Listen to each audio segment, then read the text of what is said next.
Welcome, everyone. Thank you so much for joining us today. I'm Dr. Anna Thomas. I'm your host and the founder of Stronger Together Summits. These summits are more than just an event, they are a platform for leadership, for growth, for visibility, and for impact, bringing together leaders, entrepreneurs, professionals, and change makers from different industries. Different experiences to have conversations that matters. Each of our summits explore a different theme from leadership to well-being, resilience, because the challenges that we face today, they are no longer isolated, and neither are the solutions. We are stronger together when we stop carrying everything alone. We are stronger when we create spaces for honest conversations. And we are stronger when we unite our voices, when people are willing to contribute their voice, their expertise, and their perspective to create meaningful change. So, this summit was created to provide more than just inspiration, to create spaces for real conversations, meaningful connection, and actionable insight. And today's summit is going to be exactly that. We have an incredible lineup of speakers today joining us from different industries, different areas of expertise. And throughout today, you're going to hear conversations around leadership, burnout, emotional intelligence, resilience, confidence, visibility, and what it means to lead without losing yourself in the process. You're going to hear from a wide variety of women leaders. And I want to encourage you to listen not only just for information, but also ask yourself, what conversations speak to where you are right now? What ideas challenge you? What lessons reflect your own journey? And perhaps, where do you hear some experience or perspectives that maybe you are also carrying that deserve to be shared? Because for some of you today, this is not just a summit that you attend. Maybe one day this becomes a summit that you are also contributing to. So, my hope for these summits is it's not only used to showcase voices, but to inspire new voices, your voice, to step forward as well. A quick note before we begin, all of the sessions for today have been pre-recorded to allow us to bring together speakers from different locations and schedules while also creating a smooth experience for you. But it's still designed to be interactive. Please participate in the chat, connect with one another, use the Q&A feature to engage with the speakers. In the Q&A box, you can put your email, your message, and the name of the speaker you want to interact with. They will respond to you by email directly with the response to your question. Many of our speakers are also here live in the chat during their sessions, and we would love for you to feel like this is a true community conversation. So I'm so happy that you are here today. I will be speaking as well briefly during the conference. I will tell you a little bit about myself at that time. But I want to tell you that in my experience speaking, and over the last several years, I've had the opportunity to speak on many different stages and connect with so many different speakers and thought leaders. And one of the things that I've realized is that some of the most impactful voices, they are not the loudest, they are not the most famous. They are the people who are willing to speak honestly about what you've lived, what you've learned, and what you believe can help others move forward. And that realization became the inspiration for the Stronger Together summits. I wanted to create this platform where meaningful conversations can happen. And I truly believe that we are stronger together. We are stronger when more people are willing to share their voice, their expertise, and their lived experience in ways that create impact. And I'm so excited for the conversations we're going to have today. So thank you for being here. I hope you leave today with practical insight, with encouragement, with connection. So let's get started. Let me introduce to you our first speaker for today. It is my pleasure to introduce our next speaker. Our next speaker is someone who understands that burnout rarely arrives all at once. It often shows up quietly, an exhaustion that becomes normal, and caring too much for too long, and constantly showing up for everyone else while slowly disappearing from your own life. Mihika Patel is a speaker and the founder of One Mighty Mama, where she helps high performing women stop doing everything the hard way. Through systems, self leadership, sustainable strategies, she teaches women how to reduce overwhelm, prevent burnout, and create success that actually feels sustainable without adding more pressure to our already full lives. What makes her message so powerful is that it comes from her lived experience. She understands what it feels like to keep pushing, to keep performing, to keep holding everything together until one day you realize the cost has become too high.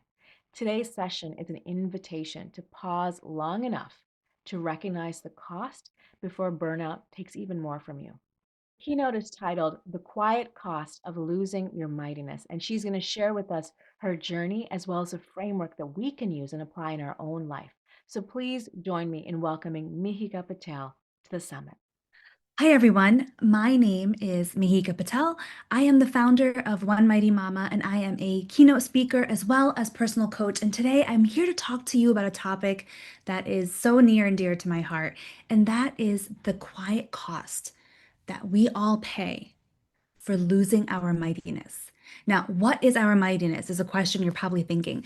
Mightiness we tend to think of as a physical muscle, but in my perspective, I think of mightiness as a mental muscle, the ability to be thinking more independently, that grit, the confidence to be consistent in the actions that bring us success. And so, all of this to share my journey of how I started One Mighty Mama. And in order to think about that, we have to take this journey back a few years. And I want to take you back to a day in my life that really just changed everything for me. And that day was June 12th, 2020. That was the day that I lost my mom. And it felt like someone had pulled the rug out from underneath me and smacked me across the face all at once. And during that time, I didn't quite know how to behave. I I struggled with prioritizing myself. And I knew that that was what I needed to face my grief, to work through it. It was not something that I wanted to just brush under the rug. I knew it was something I needed to face head on. And at the time, we were all in lockdown for COVID, and I had a kindergartner and a second grader at home. And they had lots of questions, and I did not have the wherewithal to be able to answer them. And so months went by where I just kind of lived in this little bit of a limbo. I didn't quite know how to proceed. And it wasn't until the January after, so about 7 months later, that my husband just looked at me and he said, "Babe, I think it's time." And I knew what he was talking about. I knew what he meant.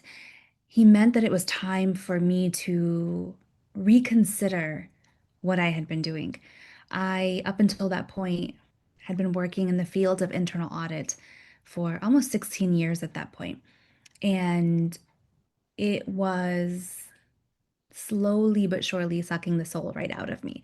It had given me so much professional success, yet personally, I felt like it was carving me out piece by piece, month over month, year over year.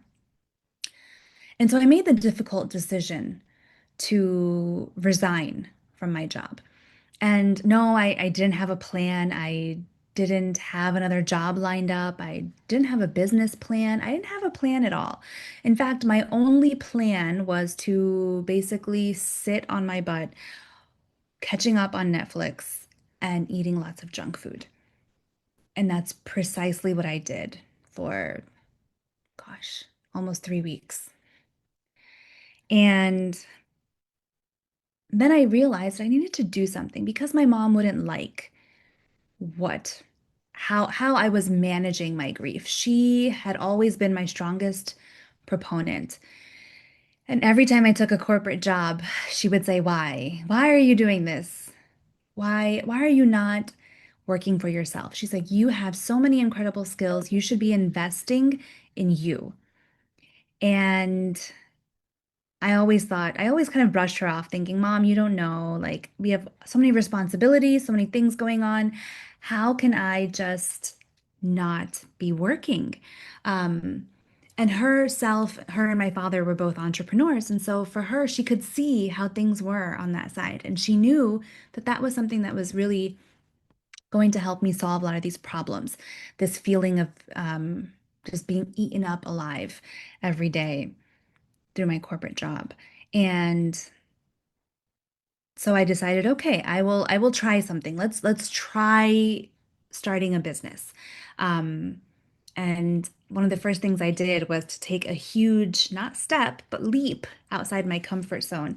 And I filmed a video. Now, to give you a little bit of background, during those long years when I was working a job that was not fulfilling me, I was filling up notebooks with ideas that were actually fulfilling me.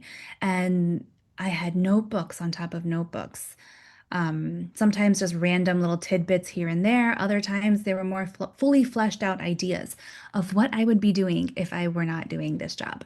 And I used those as inspiration for my first Instagram video. And in this video, I talked about the importance of prioritizing yourself, the importance of self-care. And after about what felt like 25 takes, I finally had something that I felt was good enough. And I posted it. Little did I realize, it wasn't until several weeks later that I realized that that video was posted exactly 9 months to the day of my mother's funeral, as if I'd been birthing, this child inside me. And I always like to joke that my business, that One Mighty Mama, is my third child, much to my children's chagrin, because they would rather I have an actual bumbling baby. But yeah, the energy, the time, the thoughts that have gone into making this business a success, and being able to lead myself in a way that felt authentic, that felt genuine, and that felt truly like me was something I hadn't been able to do in a very, very long time. And so, as fellow women that are in this world, that are leaders, this is something that I know you can all relate to. So here's what I want to do together. Now, I know you don't have an index card on your chair, but if you wouldn't mind maybe taking your phone out or grabbing a sticky note and taking a few moments to write down the names of all the people in your life that you are supporting. Now, this could be friends or family, it could be colleagues, whoever, people that you are supporting. So I'm going to give you a few moments to do just that.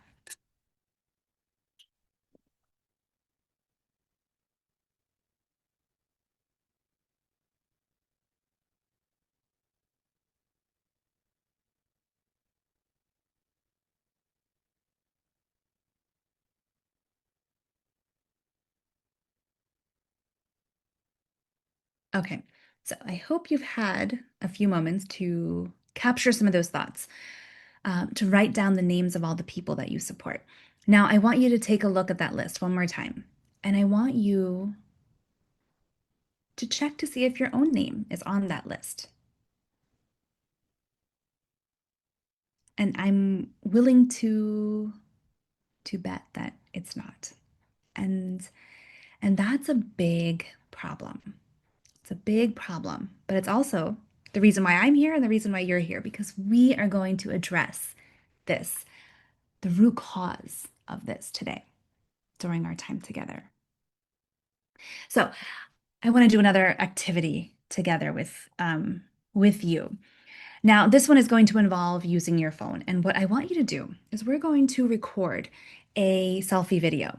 Now, I know this may seem a little odd in a virtual setting, but I think we can manage it. And I think this could still be a lot of fun. So, what I want you to do is I want you to grab your phone. And I'm going to grab my phone as well. So, we're going to grab our phones and we are going to take a video. And I want it to be a selfie video. So I want you to take a selfie video and I want you to position your phone in such a way that you can see your screen and you can see the affirmations that I have on the screen. And when I say go, you're going to hit record and we are going to say these affirmations together. Okay, so I hope you're all with me because we're doing this together. Okay, go. I fill my cup so I can pour into theirs. I am the CEO of my own life, and I am living it accordingly. I am worthy of the same grace that I give to everyone else. Okay, and now you can end the recording. Now you're probably wondering, Mahika, why are we creating this recording? What is the purpose of this? Well, the purpose is simply this, not to get you too far out of your comfort zone, but and not to make it feel awkward or cringy, but rather, I need you to hear yourself say these words. Now, I know that sounds a little silly, but I need you to hear yourself, hear you in your own voice saying those words, because these words have a lot of power to them. And when we say them to ourselves, we have even more power. They carry even more weight. And so here's what I want you to do with this video. I want you to watch it tonight. And then I want you to watch it again tomorrow morning, and then tomorrow afternoon, and then two more times tomorrow. And then every day after, I want you to watch it about 2 to 3 times. Because here is what is going to happen. The first few times you watch it, you're going to think to yourself, wow, that was a little weird. I don't know why I'm watching a video of me talking to myself. But after the first few listens, you're gonna start actually hearing the words. You're gonna become above the fact you've probably gotten you will have gotten used to the fact that it feels awkward. So you'll have gotten above that. And you will now begin to start thinking, hey, I'm listening to the words that are being said. And then after another couple days, another couple weeks, you'll start believing those words. And that is the key point here. I want you to believe the words that you are telling yourself, because odds are that you may not have heard these words before. No one has told them to you. And why is it important that we do all this? Well, this begins the root of the ARC method, which is a methodology that I used to quite literally pull myself out from a very difficult time and a very difficult position that I found myself in back in 2020, 2021. And honestly, these three things that comprise the ARC method were what helped me get out of that grief, get out of that burnout loop. And so it began with the affirmations. And why they are so important is simply this, is that our minds are influenced by so many different things on a daily, weekly, monthly basis, whether it's social media on our phone, whether it's societal norms, gender norms, cultural norms, the news, all these things, whether we intend for them or not, they are affecting how we think about things. They are impacting our bias, that unconscious bias that we develop without even realizing. And so I want these affirmations to be part of our conscious effort to retrain our brains, to retrain the way our mind thinks. And how it can be done is through small, consistent efforts. So affirmations are key. Affirmations are very important. Next, what I want to talk about is release and reflect. Now, in if we were to talk about releasing and reflecting, we first need to talk about change and how we think about change. We tend to think about change as this big sweeping thing that happens, meaning on on a given week, let's say on a Monday, we might think, okay, you know what? I'm going to revamp my entire meal plan. And I'm going to start working out 3 times a week. And I'm going to download all those wellness apps. And I am going to try a new meditation practice. And I'm going to read that new nonfiction book all in the same week. And what that does to us is one, it pretty much sets us up for failure because it is practically impossible to do all those things at once. But the other thing that ends up happening is that we make no progress on any of them instead of making a little bit of progress on even just one of them, which I think we can all agree is better than making no progress on none of them. So, when the way we think about change, we're just hardwired to think about it in a way that doesn't serve us. And I want us to think about it a little bit differently. I want us to think about making tiny and mighty moves. Tiny but mighty. I want you to remember that. Tiny but mighty. Those are the types of moves that we want to make. So now let's think about the Titanic. Okay, the Titanic was arguably one of the largest ships of its time. And we all know what happened. And we all know that when that captain saw that iceberg, okay, even though he saw a small part of it, but he knew big enough to really cause a problem. The larger part of it was actually underwater that he couldn't even see. But as soon as he saw that iceberg, it became an all hands on deck situation, quite literally, where everybody was making efforts, monumental efforts, just to shift the rudders a few degrees. And that level of effort from all the different people involved, that's what we think is necessary to bring any change into our life. When in reality, I want you to think about it a little bit differently. I want you to think, what is the level of change required to make a 1% change in our life? We're not making huge changes because even the thought of that is enough to make us think, okay, you know what? I don't want to do anything because that is just too large of an obstacle for me to overcome. But if we think tiny and mighty, if we think 1% change and we hold on to that 1% change, if you were to change the trajectory of a ship by 1 degree, in a few hours, you may not really notice much of a difference. You won't have gone too much further than where you were originally going to go. But if you hold that trajectory for days, weeks, months, even years, you will end up in a completely different place than where you were originally going to go. But how that happens is you have to hold it. You have to continue it in tiny and mighty moves, and you have to keep doing it on a consistent basis. That is the secret sauce to all of this. Unfortunately, the secret sauce is not a quick and easy pill, but rather a simple way to achieve our goals. So we have our affirmations. The next step I want to talk to you about is release and reflect. Because if we want to hold on to these things, if we want to create this positivity in our life, we have to make room for it. Because otherwise, in our life, there's so many things going on in our minds. So again, remember, tiny and mighty. That is what we are holding true to. So here's what I want you to think about. I want you to think about those Magnadoodle toys. Have you seen these toys? I recently picked one up from Target of all places, but it took me back to my childhood and to my children's childhood. And this was something that they really enjoyed. But I thought this was a really apt metaphor for the way our minds work.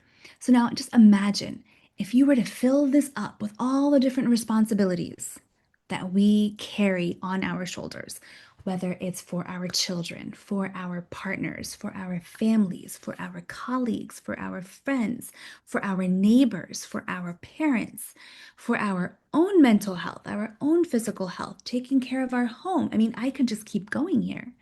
All of these things take up so much space in our mind. And then what happens is we go to sleep, we wake up, and the next day we just pile even more on. And then we do the same thing the day after, the week after, the month after, the year after. And before you know it, we are very, very overwhelmed because of all this weight that we are carrying on our shoulders, all these responsibilities that we have. Now, the cool thing about this toy is it has that little lever on the bottom. And if you pull that lever across, it starts clearing the screen. And what I realized is that's the metaphor right there. When we release and when we reflect. Now, this was a key part of my transformation, of the journey that I was on, that I'm still on to this day. Because what I found was it was really important for me to find a safe way to unload and offload all the feelings that were inside me, essentially to vent. Because what I was doing in the past was It's like a pressure cooker, right? So much pressure gets built up. And then as soon as you release a little bit, all that pressure gets released. As soon as you release the whistle or the stopper on the top. But what I found I was doing was I wasn't intentionally making that release. I would just release whenever the pressure just became too much to handle. And those who were getting the brunt of it were those that were nearest and dearest to me, mostly my children and my husband. One of the earliest symptoms that I found that I was getting burnt out, that I was reaching a point and a stage where something needed to change, was that I was getting very snippy. I was yelling at the kids. I was yelling at my husband. I was in overall a very grumpy person to be around because I was so tired of all the stress that I was carrying. So it was really important to me to find a safe way to effectively vent. So here's what I did. I started documenting things. And so there's a few different ways you can document. The traditional method is to think about it is to write things down, which I loved to do. But I found that it wasn't always in my best interest, meaning I wasn't always able to find the time to do that. So what I then started to do was I started voice memoing. So I started creating voice memos on my phone that would help me document how I was feeling at a given point in time. And this was fun. This was definitely a little bit different. One thing I really enjoyed about voice memoing is I could do it while I was on the go. I could do it while I was driving. I could do it while I was out for a walk. I could do it even while I was out grocery shopping, if it wasn't a particularly heavy emotional venting session. But if it was more just like, hey, this is just how I'm feeling and I'm frustrated, I'm annoyed, and this, that, and the other, and then this person said this and that person said that, was fine. But if it was something a little more emotional, I would, try to make sure I was in a quiet space. But my car was always a great time to do this, especially long drives when it's just me and the highway and, I've got nothing but time. So one benefit to that is that I was able to vent in a safe way. But the other benefit, and I think this is the one that most people tend to overlook, and this is really the one that creates that key to the success of all of this, is that you now have a record of how you were feeling on a given date. So today is Saturday, May 30th. Now, come June 30th or July 30th or even August 30th, right? 3 months from now, whatever you've recorded today, you can go back and you can listen to, or you can go back and you can read. And the idea being that with small concerted efforts, remember, tiny and mighty, that thing that was bothering you on May 30th, hopefully doesn't sting as much anymore. Hopefully it doesn't bother you as much anymore. And that level of growth is something you can only tell if you are recording these things, if you are writing them down. And that shows the level of growth that you've experienced because our minds tend to be a very ineffectual narrator, meaning you can't always rely on just remembering things like, oh, I remember, wow, I've grown so much in the last couple months because we see ourselves too much, right? It's kind of like when you're taking progress photos. On your weight loss journey. Day over day, you may not really realize it, but if you take pictures every week, every month, and then you start looking back, you're like, oh, it's a subtle change, but I see it. Maybe my cheeks have thinned out a little bit, or maybe, I don't know, maybe your posture has improved. So little things can become very obvious when you have accurate representations and recordings of your progress. So it's really important to do that so that you create that space, right? Essentially, by releasing and reflecting, it's like you are starting to erase some of that load on your mind on the magnitude. And eventually you get to a point where you can unload all of it. And then you start your next day completely fresh and unburdened. And this is how you start showing up as the best and mightiest version of yourself. right? When I talk about the quiet cost of losing your mightiness, this is the cost. And this is how you regain it. This is how you regain your mightiness.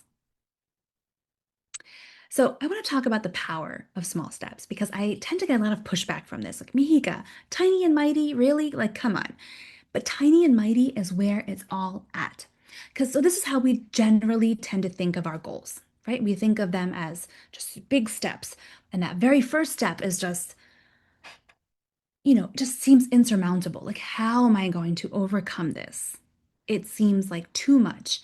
And one of two things can happen, right? One is that you put in the hard work and you really get over it. You create that big energy just so you can overcome that first obstacle.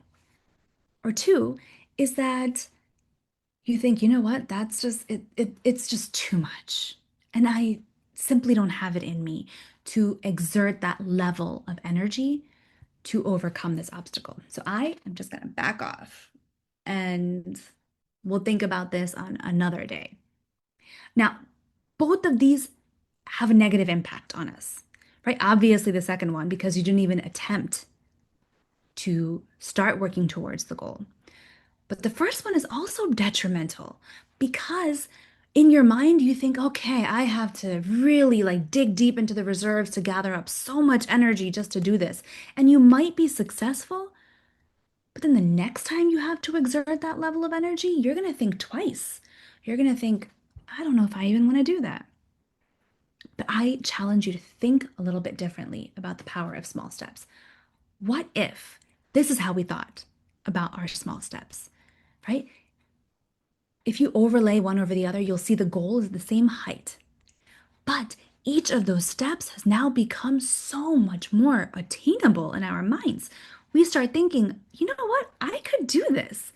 I could most definitely put this together and think about fun ways that I could get ahead and do this. Because that is the key to it all. The key is not to restructure the goal. The key is to restructure how we think about the goal, how we think about how we are going to achieve that goal. If we start thinking in small bites, then it becomes so much more attainable. It becomes so much easier for us to even think, hey, you know what? I stand a chance at achieving this goal. This is definitely within my reach. And that is how I want you to think about these goals. So, what I have been doing, right, to bring all of this together, the C in the ARC method is for commitment. We take the affirmations, we release and reflect on the things that are no longer serving us. But the glue that binds them all together is the commitment. And this is how I have shaped my commitment to all of this. I have created the Mighty Reflections Journal. Now, this journal was a way for me to capture all of those thoughts, capture my affirmations, find a way to be grateful, track how it is that I'm feeling on a daily and weekly basis in a way that felt authentic to me, in a way that didn't take up an hour and a half of my day, but rather just a few short minutes. And it helped me fill my cup in a way I didn't even realize I needed filling. So, for example, one of the pages I have in here, and one of my favorite pages, I think one of the most impactful pages is my support map. In this support map, what I've provided is just kind of an overflowing outline of different roles that we need fulfilled in our lives that help us to fill our own cup. And it makes you stop and think, who in my life can help me fulfill these needs? Who is my person that I call at 2 o'clock in the morning when, everything has gone sideways? Who is my person who helps me fill my cup professionally? Who can I vent to because they can understand what I'm going through at work and in life? Think about all of those things before you need them. So when you do need them, you already have them primed and ready to go. And what I always like to say is not only do you want to talk to them, not only do you want to think about who that person is, but you also want to reach out to them and be like, hey, would you mind being my person on those tough days? On those tough days when I just feel like I can't mom anymore, or I can't, mom any harder than I am, and yet everything is falling apart, can I call you? Would that be okay? Or can I send you a quick text message? And can you just, give me some assurances that I'm doing things correctly, that, or, that whatever I'm doing the best of to my ability. Because when we're in that moment, it's really hard to think, God, like, who is even on my side? Like, I feel so alone. But if you've already preemptively reached out to those people, then hey, you know what? My friend Susie, I know she's there for me because we've already had this conversation. So I'm gonna be like, hey, Susie, I'm just having a tough day. Like, ugh, this, that, and the other thing happened, and what a wreck. Like, I'm just a hot mess right now. And because you've already had the chat with Susie, she's already kind of primed and hopefully we'll be there in a position to give you those assurances and that help that you were looking for. But that is one of many impactful pages that I have in this 90-day reset to really help you stop. Instead of thinking too much about the past and too much about the future, it challenges you to think about the here and the now, because that's what it's all about. That commitment. Think about what I can do today, not what I did wrong yesterday and not the things that I'll do correctly tomorrow, but what I'm going to do right now. And that makes such an incredible difference because again, we want to go tiny and mighty. We want to think of what we can do on a smaller scale, not so much a larger scale. Now, one way that I have found really makes such a big difference, and I don't know if you guys can all see this, but this is my custom phone wallpaper that I've put together, which really just has images that conjure up these positive thoughts for me. But I have created a series of phone wallpapers for you with a lot of, the different affirmations that we shared earlier. But what I want from you is different ways to get exposed to these positive thoughts. Because did you know that the average person reaches for their phone 96 times every day? 96, that's incredible and insane to think. But imagine if every time you reach for your phone was another opportunity for you to be exposed to some positivity in your life and the impact that that would have on you. Because again, we're thinking tiny and mighty. We're not thinking big, sweeping changes, but how we can kind of sneak in some of this positivity to help us feel better about ourselves and to help us show up as the mightiest version of ourselves. So, this is my special gift to you. I've come up with a few different templates, and again, make them your own. Go ahead, swap out the fonts, swap out the colors, and please swap out the pictures because those are just stock photos, but make it yours and make it something that you would enjoy looking at every time you open up your phone. And what I want you to do when you go home today, what I really want you to do is one, I want you to take out that list that you wrote during our time together, the very beginning of our time together today. And I want you to add your name to the list, not at the bottom, right at the top. And then I want you to listen to that video that we recorded today. And lastly, I want you to take a few moments and record a voice memo about what is bothering you today.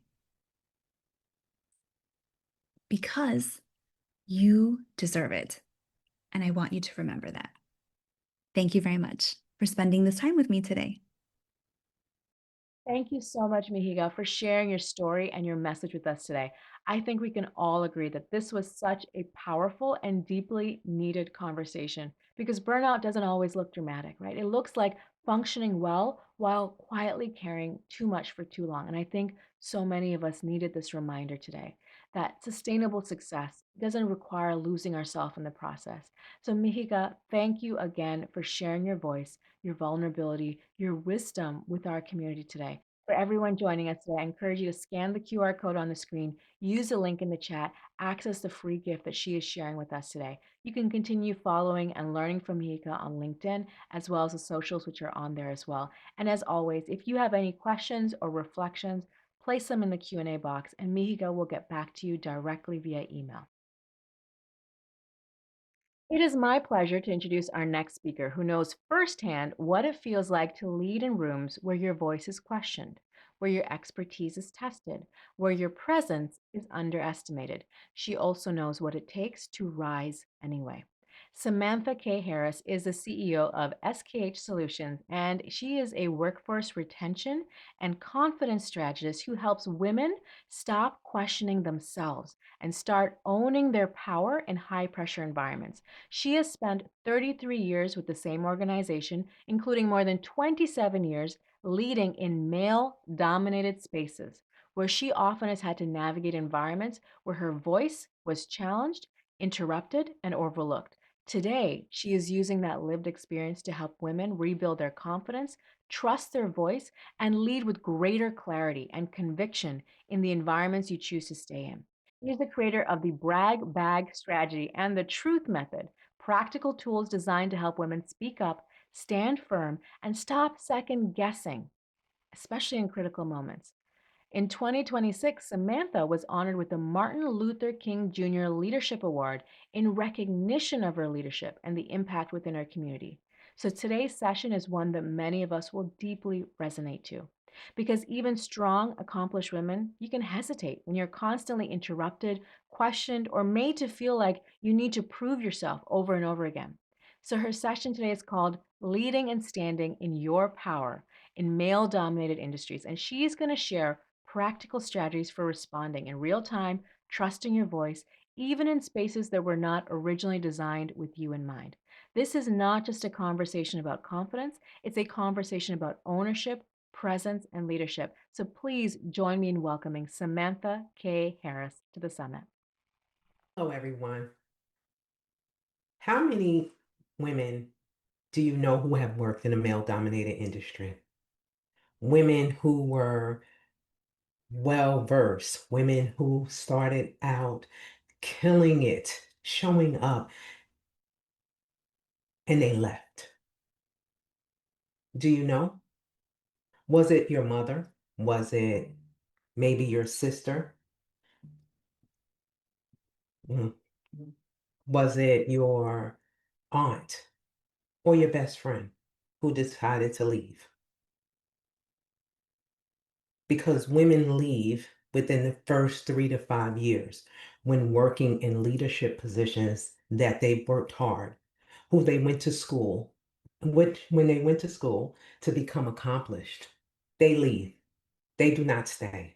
Whether you're in the corporate sector, someone leaves 5.2% of the women who are in those leadership positions leave within the first 3 to 5 years. Excuse me. And if you are an entrepreneur, 50% of women who become entrepreneurs who are leading in organizations, who are leading in the trades, they close their businesses because of the microaggressions that they face daily within the first year.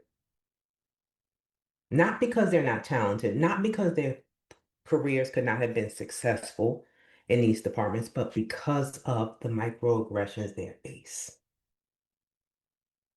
I worked in a male-dominated industry for 27 plus years. Yes, 27 plus years. I recently retired.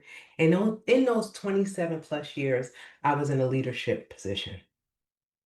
So I understand why women leave. I understand why they choose not to stay.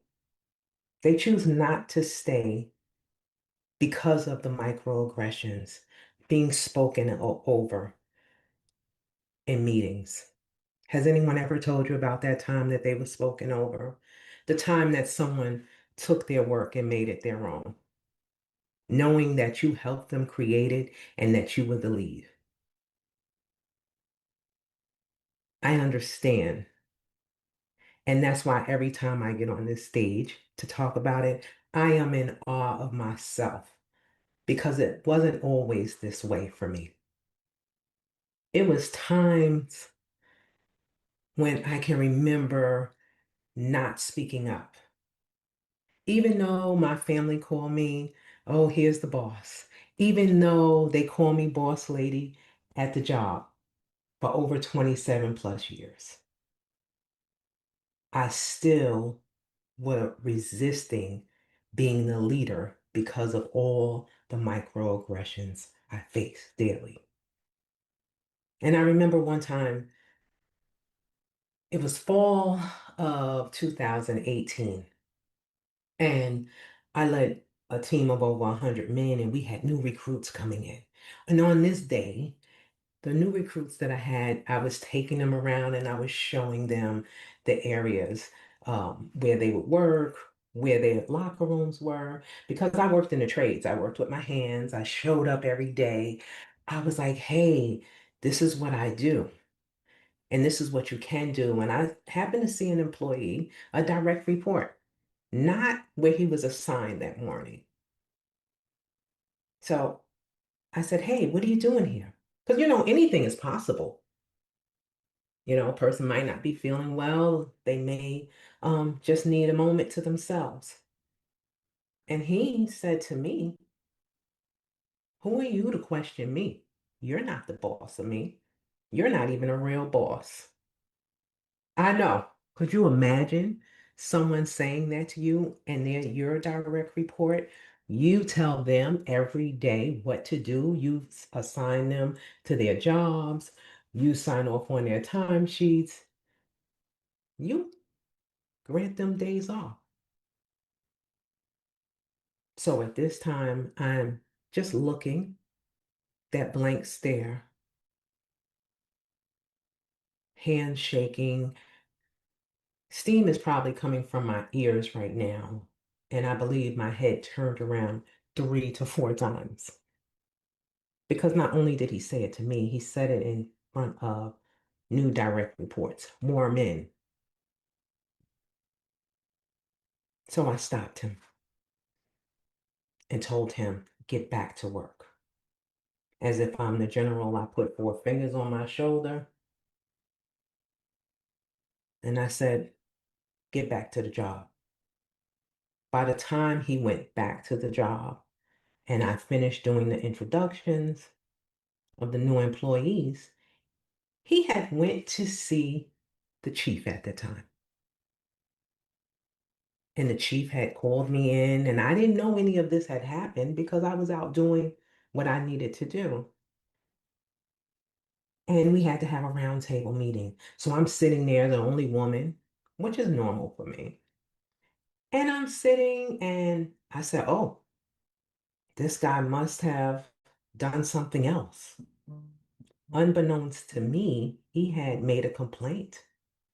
And in his complaint, he said that I hurt his feelings, that I embarrassed him. Wow. Could you imagine? I'm sitting there at the table and I am just about to shrink, slide underneath the table. I felt that's what I was doing, that I had slid underneath the table and I was begging someone to just cover me, protect me, hold me, to make me feel safe. Because fear had creeped in, like a lot of times when it comes to us as women in male-dominated industries that are in leadership positions. That fear that I'd worked so hard to get here, and now it may be taken away, or I may be reduced to a different position because someone made a complaint against me. And my chief said to me in that moment, Samantha, you don't have to be so animated. You can be the boss, but you don't have to be so animated.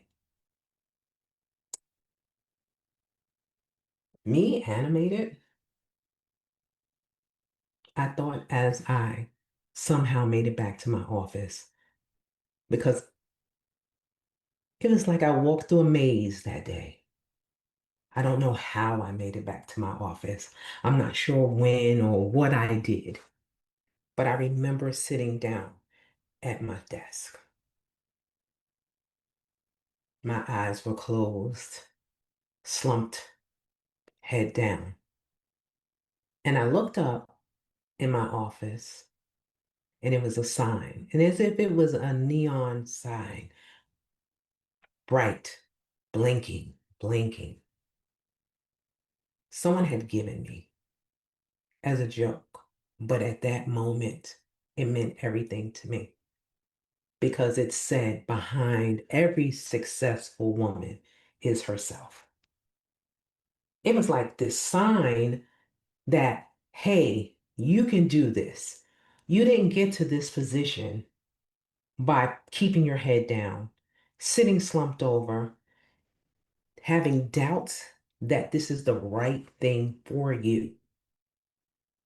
You got here because it was something inside of you that pushed you, motivated. You went to school, you became an expert in this area, in the trades, and now you're leading.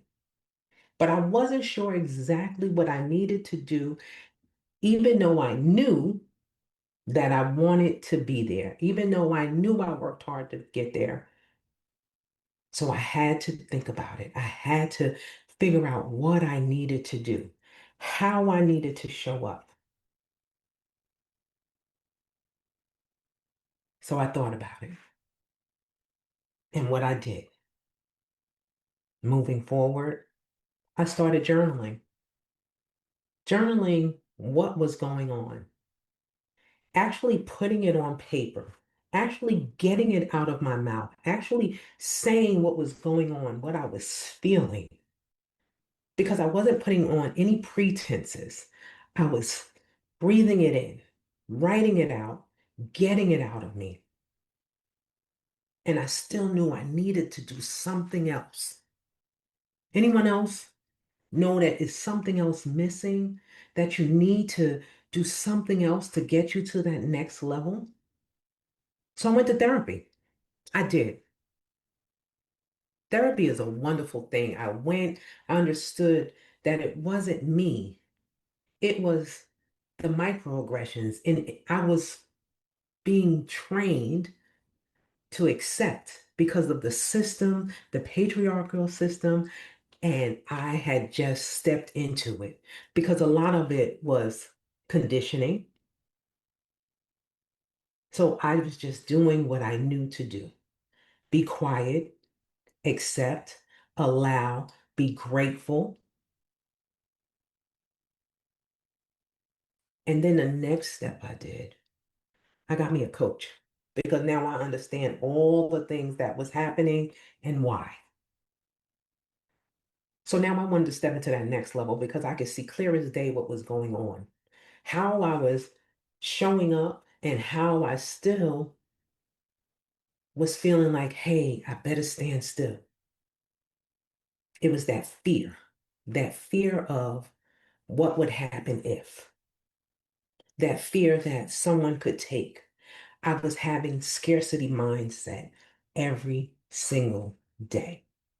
Anyone else ever have that? Like, what if they take this? What if I'm not enough? I have to keep proving myself. I have to keep showing up. How am I going to ever really lead if I don't stay and allow? Or should I just leave? But I worked hard. I wanted to stay. So I worked with a coach. And in that, I understood. I understood that what people thought about me, how they felt I should show up was not my responsibility. I got to show up for me. I got to stand for me. And that changed the game for me. I'm not sure if anyone else understands. If it do, put change in the comments. Show up for yourself because that allowed me to change how I looked at how people looked at me. It was no longer my responsibility to make them okay with who I am. That I get to show up as the leader that I am today because I did the work on me. and I got to understand me. And I remember another night I was working, it was November, maybe 2019. I'm going to say maybe November, it could have been December, and we had inspections and we had qualifications to make sure that we were approved to keep our certifications at my job. And I ran the desk to make sure this happened. And that night, I had a manager come in. And he came in, he'd never been in any other night. And he came in because he had hired a friend of his. And he wanted to be there to show this friend around. And when he introduced everyone, there was two people besides myself there. He said, "Hey, this person gave their title." He said, "And this is Samantha. She doesn't do much around here. But did you not hear? I led, I made sure that our certifications and that we were qualified so that we wouldn't be shut down. I did all of that, the leader that I was. I knew where 102 men were, 102 pieces of equipment on the airfield." And I sat there for a moment. And because I had started to do the work on myself, I understood in that moment that I needed to use my voice. As I sat there clutching my cup of chamomile tea, I clenched my cup, I held my head up high, and I turned to him. And I said, "Are you speaking to me?" And he said, "Yes, I'm talking about you." I said, "There's no way you could be talking about me." And at that moment in time, I was able to run every qualifier down one by one by one. And he stood there quietly like a statue. And I still wasn't done. I ended up telling him what real leaders do. They don't try to build others by tearing others down, their other employees down. And he left. And I sat up with my head high, unclenched my coffee, my tea. Excuse me, I don't drink coffee. And anyone else, tea drinkers, drop tea in the chat. And I drank my tea in peace with my shoulders back and my head high. And how did I do this? Because I had did the work. I had did the work on myself. And I started standing in my truth. And at that moment, I knew that standing in my truth was my key to me leading successfully, leading without fear, leading even if I was fearful, but to lead unapologetically. Because when I stood in my truth, I learned that I could trust myself. I trusted what I knew, who I was everything that I needed. I didn't need anyone to validate me. I also learned when standing in my truth to respect myself. Someone put respect in the chat. Because when you respect yourself, you're not going to let someone else say and do what they want. Because I understood that I could trust myself.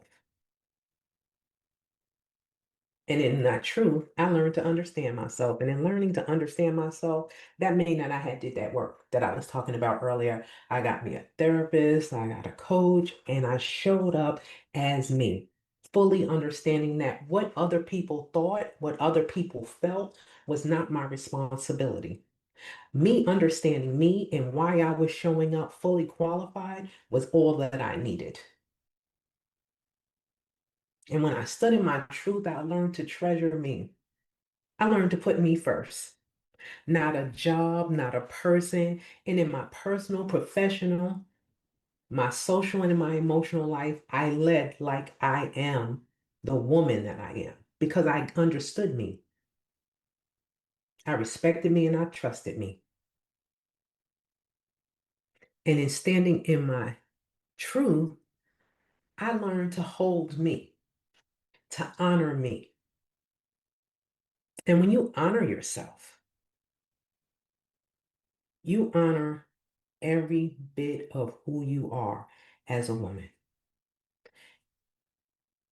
And that's what we do as leaders. When we stand in our truth, we honor who we are.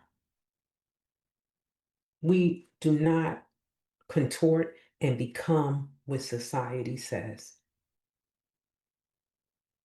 We hold on to us and our beliefs and our truth,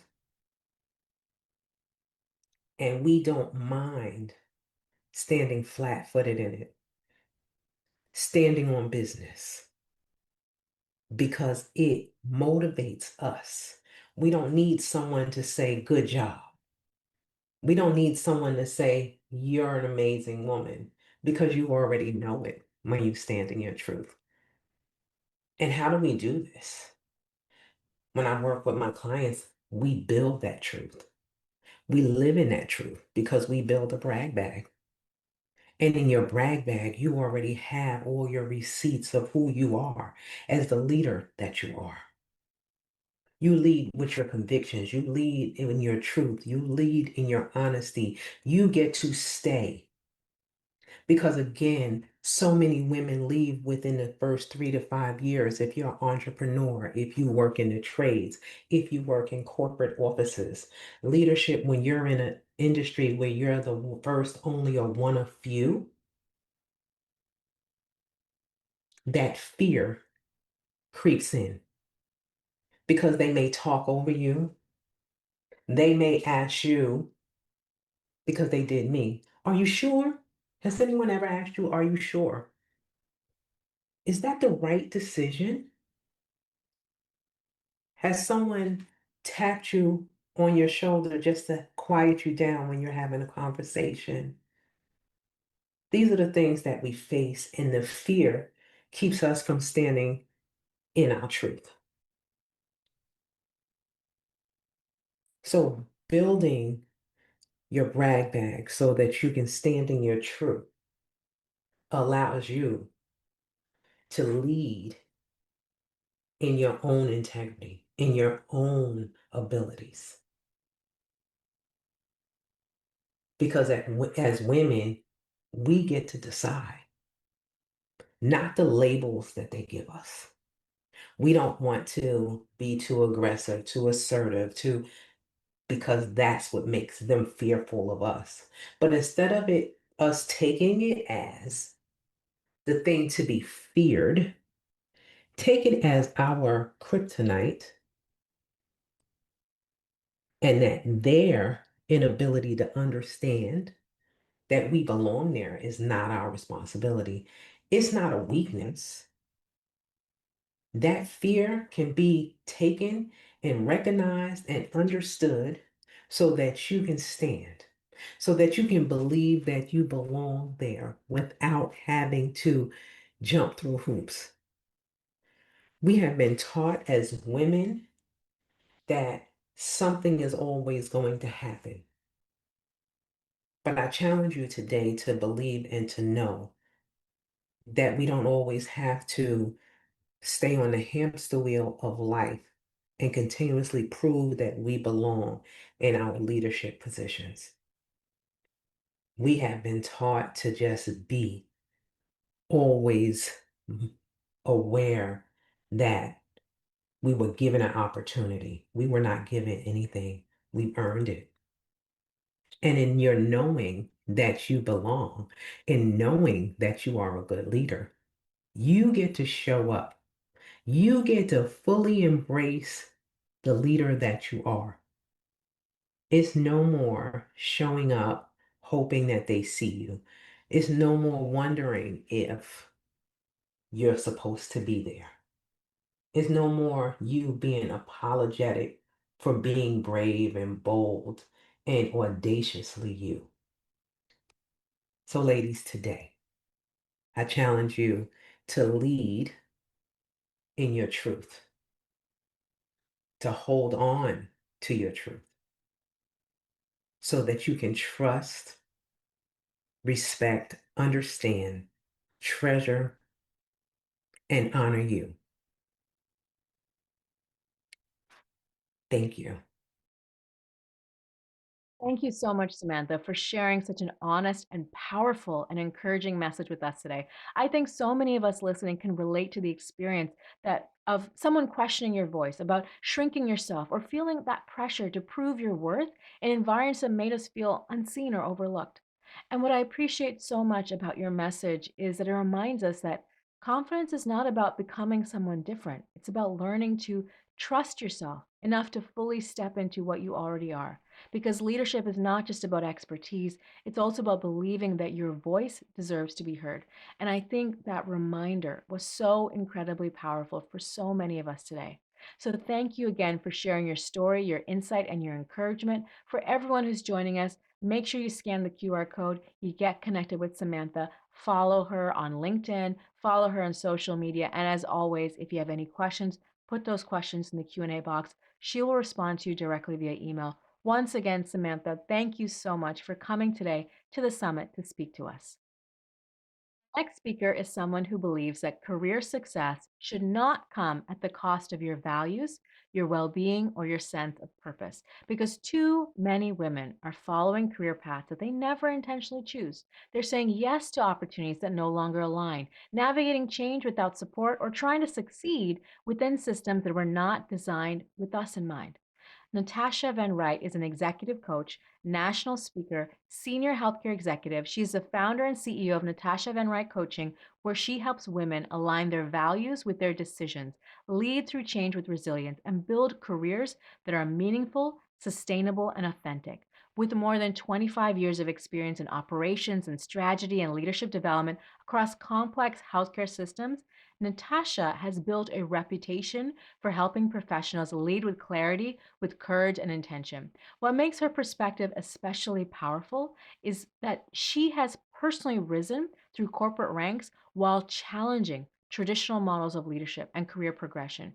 Her work is grounded in the belief that women don't have to lose themselves in order to succeed. Beyond her coaching and executive leadership work, Natasha is a passionate advocate for equity and leadership diversity. She serves on the board of Community Healthcare Network, and she supports federally qualified health centers across New York City, and she's actively involved in organizations like the National Black MBA Association, Chief, Westchester Women's Agenda, and Women Business Leaders. Natasha is also a sought after national speaker on leadership, career growth, and healthcare innovation. She holds an MBA from the Cornell SC Johnson College of Business. She has a Master of Science in Healthcare Leadership from Weill Cornell Graduate School and a Master of Arts in Nursing Education from Pace University. Her session today is Own Your Path, Values, Resilience, and Career Intention. Natasha will share with us some practical and inspiring frameworks for navigating career growth with greater clarity, with resilience and purpose. You're going to learn how to lead from your values, make intentional decisions about what comes next, and create paths that reflect who you truly are, not just what others expect from you. If you have ever felt that pressure to follow someone else's definition of success, then this session is for you. Please join me in welcoming Natasha Van Wright to the summit stage. Hi, everyone. I am so happy to be here to be able to talk about owning your path. So, this is a concept that I have been wrestling with for the last few years and think I pretty much nailed down a nice framework for you to be able to make sure that you are living and you have a career that is dedicated and designed with intention. It is possible to have a career and a life that is intentionally designed. Sometimes the hardest question is not, can I do this? But rather, do I still want this? Or is this still me? And it's okay for you to be able to have those questions. This summit is a completely safe space.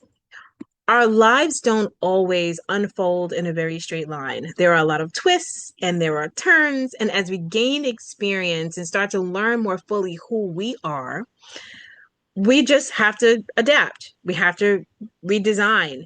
We have to think about, are we really living with intention? Is this really the life that you want? And our careers are no exception. We are often taught that we need to be able to focus on the next title, the next milestone. And while there is nothing wrong with being ambitious, there does come a point when you have to ask yourself some really deep questions and be very honest with yourself. Am I building the career that actually reflects who I am and how I want to live? Or am I building what someone else expects of me? Am I dialing it in? Have I set myself to default mode? It's hard to be able to ask these questions and to take the time out to stop and reflect. But this is essential if you want to have a sustainable career that's going to be aligned with who you are. Even deeper beyond those few questions is the question, do I really believe that I can craft my own career with intention?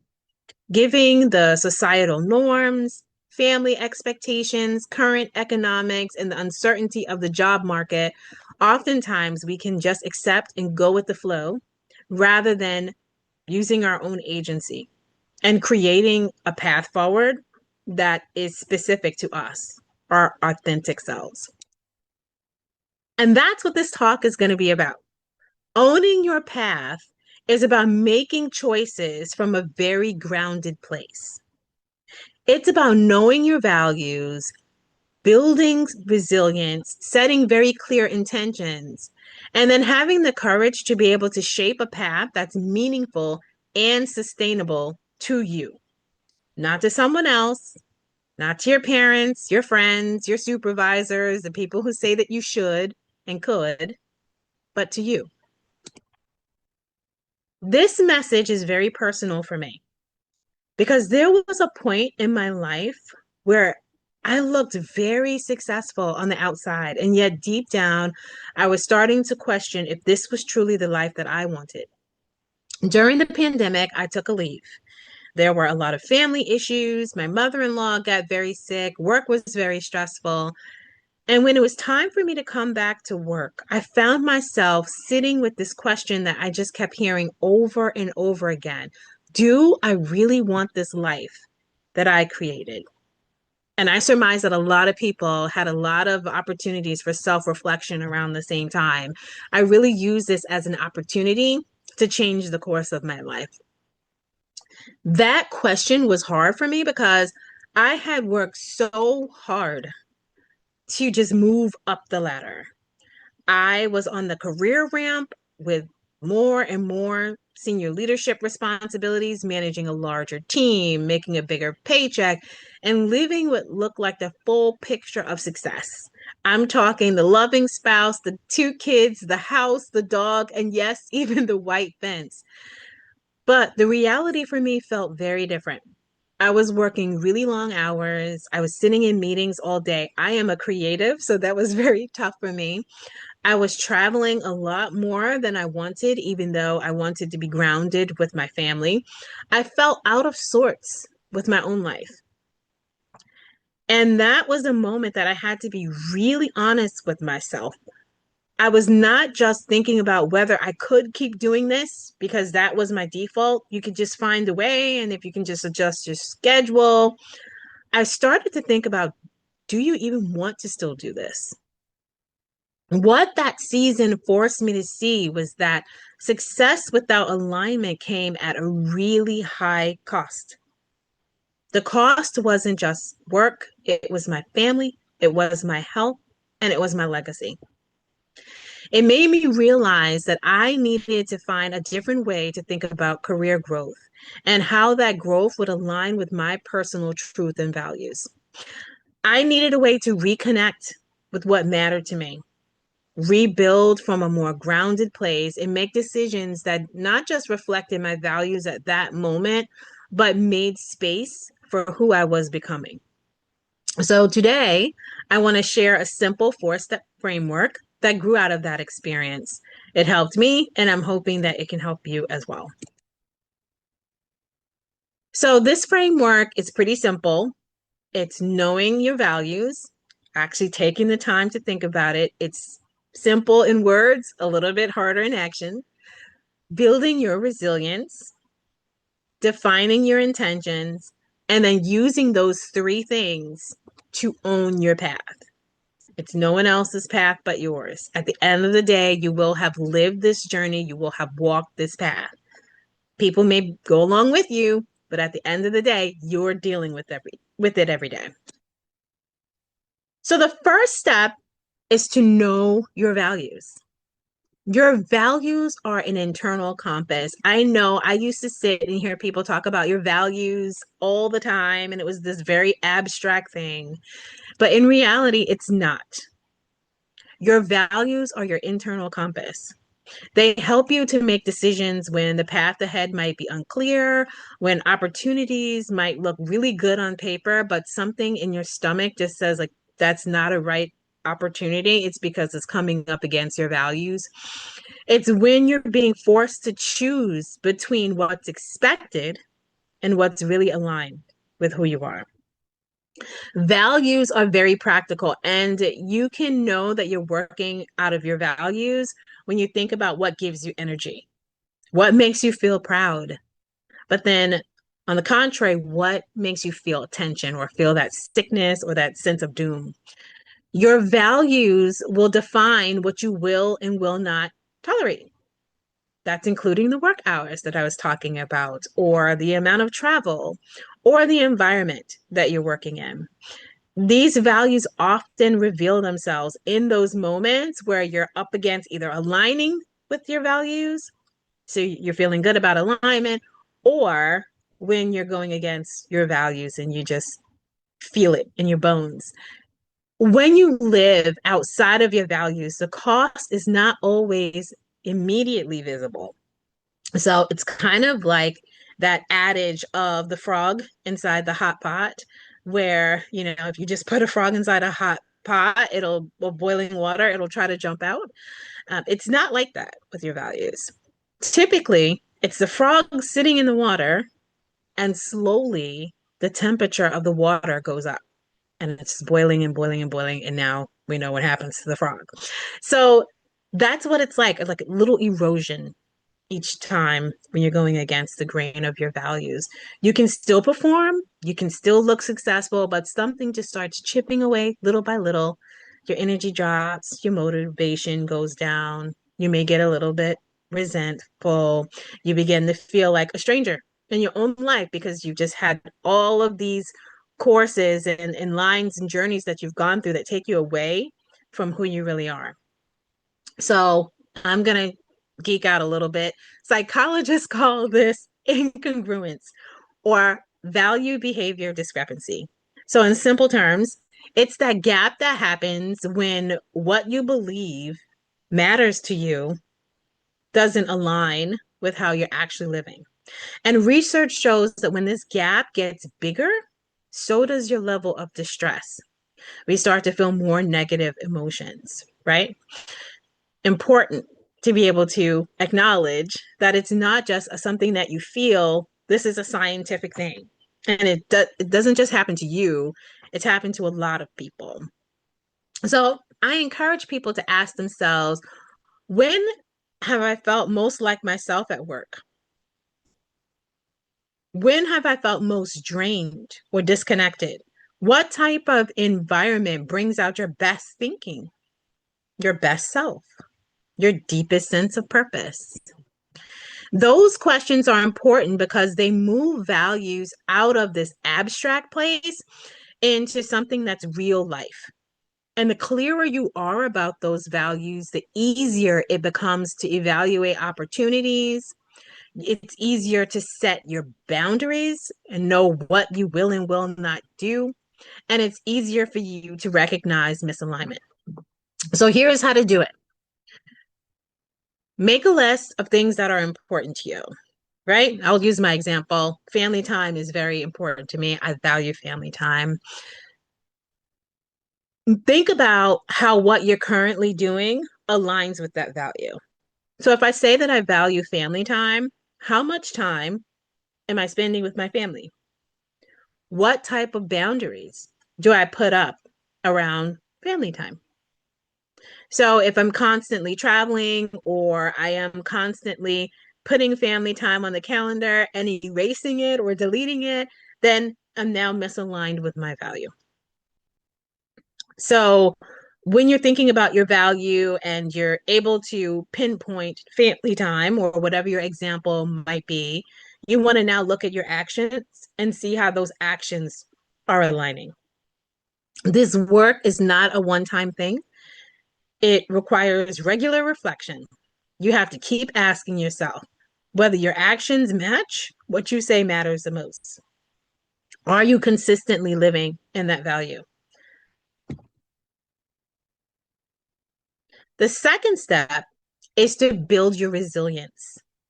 Resilience is not a bad word. Sometimes we'll say, oh, he or she is so resilient, or, we're saying it out of pity, or we're saying it as if that person is weak. It's not. Resilience is not a bad word. Resilience is often misunderstood. It doesn't mean that you're pretending that hard things don't impact you.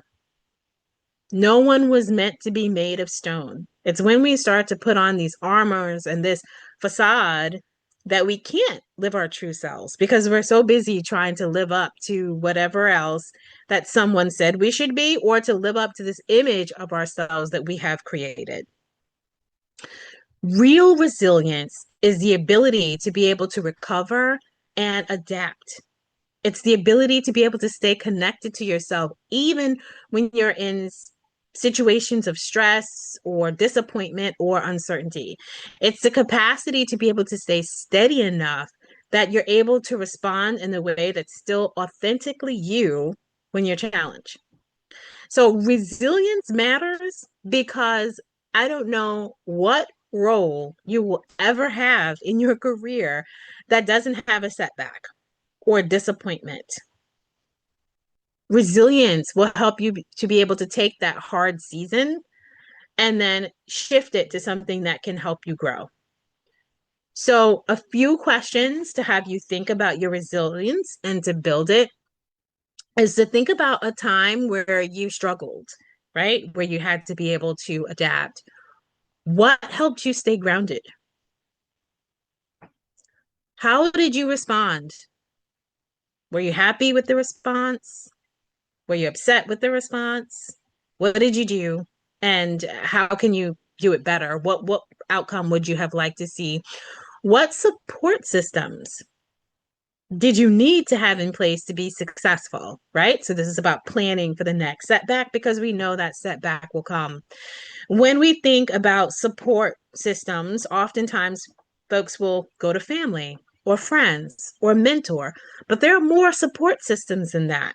Sometimes they're very practical. Sometimes a support system is making sure that you have housekeeping services if you can afford it, or giving kids those chores or whatever it is that needs to happen so that you're not trying to burn the candle on multiple ends. It might also be that you have someone who's a thought partner for you, who allows you to be able to brainstorm and to think about how you might be able to do things in a very different way instead of being stuck inside a pattern. So think about what you need in order to be sustainable in your current career with the current choices that you've chosen, and then continue to grow that and continue to keep those things in place. Don't allow a situation to occur. You put support systems in place and then you let those support systems fall to the wayside because you'll need them again, right? The third step is to define your intention. You don't need to have every single step figured out. I am guilty of that, wanting to have everything laid out nice and neat. That's not how the world works. Intention gives direction, not just to your day to day, but also to your ambition, right? You can be as ambitious as you like to, but do it in an intentional way. Otherwise, your ambition will be so impacted by others that you might reach someone else's dream, but never reach your own. Without intention, it's very easy for you to build a career by default. People will tell you you should take this role to get to the next level, or meet that person, or transition into something you don't really like so that you can get further ahead. That's not always the case. And if it's not aligned with your values, it's not a place for you to be. Without intention, you will say yes just because opportunities are available. You will move because it's just expected that you will move. You're just going to keep on going because you seem to be successful from the outside.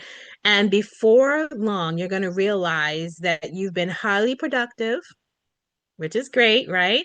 But not necessarily aligned, which is not. There is a way to be able to have both, and intention interrupts that pattern. So ask yourself a different set of questions. What kind of life am I trying to build? Right? So oftentimes we're pretty good at that part. What kind of work helps me grow? It gets to be a little bit harder when you start to think about what does that like look like and how does that feel? Because now it'll start to bring in your values and it'll bring in those boundaries and give you more color as to what you want your life to really look like. Hence, what do you want your career to really look like? Think about what you're saying yes to by default instead of design. These type of questions will help you make that shift and help you to get the clarity that you need to be able to make decisions on purpose rather than by default or by other people. That may mean choosing a role because it supports the life that you want in this season. Doesn't always have to be permanent, but it's for now. Or saying no to something that no longer fits you. What may be even scarier is that it may mean that defining success is different now. You may no longer have the same definition, and that's okay. And while that's scary, it's very powerful because once you stop waiting for perfect certainty, you can start to build a path that's going to reflect you. So take some time and write out your intentions. When people are asking you to do things or an opportunity comes before you, pause before automatically saying yes. Get clear on what you want and why you want it. Define what success looks like, not just for the job, not just for the paycheck or the title, whole life success. And how does that position fit into what it is that you want to do? And now make choices that support that life. Say no to those that don't. Focus on the next step.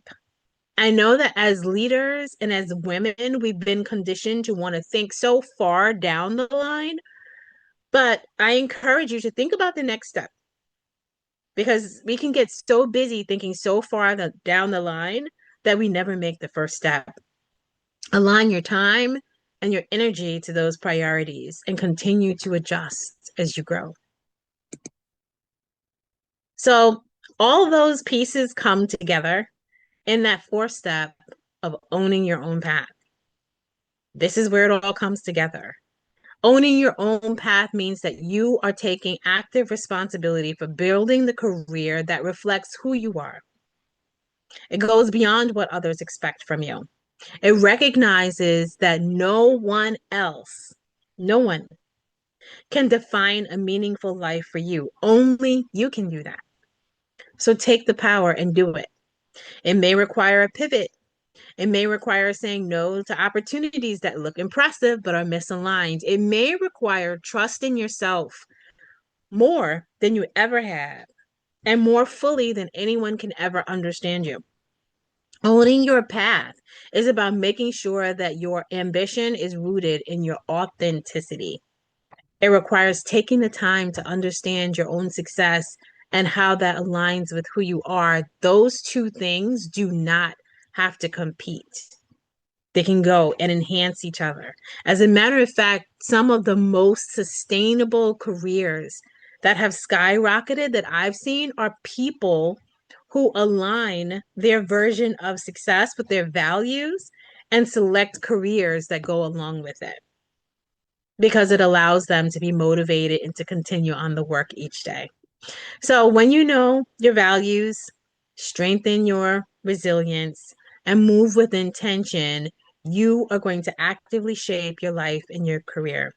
So as you leave here today, I want to invite you to ask yourself, are you approaching your career from fear and habit or from a place of values, resilience, and intention?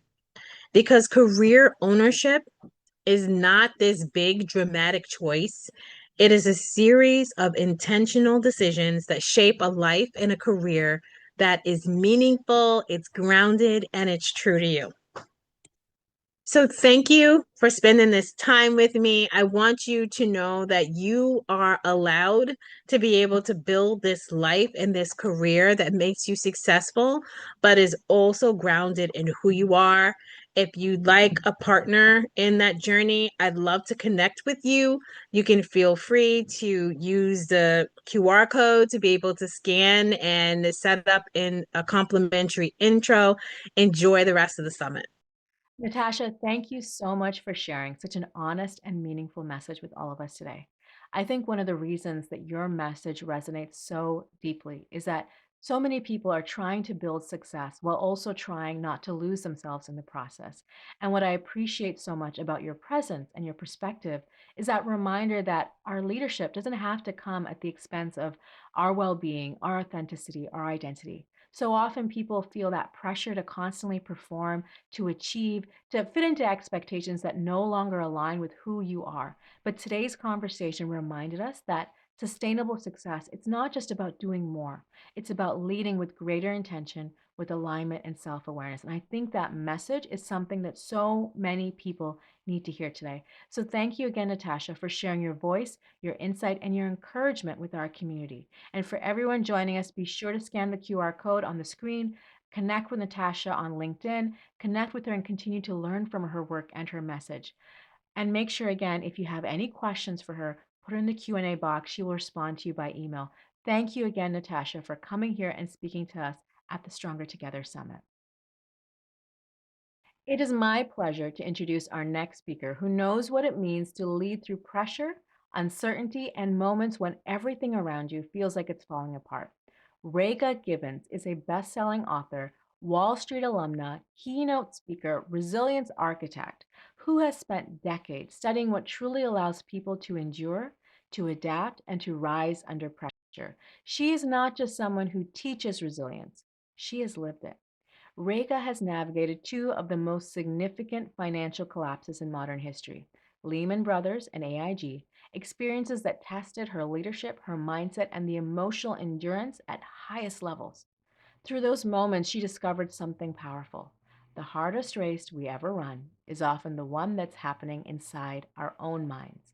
Drawing from her background in industrial psychology, 4 decades in corporate America, years of studying professional and personal success, Rega developed what she describes as a framework for resilience, not simply as a personality trait, but as a discipline and an operational strategy for navigating life and leadership. And now she's going to share these insights in her critically acclaimed book, Marathon Mindset Outrun the Voice of Negativity. And she is a sought after expert featured on television, podcasts, and stages around the world. So today's session is especially meaningful for all of us who are in leadership positions, who are high achievers navigating pressure, self doubt, and the constant demands of leadership. In our talk today, Outrunning the Voice of Negativity, the Marathon Mindset for Executive Women, Rega will challenge you to rethink resilience, strengthen your inner dialogue, and step into that version of yourself that is capable of leading through adversity with clarity, with courage, and endurance. So please join me in welcoming Rega Gibbons to the summit. Is a voice in your head being mean to you? Do you ever wish your mind was your friend, not your worst enemy? Well, if you answered yes to either of these questions, then this session is for you. My name is Reka Gibbons. I am a best-selling author of Marathon Mindset, Outrun the Voice of Negativity. I'm a Wall Street alumna, a marketing executive, and a resilience architect. I actually had to learn how to become a resilience architect because I was in AIG during the financial crisis. And I watched my 401 from Lehman Brothers go down in ashes.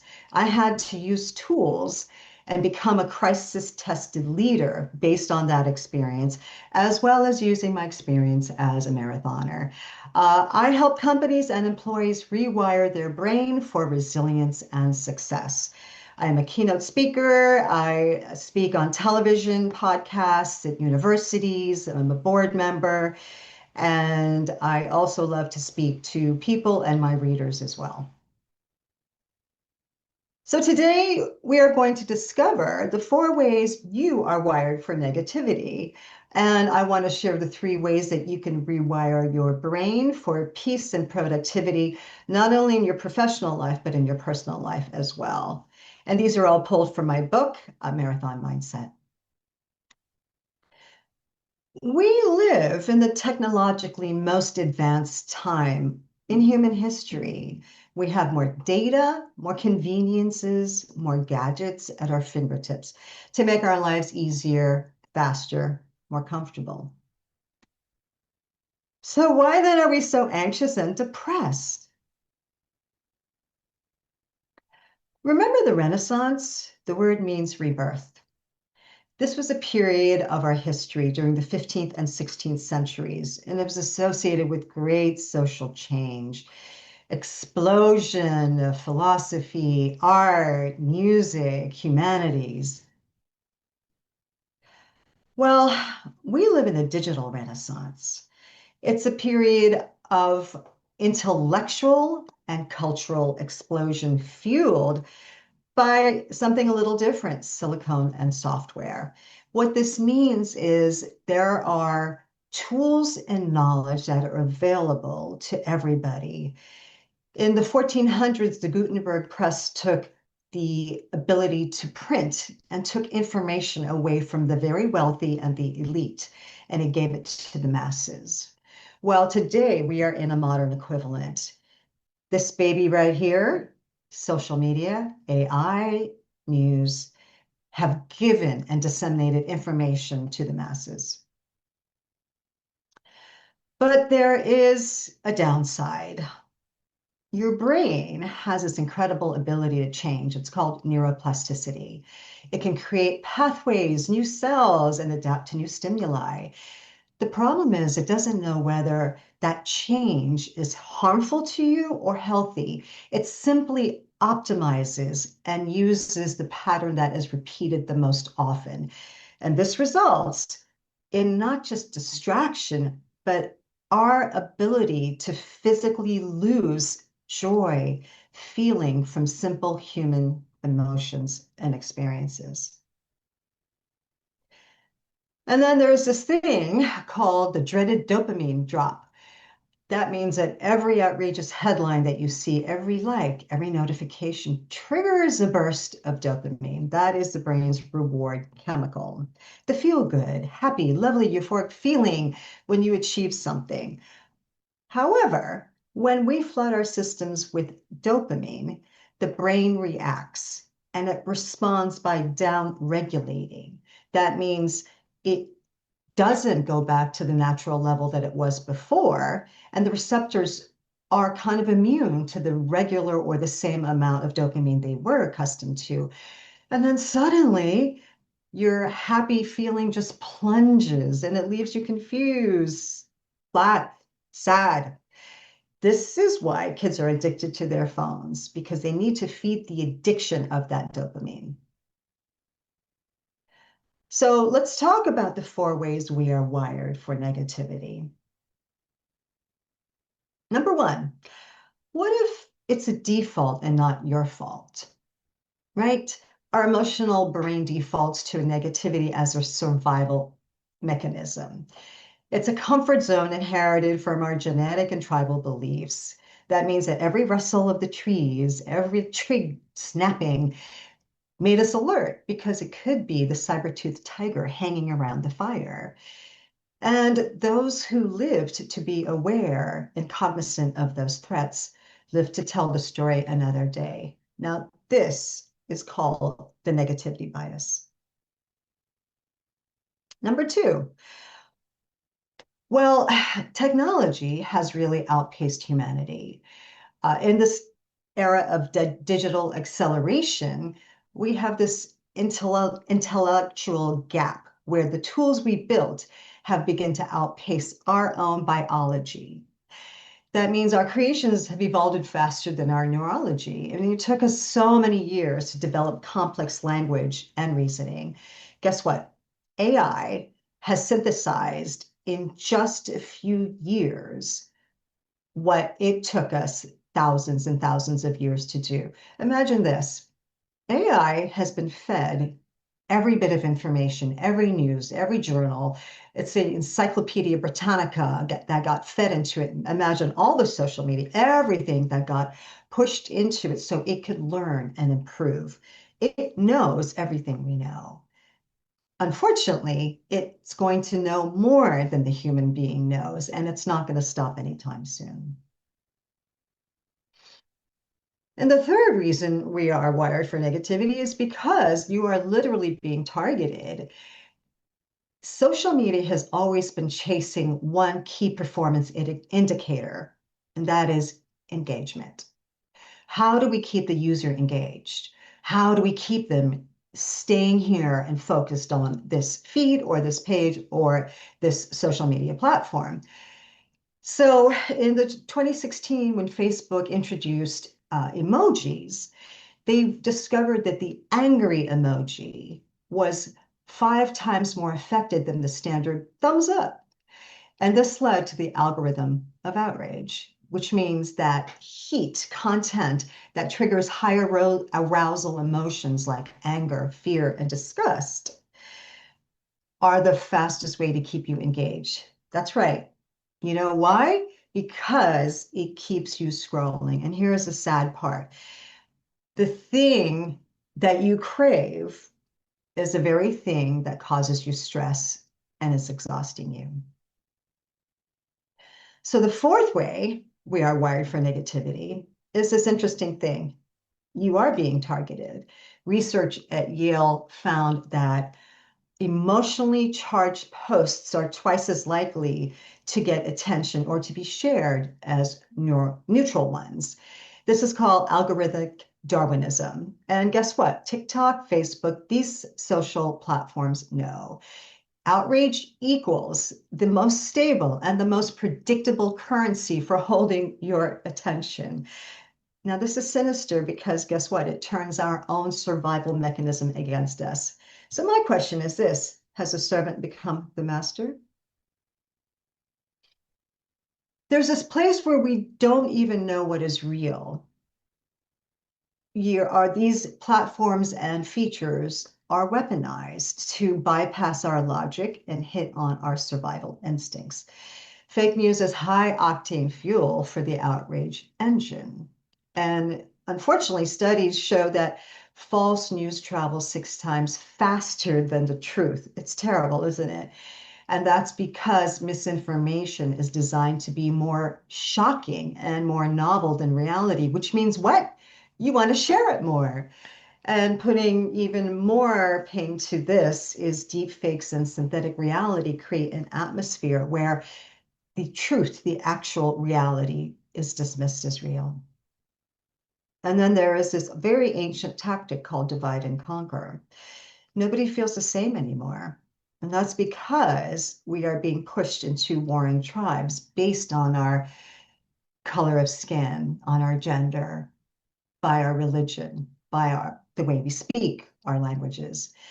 And this polarization doesn't just show you what you like, it shows you what the other person is doing that will disgust and outrage you. And the perception causes this. The other group is a threat. So it's no wonder we're anxious and depressed. The world wants to claim your mind, but you need to escape it by creating a blueprint. So let me offer you this. I want to share a little wisdom from my book and what inspired me to write it. In 2024, I was working with 2 global clients, huge clients. One was a consultancy and the other was the government. And I was doing videos, workshops, teaching how 5 generations in the workforce can work together and learn to lead. It was great. I was having a fantastic time. I had just left my position as Chief Operating Officer for a digital marketing agency. And I felt I was really using my purpose and giving back of my experience from 40 years in corporate America. Then came the backlash against DEI, and my clients told me, look, Reka, we love what you do, but our budgets are locked. I'm in a short month, I lost 2 major clients. And let me tell you, I was angry. I was really angry. And then I got depressed because here was my purpose, my career, the new direction of my career, and I was questioning all of it. And in the middle of that depression, something floated into the back of my head. It was a comment that my husband had made to me years ago. He said, you know, if you're going to run a marathon, you better be really good friends with your mind, because for miles and miles, that's all you got. And I thought, oh, there's something here. If I can learn the tools that runners, masters have discovered to tame that dragon of negativity, I will share it. Hence the book. So, what I'll say is this: we have been wired towards negativity, negative patterns, to keep us safe, to protect us from harm, and to use against each other. But I'm going to say there is a better way, and that is your roadmap to a resilient mind. And it is this: I'm going to offer to you, in this hyper-connected world, this overwhelming world, you cannot just passively assume everything you're exposed to is real. That is why it's vital that you become an owner, not just a mindless consumer. Don't assume what you see is real or even true. The consumer is a victim of those 4 negative drivers that we looked at earlier, but the owner, she allows and controls every aspect that enters into her life, her body, her home, her family, and her magnificent mind. The owner chooses where to invest her focus, and she therefore architects her own narrative. So I'm going to share with you 3 ways from my book that you can become an owner, not a consumer. And I call this my master switch, because we're not just racing against negativity, we are trying to remain the architects of our own lives. Let's look at the 3 ways you can shift from a consumer to an owner. Number 1, the neuroscience of rewiring your brain. Your brain has a superpower. It's called neuroplasticity. It can reshape, rewire, even grow new cells. It comes to this: your brain is your very own supercomputer, and it's capable of doing anything you program it to do. But here's the kicker: you must download the new program and you must run it. Your mind thinks it's real. Let's imagine that we're watching a John Wick movie, right?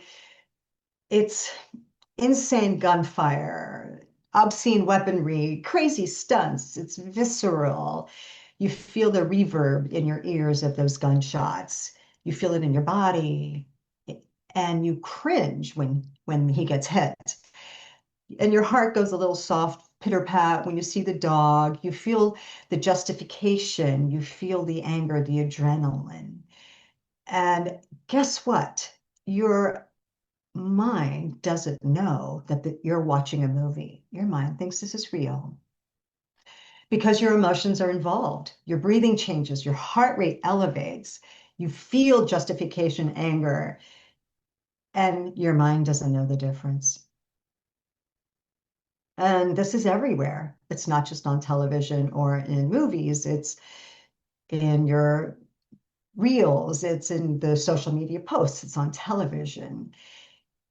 You're seeing this and your mind is stimulated and triggered everywhere, and it thinks it's real. So it adapts. It rewires to handle that anger, that stimulation, that stress. And this is why you need to download new software that creates new pathways in your brain, especially for women in the workforce, because we are doing double, triple duty. It's imperative that you choose new pathways that are restorative, soothe, and not just a cheap diversion tactic. So my book is called Marathon Mindset. So you know there's got to be some running stuff in it, right? And there is. There's a secret that runners have known for thousands and thousands of years, and that is that lacing up your sneakers doesn't just activate your glutes. It creates incredible chemical upgrade for your brain. So I wasn't always a marathoner. I didn't start running until I met my husband. But let me tell you this, it has changed my life.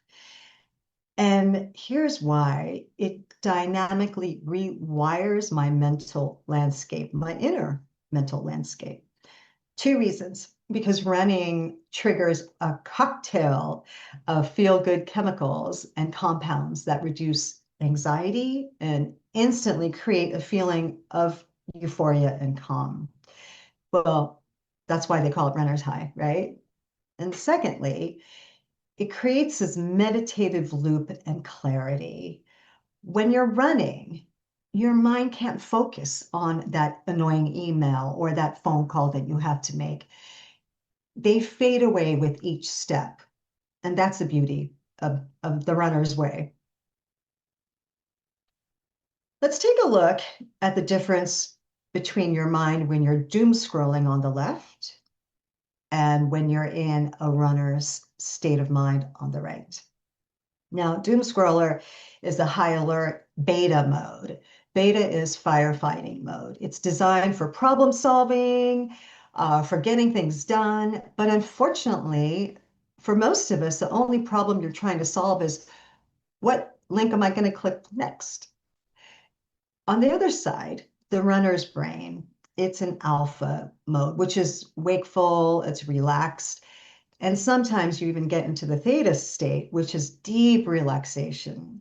This is where the subconscious bubbles up solutions that you're not even aware of. It means that a calm and focused mind isn't just relaxing, it's creating. And it's not only creating, it's making you a more focused human being.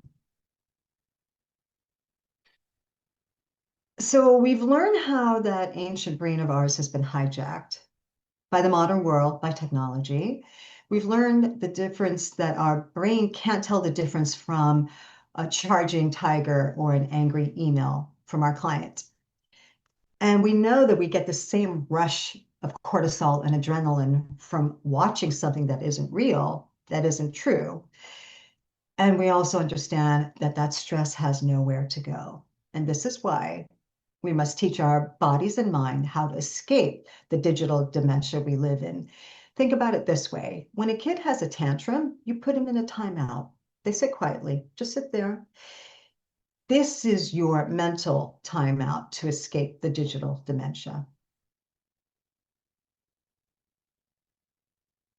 I want you to take a breath. Take a look at this screen.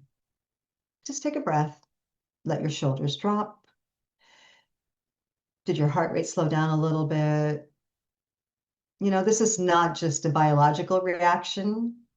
It's not just emotional reaction. Stepping away from the screen is how an owner recharges her batteries. It proves that attention belongs to her, not to a platform. And this is not just a runner's secret. Philosophers have known for ages that walking creates breakthroughs. Writers know that a change in scenery helps them reframe difficult concepts and capture them. So I know you're asking, well, how did these techniques help me in my professional life? Well, think of your career as a marathon. Over time, using these techniques reduces stress, hormones, strengthens your ability to cope with everyday challenges. It makes you more resilient and less reactive, so you can handle the curveballs that come to you. You basically become a mental warrior gliding through situations. Let's look at 3 ways that you can benefit from using these techniques. Number 1, peak performance and focus. You know, the look squirrel feeling you get? Well, using these techniques creates the ability to focus on your goal of peak performance. You stop getting derailed by every notification, every little thing that distracts you.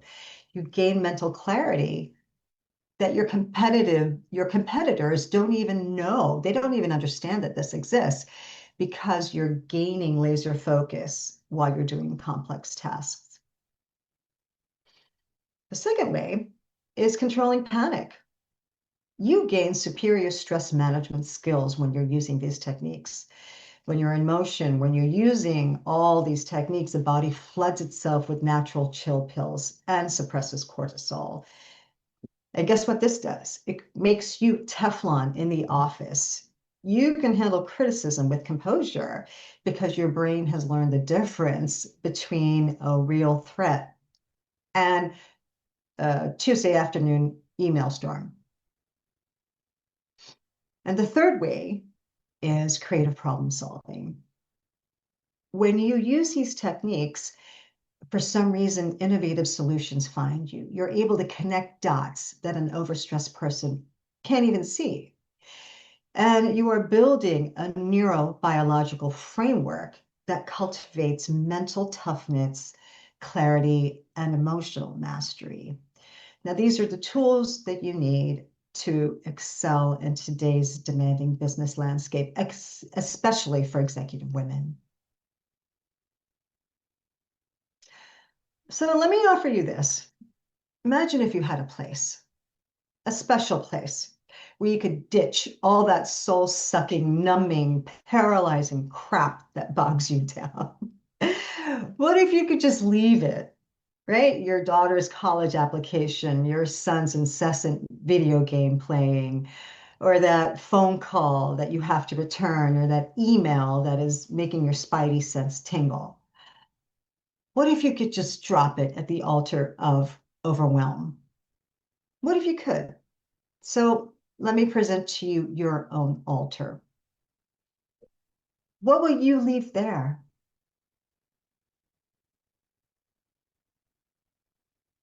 So the techniques we talked about today don't apply to just runners. They apply to high performers, executive women.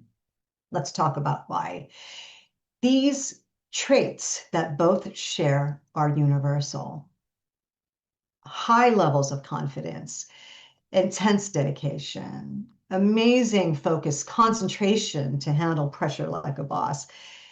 And most importantly, both high performers and elite athletes invest in themselves. They invest in their body, in their mental fitness, in their capabilities, in their mental game. Because peak performance is not just about being a winner. It's about being an elevated human being. So let me ask you this. Are you ready? You are powerful women, multitaskers, mothers, daughters, caregivers, entrepreneurs. Are you ready to own what you allow into your heads, into your homes, into your family, and into your magnificent hearts? I hope this session has inspired you to strive for a marathon mindset. And I hope you've learned techniques to outrun your own negativity. It's been great being part of the Women Who Lead Summit. A big thank you to Dr. Anna Thomas for inviting me to speak. I hope I pulled back the curtain a little bit on the battle all of us face, and that is the race against our own negativity. Please connect with me on LinkedIn. You can find out more about my book at rekagibbons.com. And there's a QR code. If you click on it, you will get a freebie download of the 7 ways to be an owner, not a consumer. Thank you so much. It's been my pleasure. Thank you so much, Rega, for sharing your wisdom and your message with us today. I think today's conversation was such a powerful reminder that resilience is not about pretending that life is easy or always having everything together. True resilience is learning how to continue learning, even through difficult seasons and unexpected challenges like you shared with us today. I think your message today reminded us that leadership and healing, it can exist together, that strength and vulnerability, they're not opposites. And some of the most impactful leaders are the ones willing to grow through adversity while continuing to serve and uplift others along the way. So, Rega, thank you again for the insight, for the encouragement, for the inspiration that you shared with the audience today. And for everyone joining us, I also want to encourage you to check out her new book, Marathon Mindset. Continue learning from the important work and the message that she is sharing in the world. You can scan the QR code on the screen, use the link in the chat to access her free gift, and stay connected with her. You can also follow Rega Gibbons on LinkedIn. And as always, if you have any questions, place them in the Q&A box and she will respond to you via email. Once again, thank you so much, Rega, for coming here to the summit, for speaking to all of us. It was truly an honor to hear you. I'm so excited today to introduce a woman who has spent decades helping leaders understand one powerful truth, that leadership is not just about strategy or authority, it is about connection. Karen Hall is an emotional intelligence leadership coach. She is a humorous motivational keynote speaker. She is an international best-selling author, and she is what many executives affectionately call the CEO whisperer. She has more than 40 years of experience in media, entrepreneurship, leadership, and communication. She has helped individuals and organizations strengthen trust, improve communication, build cultures and communities where people feel seen, valued, and empowered to thrive. She is the CEO of Momentum Media. She's the founder and editor in chief of the Global Women's and Latin Journals with the Los Angeles Tribune. She's an executive producer of global live and virtual broadcasts that reach audiences across the world. She is the host of multiple inspiring podcasts, including the Hero Within podcast, which is ranked in the top 2.5% globally, and she shares powerful stories of resilience, healing, and hope. And through her work, she continues to remind us that empathy is not weakness. It is one of our greatest strengths that we can develop.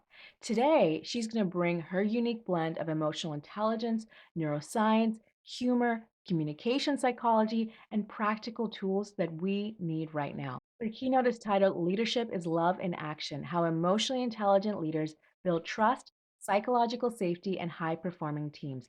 Karen will share how emotionally intelligent leadership creates stronger teams, deeper trust, greater resilience, and healthier workplace cultures. So get ready for some practical insights, some memorable stories, some laughter, some strategies that you can begin to use immediately. So please join me in giving a warm welcome to Karen Hall. Thank you, Dr. Anna Thomas. I am so grateful to be a part of Women Who Lead Summit because, we are noticing that there is a difference between the way that men lead and the way that women lead. And I find it all so fascinating.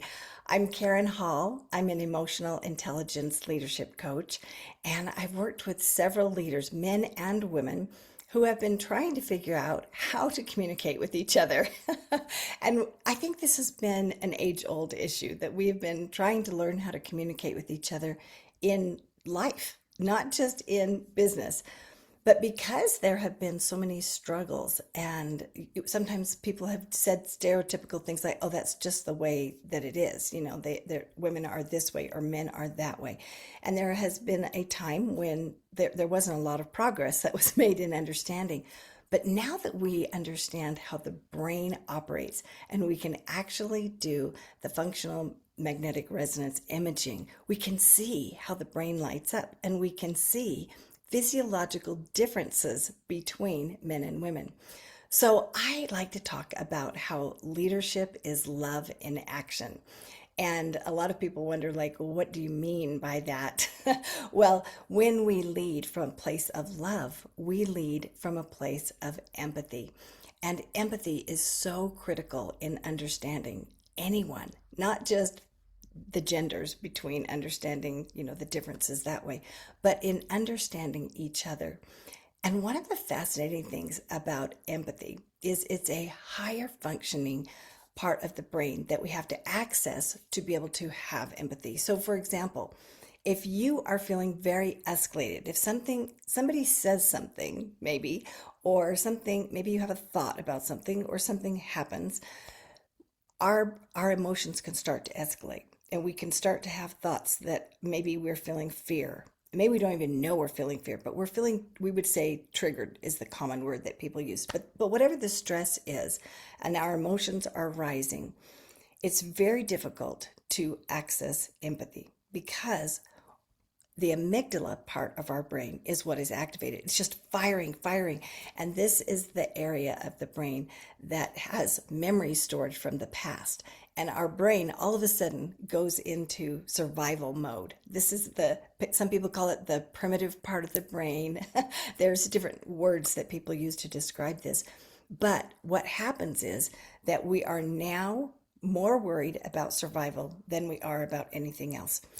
So when we talk about leadership is love in action, how can we use that empathy? The first thing that we have to do is we have to be able to regulate our emotions. Well, a lot of times when I talk to people about their brains and about the neuroscience that is involved, they'll say, I don't really understand what you're talking about. This is all so new to me, and I'm not really into science, don't really understand the whole thing. So I thought I would just share a little story about me, and I thought this might relate to some of you who are hearing this. So I had I was having a problem with my computer, and so I called the IT people, and I couldn't figure out how to do what they wanted me to do. So they said, "Can we shadow you?"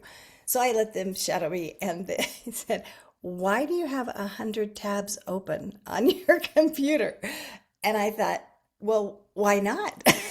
I can find everything I need as a researcher, as a writer, as a public speaker. I'm looking at lots of different sources, and I have documents that I'm working from and documents that I'm comparing it to.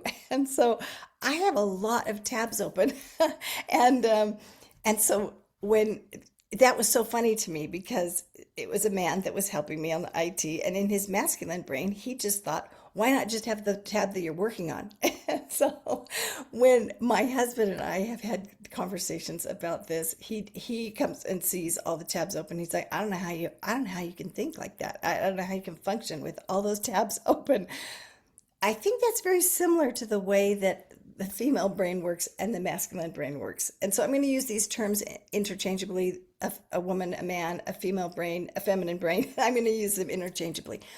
But what is happening, and I think this is very important to understand, is that in a female brain, the hemispheres, the left hemisphere and the right hemisphere, the logical and the emotional, have so many more neural pathways that there's cross wiring and connection between the hemispheres. So it's very easy for us to go from one thing to another.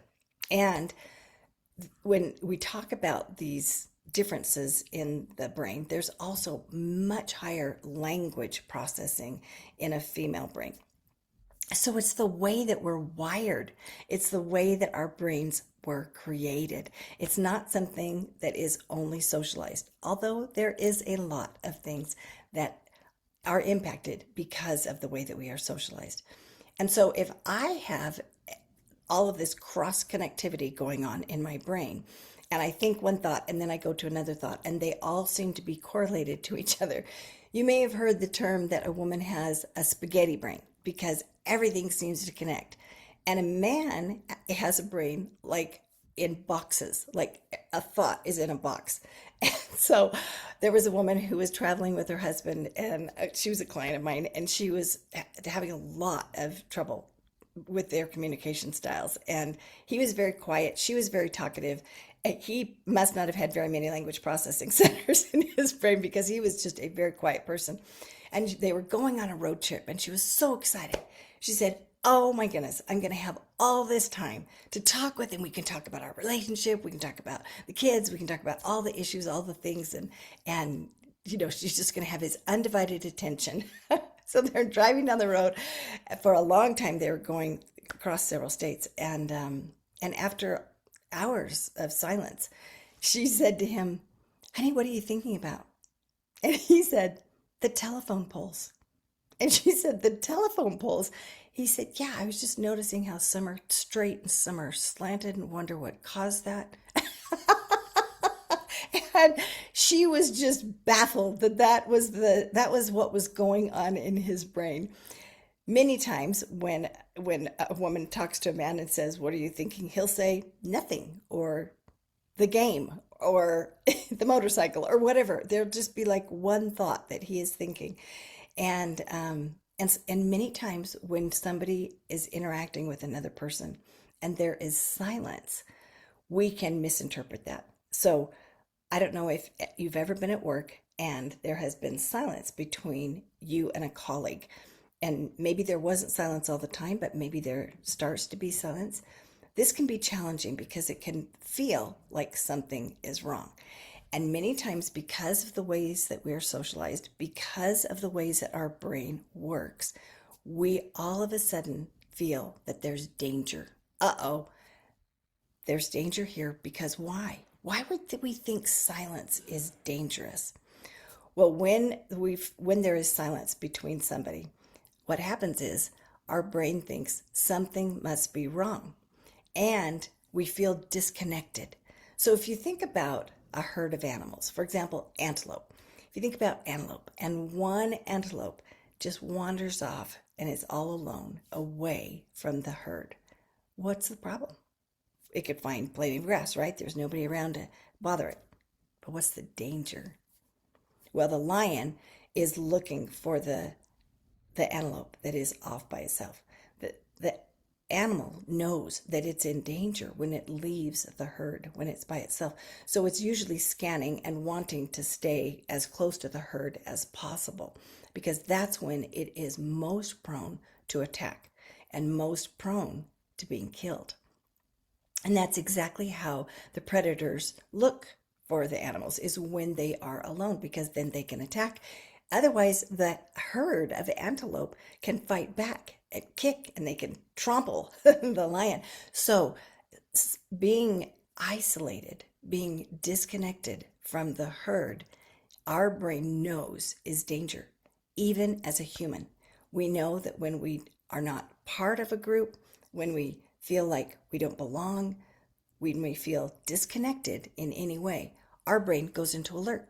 It goes into that amygdala that starts firing because fear is activated in us. So silence in a relationship can be triggering to people. And it takes a lot of intentional work to be able to recognize, oh, there may not be anything going on at all. I have talked to so many leaders who this has been a major issue, that when somebody is silent, maybe they make a proposal to someone and then there's silence. Uh-oh, they think it's terrible. All is lost. No, they're not going to do it. The next interaction that the person has when they feel fear can be different than if they felt confident, if they felt grounded. If I feel fear that all of a sudden you're going to reject me, or all of a sudden I don't belong in the organization, or my proposal's been rejected, and that might threaten my sense of belonging in the organization, or it might threaten my future in some way, maybe even my ability to provide for my family. There could be all kinds of fears that can be activated. Well, then the next time I interact with you, if I feel fear, I might say something different. My energy may come across differently, and the interaction could be very different than what I would want it to be ideally. So if I feel fear when that silence has happened, one of the things that I can do is to practice empathy for myself. So as an emotional intelligence leadership coach, I talk about how to regulate our emotions. And one of the things, a lot of times people say, I hear this word emotional intelligence, but what does it mean? So the 5 pillars of emotional intelligence are: number 1, self-awareness. So I recognize something is off within me. Sometimes it's a bodily sensation. Sometimes our chest feels tight, or our stomach feels tight, or maybe we feel our heart starts to pound, or our breathing gets more shallow. Sometimes we recognize it in our body first. Sometimes it's a thought that we have, and we recognize, oh, they don't like me. And that thought then can cause us to feel a certain feeling. So the ability to be self-aware and to recognize those things, then the second pillar is to be able to have empathy for myself in those situations, to be able to show love to myself and help calm myself.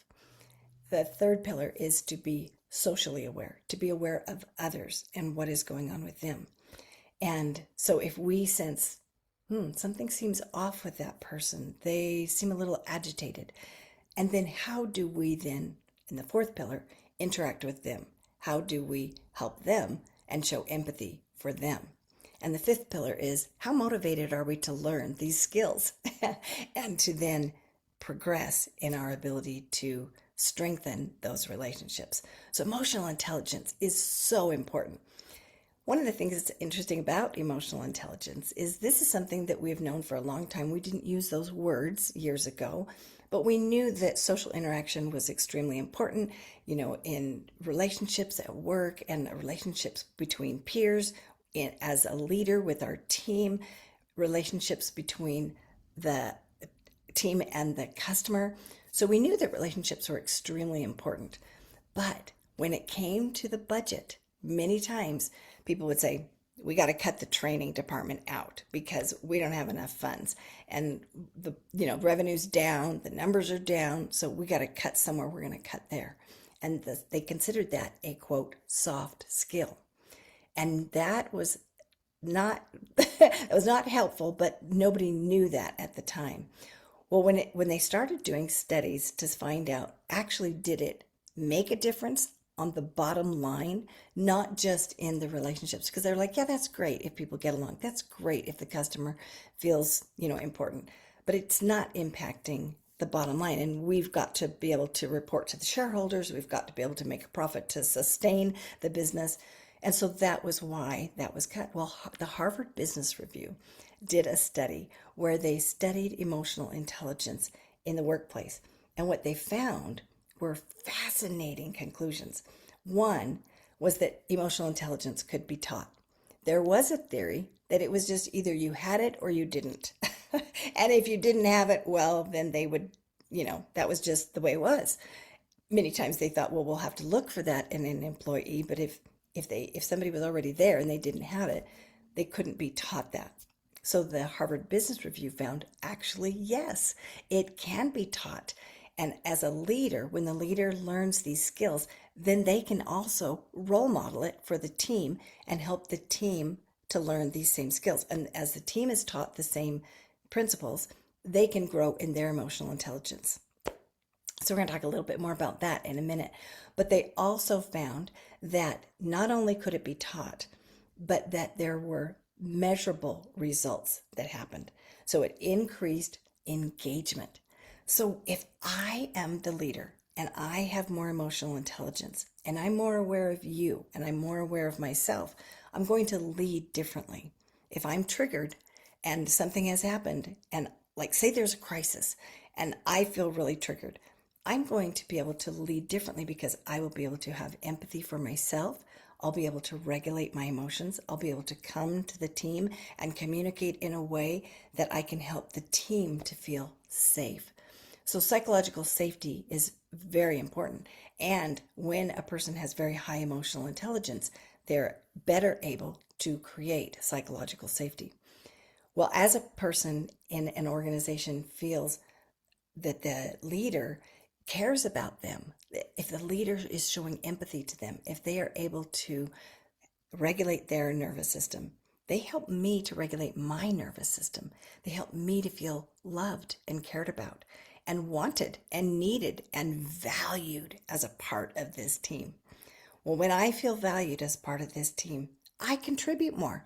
I am more engaged. I think, hey, I saw this problem over there on the line, and I think I'm going to go tell the leader because I know their door is open. I know they want to listen. I know that they are interested in what I have to say because they're interested in me.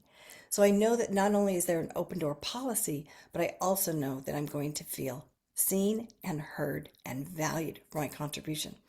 Well, if I feel seen and heard and valued for my contribution, I'm going to notice things differently. And I am going to want to share those things. There's positive reinforcement every time I share an idea that I have or a problem that I notice that needs to be solved. Well, as a leader, what a valuable resource, because I am not everywhere at all times, 24/7. I don't have eyes and ears everywhere to see everything that's going on. I rely on my team to share with me input and to help me to understand how we can improve and how we can be better.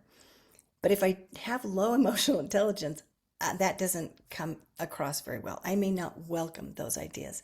So as I grow in my emotional intelligence and I understand the impact of helping someone feel seen and heard and how I can show them that, there are so many subtle things that I can do as a leader to help a person to feel seen and heard, and to know authentically that I do care about them. Then as I am able to show that psychological safety, create that environment where someone feels safe, and that engagement increases, productivity increases, because I feel more invested in this team, in this product, in this service, in this company. I am more committed to what is going on. So there's increased engagement, there's increased productivity, and that relates to increased profitability. In addition, when the customer feels cared about and valued, when I learn emotional intelligence skills as a team member and I say, "Hi Sam, how you doing? Great to see you again. How was your anniversary? I know you and your wife went on a cruise last month. How was it? Tell me about it." I'm like, wow, the team knows me. They know me by name. They know about me. They remember things about me, and they care about what I'm doing. If I have a problem and I talk to someone that has high emotional intelligence, they're not going to shame me for having the problem. "Well, you should have read the instructions better," or "you should have done XYZ." They're going to say, "Oh, I can see how frustrating that is. Let me see how I can help you to resolve that. Let's look at that together." There's going to be a different response when a team member has empathy for the customer. And when I, as a customer, feel that you care about me and you care about my problem that I'm bringing to you, I have more loyalty. I'm more engaged. I may tell you ideas about how you could improve things at your company. You know those little comment cards? Many times people give comments, and those comments are implemented because they are very helpful. It's a fresh set of eyes that sees the problem differently. So as we learned that emotional intelligence was very valuable and impacted the bottom line, then companies were able to justify spending that money on that training and to continue that training to sustain those skills, because we all need to be reminded of these things. So empathy is very, very important. Empathy for ourselves and empathy for others. So I want to talk a little bit more about regulating our nervous system as a leader. So for example, if there is something has happened, maybe the numbers are down and my neck's on the chopping block, and I know that they're going to say, "Karen, you got to fix this." And I'm feeling stressed about the whole thing. And I go into a meeting with the team. If I go in with those feelings and those thoughts in my head, and I have not worked to regulate my nervous system, I may come across from a place of fear. I may come across feeling very stressed.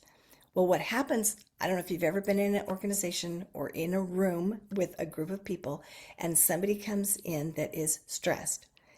Have you seen how it impacts the whole group? Have you felt it yourself? Sometimes we can just feel like, uh-oh, something's wrong.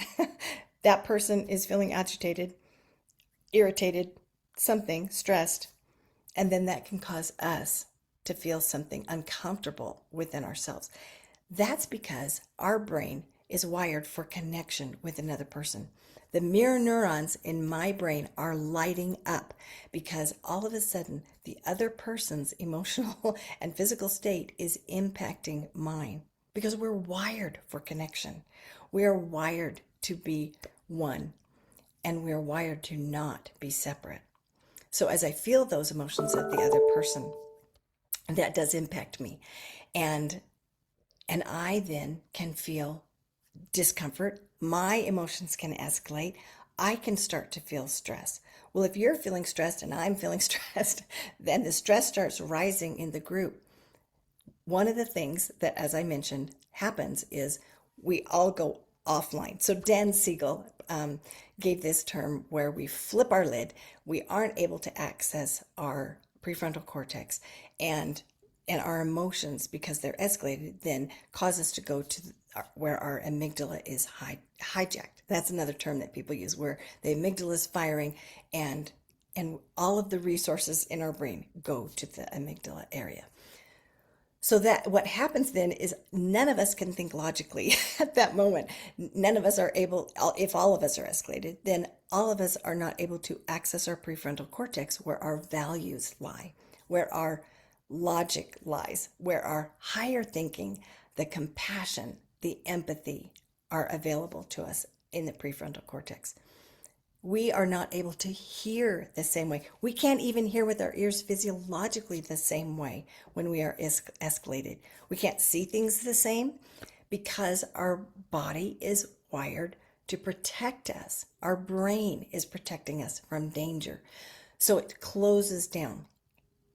Well, if we are trying to solve a problem, if numbers are down and all of a sudden we've got an emergency meeting, the thing that we need the most is to brainstorm, right? We need to be able to find a solution. We need to be able to even think out of the box. We need to be able to be creative, because whatever has been going on hasn't been working. We need some new ideas or some new ways to implement the old ideas. Well, that's fascinating to me, because when we feel psychologically safe, when we feel cared about, our brain opens to possibilities. The ability to be creative, to be innovative, takes the ability to access our prefrontal cortex. So we have to be able to regulate our nervous system to be innovative. So when you think about innovation right now, what's the first word that comes to your mind? For me, the first word that comes to my mind, besides creativity, is AI. I think about how AI is one of the cutting edge innovations right now. Well, learning a new skill, learning to use AI, to implement AI, and to incorporate AI, or to develop a system with AI that would help a company, requires innovation. It requires creativity. I don't know about you, but if you were ever in school and you were struggling with a subject and you said, I can't do it, I can't do it. I remember I have coached children who felt this way. I can't do math. I just can't do it. And their brains close down because they feel fear, because they feel like they're failing. But if they say, I'll figure it out, I can figure this out. My brain is so smart. I can figure this out. I just need more practice. Then their brain is open, and all of a sudden their brain fires differently. Well, it's the same thing with adults. When we feel like, AI, I have no idea how to do it. This is beyond me. I don't understand it. Can't do it. Don't want it. Don't like it. Our brain shuts down. If we feel fear, AI might take my job. If I don't learn how to do this, I might lose my job. Then we don't have the same ability to even learn about that. If we don't feel safe, if we feel criticized, if we feel threatened in some way because of stress that's going on, then we may not be able to learn even if we want to. We may not be able to access the prefrontal cortex that gives us the ability to be innovative and creative. So those are some very interesting aspects as far as why emotional intelligence is so important, and so important for the leader to know, and for the leader to emulate to the whole team. If I come into that meeting and numbers are down and I'm stressed, but first I take a moment to ground myself and to feel safe myself and to have empathy for myself, it's okay, Karen. It's understandable. So these are some of the things that I teach people to say that have helped me, because I have had to work on regulating my nervous system my whole life. This is not something that I have just taught to people in the business world. This is a life-lived experience that I have used for my whole life, because I was born premature, 2.5 months early, and I was in an incubator for that 2.5 months all alone. Back in those days, my mother couldn't hold me, she couldn't touch me, she couldn't feed me, nurse me, cuddle me, nothing. They had these big, thick rubber gloves that if they wanted to hold me, they held me with that. The only person that could hold me was the nurse because it was a sterile environment. In fact, the little incubator that I was put in was called an isolette, and I was isolated. Well, what did that do to my brain? That caused my brain to feel that there was danger out there. And I came away from that with anxiety. I had a lot of fears growing up. I still have fears. And many times my brain defaults to the old way of thinking. And when those fears come up to me and I feel disconnected, I feel a lot of fear. And so I have to work to regulate my nervous system so that my energy, so that the way that I interact with others is the best version of myself. And if I'm not ready, then I show myself empathy and compassion and say, it's okay. You can take the time you need to ground yourself first. Well, as a leader, that's very, very important because as I mentioned with the mirror neurons, if I come into this situation and I am calm and I am feeling grounded, I don't have to have the solution for the problem that's going on. I just have to have the confidence that we will be able to figure this out together. So I may come to the team and I may say, numbers are down, and I'm going to be authentic and I'm going to be honest and I'm going to be vulnerable and let them know what I am able to share with them at the time. I may say, I'm feeling a little stressed right now because, we have this situation going on and we need to bring the numbers up. Well, that's a very different energy that comes across because one, being vulnerable and being authentic automatically causes people to feel more connected to me. And as people feel more connected to me and they care, oh, what's going on? Like I mentioned, they will feel more empathy and they will feel more invested in as a team member if the foundation has been laid where they already feel seen and heard. So as I come to that meeting and I reveal whatever I am comfortable revealing at the time, maybe I could even just say, I feel really stressed right now, but I want to have this meeting about this thing. Whatever it is that I feel that I can share at that moment. And then people are listening and I say, let's talk about what we can do. And then we brainstorm together. That also helps because my mirror neurons are now going to activate your mirror neurons where if you felt some stress, you are going to calm yourself and de-escalate. And it doesn't happen all at once. Sometimes it happens layer by layer by layer, thought by thought by thought. Maybe the first thought is, it's okay if I feel this stress. And the second thought might be, we're going to work together to find a solution. There are thoughts that help us to come down. So as we de-escalate our emotions, and then we say, let's talk about what we can do. Everyone is in a condition where they can access their prefrontal cortex better than they would if I came across very stressed, very anxious, maybe with, all right, everybody, you've got to get the numbers up. If I'm coming across with that kind of energy that's forceful, that's demanding, that is abrasive, that can cause fear and that can cause people to then shut down. So my goal as a leader is one, to be self-aware of what is going on within me, to regulate my emotions and to show empathy to myself so that I can do that. And then I am able to be aware of you. What is going on with you? Maybe when we come to that meeting and numbers are down and I see the fear in your eyes and I see the body language and the ways that you are responding, then I have empathy for you as a leader. And then once again, we co-regulate emotions with each other because as I show empathy to you, you're able to then de-escalate your emotions. And so it's so interesting how this goes back and forth between each other and raises the consciousness. When we talk about consciousness and being able to be more connected with each other, that is one of the main ways that we do that is through emotional intelligence. So as we feel more connected, we feel like a team. We feel like we're working together.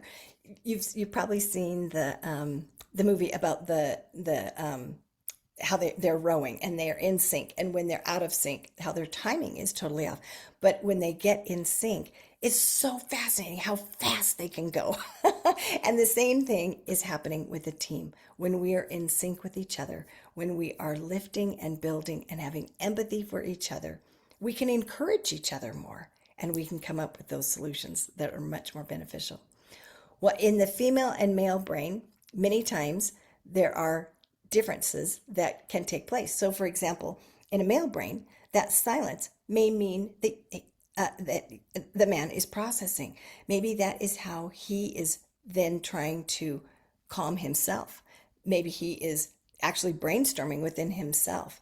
Whereas the woman may be in a point where she feels something, a trigger about something, and she wants to talk about it. So she's brainstorming out loud. He's maybe brainstorming within his brain.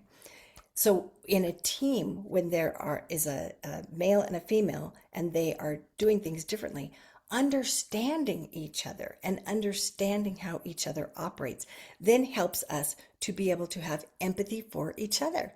So I'm fascinated by that impact because if as a female, I come to you as a man and I say, okay, the numbers are down. I just got the report. I'm really concerned about this. And I start telling you all the emotions that I feel, all the thoughts that I have, the worries, the concerns, and I'm trying to, in practice, regulate my nervous system. The man may hear, uh-oh, she is so worried about all of these things. There is danger. And his emotions may escalate immediately. And he may have an increase in cortisol where he feels danger. And if he feels that there's danger, he may do something different than he would if he felt safe. So if he feels danger, he may shut the woman down. He may say, it's going to be fine. Have you ever received the stop sign? It'll be fine. Well, what does that do? That may cause the woman to feel like, he doesn't want to hear what I have to say. He doesn't even care about how I feel. I have all these emotions and he doesn't even want to, he don't want to hear about it. A woman may misinterpret that to think that she's not valued as part of the team because she's not even allowed to express herself, which is a very natural thing that her brain will do in stress. The man, because he may feel that there's danger, because he may be feeling uncomfortable, because his emotions are escalated, because the mirror neurons are being activated in his brain as well. He's gone to his amygdala. He's not thinking with his highest version in his prefrontal cortex. He may not even be aware of how that stop sign comes across. He may just think, stop, just stop, because he may not be able to deal with the uncomfortable feelings within himself. Well, if I understand that I need to come to the man in a different way, maybe I need to come and say, I've got a lot of concerns. I just got the report. I found out that the numbers are down. Is this a good time for me to talk with you about this? If I pre-frame that, just ask, is this a good time? He may say, yeah, I've got 15 minutes. Or if I say, I really want to talk to you about my concerns about this, he may say, this really isn't a good time. Maybe he's already dealing with something and he knows that he's not in a good place. Maybe he's in that zone where he's silently trying to figure something out. So if he said, this really isn't a good time. I'm working on another project right now. Could you come back in half an hour and let's talk? Well, then she knows he does want to hear from me. This isn't that he doesn't want to hear from me. And so when she comes back, then if she is able to say, I'd like to just tell you some of the thoughts that I have about it. I'm not ready to solve the problem yet. I would just like to have you be a sounding board where we could maybe brainstorm together. Is this, something that you're comfortable doing? Well, then he knows, oh, she doesn't need me to fix this problem. Whew, relief. And so then he is able to listen differently. He de-escalates just by hearing that because he knows there's no danger that he has to solve. So the ability to have emotional intelligence impacts us greatly as the differences between genders, as the difference between the way that men and women think, and the difference between the way that we process the things that we're dealing with. So if I am the kind that wants to talk about all those things, if I just give the other person a pre-framing of what I am about to do and that they don't have to solve anything, I can create a much safer environment for the other person, which then creates a team effort between the two of us. So then the other person can just listen and say, "Great, okay, are you ready for some feedback? Would you like to find some solutions now?" "No, not yet. I'm not ready yet." So if we have this high emotional intelligence training between the different members of the team, the interactions are different and the questions are different and the psychological safety is different. The team operates at a higher capacity because of the emotional intelligence that has been taught. The genders communicate better so that each other hears the other and both feel safe. The men feel safe, the women feel safe, and they understand each other better. They offer more grace to each other because they give each other the benefit of the doubt and they show love to themselves first and take responsibility for that rather than looking for outside validation all the time. So leadership really is love in action because as I show love to myself first, I am better able to regulate my nervous system and I am better able to lead from a place where I can access my prefrontal cortex. And then as I am able to be more aware of you and help you by showing empathy to you, you feel psychologically safe. You are able to regulate your emotions better. And as we all are regulated, we feel greater empathy for each other. And we feel more invested and more committed to the mission, to the team, to the purpose, and to the goal. This is very impactful. And as the Harvard Business Review revealed, this increases engagement, productivity, and profitability and loyalty. And as I feel more loyal as a customer, guess what I do? I go tell everyone. I talked to Karen and she actually solved my problem. You'll never believe it. If you have that, you dealt with that over there and they just said, it's your own problem. Too bad. Oh, you only got a bot. You didn't get to talk to a human. Let me tell you about Karen. You have got to go do business with Karen. And the word of mouth is the secret sauce of marketing. It's the greatest power because there's a testimonial right there from that client to another potential client. And when that client feels cared about, their testimonials are powerful. And that's how we grow. That's how we scale our business in the most effective way. So I encourage you, if you would like to learn more about how to use emotional intelligence in your leadership, if you would like to teach that to your team, if you would like to have more training on this, I'm Karen Hall. I'm an emotional intelligence leadership coach, and I have a free gift for you on how to calm your nervous system in 60 seconds. Actually, it can be done if you know the tools. So I encourage you to look me up on LinkedIn. I'm Karen Hall, Queen of Empathy. My clients gave me that name. I did not come up with that name. And I encourage you to take advantage of my free gift. Thank you. Thank you so much, Karen, for sharing your message with all of us today and for being part of the Stronger Together Summits community. Karen and I first connected about a year and a half ago through the Los Angeles Tribune community. Since then, I have had the opportunity to watch the incredible way that she continues to create platforms and opportunities that elevate women leaders from around the world. She's, like I mentioned before in her bio, she's the editor-in-chief of the Women's Journal. She has helped spotlight and amplify the voices of hundreds of women across industries and experiences.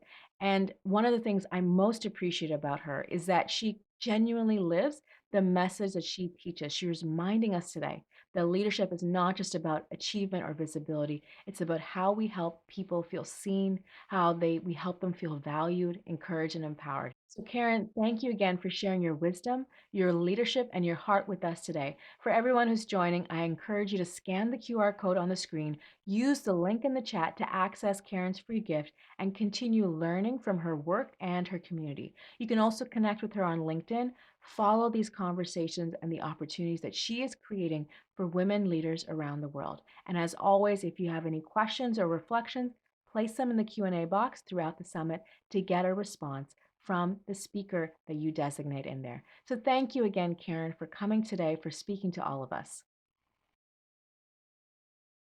Hi, everyone. We are going to head into a short break in just a moment. Before we do, I want to pause and say how genuinely impressed I've been by the speakers that we've heard from today. Because, sharing expertise is just one thing, but sharing their personal experiences, their lessons learned, their challenges, their honest reflections on a stage like this, that takes a lot of real courage. And I think that's part of what made today's conversation so powerful. Their honesty, their authenticity, their vulnerability here for us, and their willingness to contribute something meaningful for the rest of the world. So, before we continue into the second half of today's summit, I just want to thank all the speakers so far for the wisdom and insight and openness that they've shared with us today. And if today's conversations have sparked something in you, maybe even the thought that maybe you'd like to share your own expertise, your own message, more maybe on a stage like this one day, I want you to hold on to that thought because later today, I'm going to share with you a free opportunity and a training for those who are interested in learning more about visibility, communication, as well as future speaking opportunities. And with that, we're going to take a quick 5-minute break. Now, during the break, I'm going to show the speaker slides, their QR codes rotating on the screen in case there were any that you missed from the earlier sessions. So take a moment, stretch, grab a bite to eat, refill your coffee or your water. We're going to be back in just 5 minutes for the second half of today's conversations.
Welcome back, everyone, to the second half of today's summit. I hope you enjoyed your short break. You had a chance to recharge a little bit.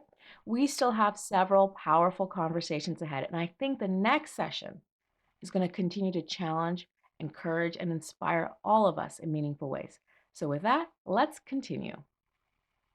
I am so excited to introduce to you our next speaker. So, our next speaker is someone who believes that true leadership is not about pushing harder until you burn out. It is about leading from alignment, authenticity, and purpose. Debbie Prediger is an empowerment strategist. She is a speaker, a visibility mentor, and the founder of both the Empowering You community and the Be Extraordinary Women's Network. She is known for helping heart centered entrepreneurs, visionary women, and emerging leaders gain clarity in their message, their confidence in their voice, and taking the courage to take that next step. Through her work in collaborative leadership, emotional resilience, visibility, and growth, Debbie creates transformational spaces where people feel deeply seen, supported, and empowered to rise into the leader that they are meant to become.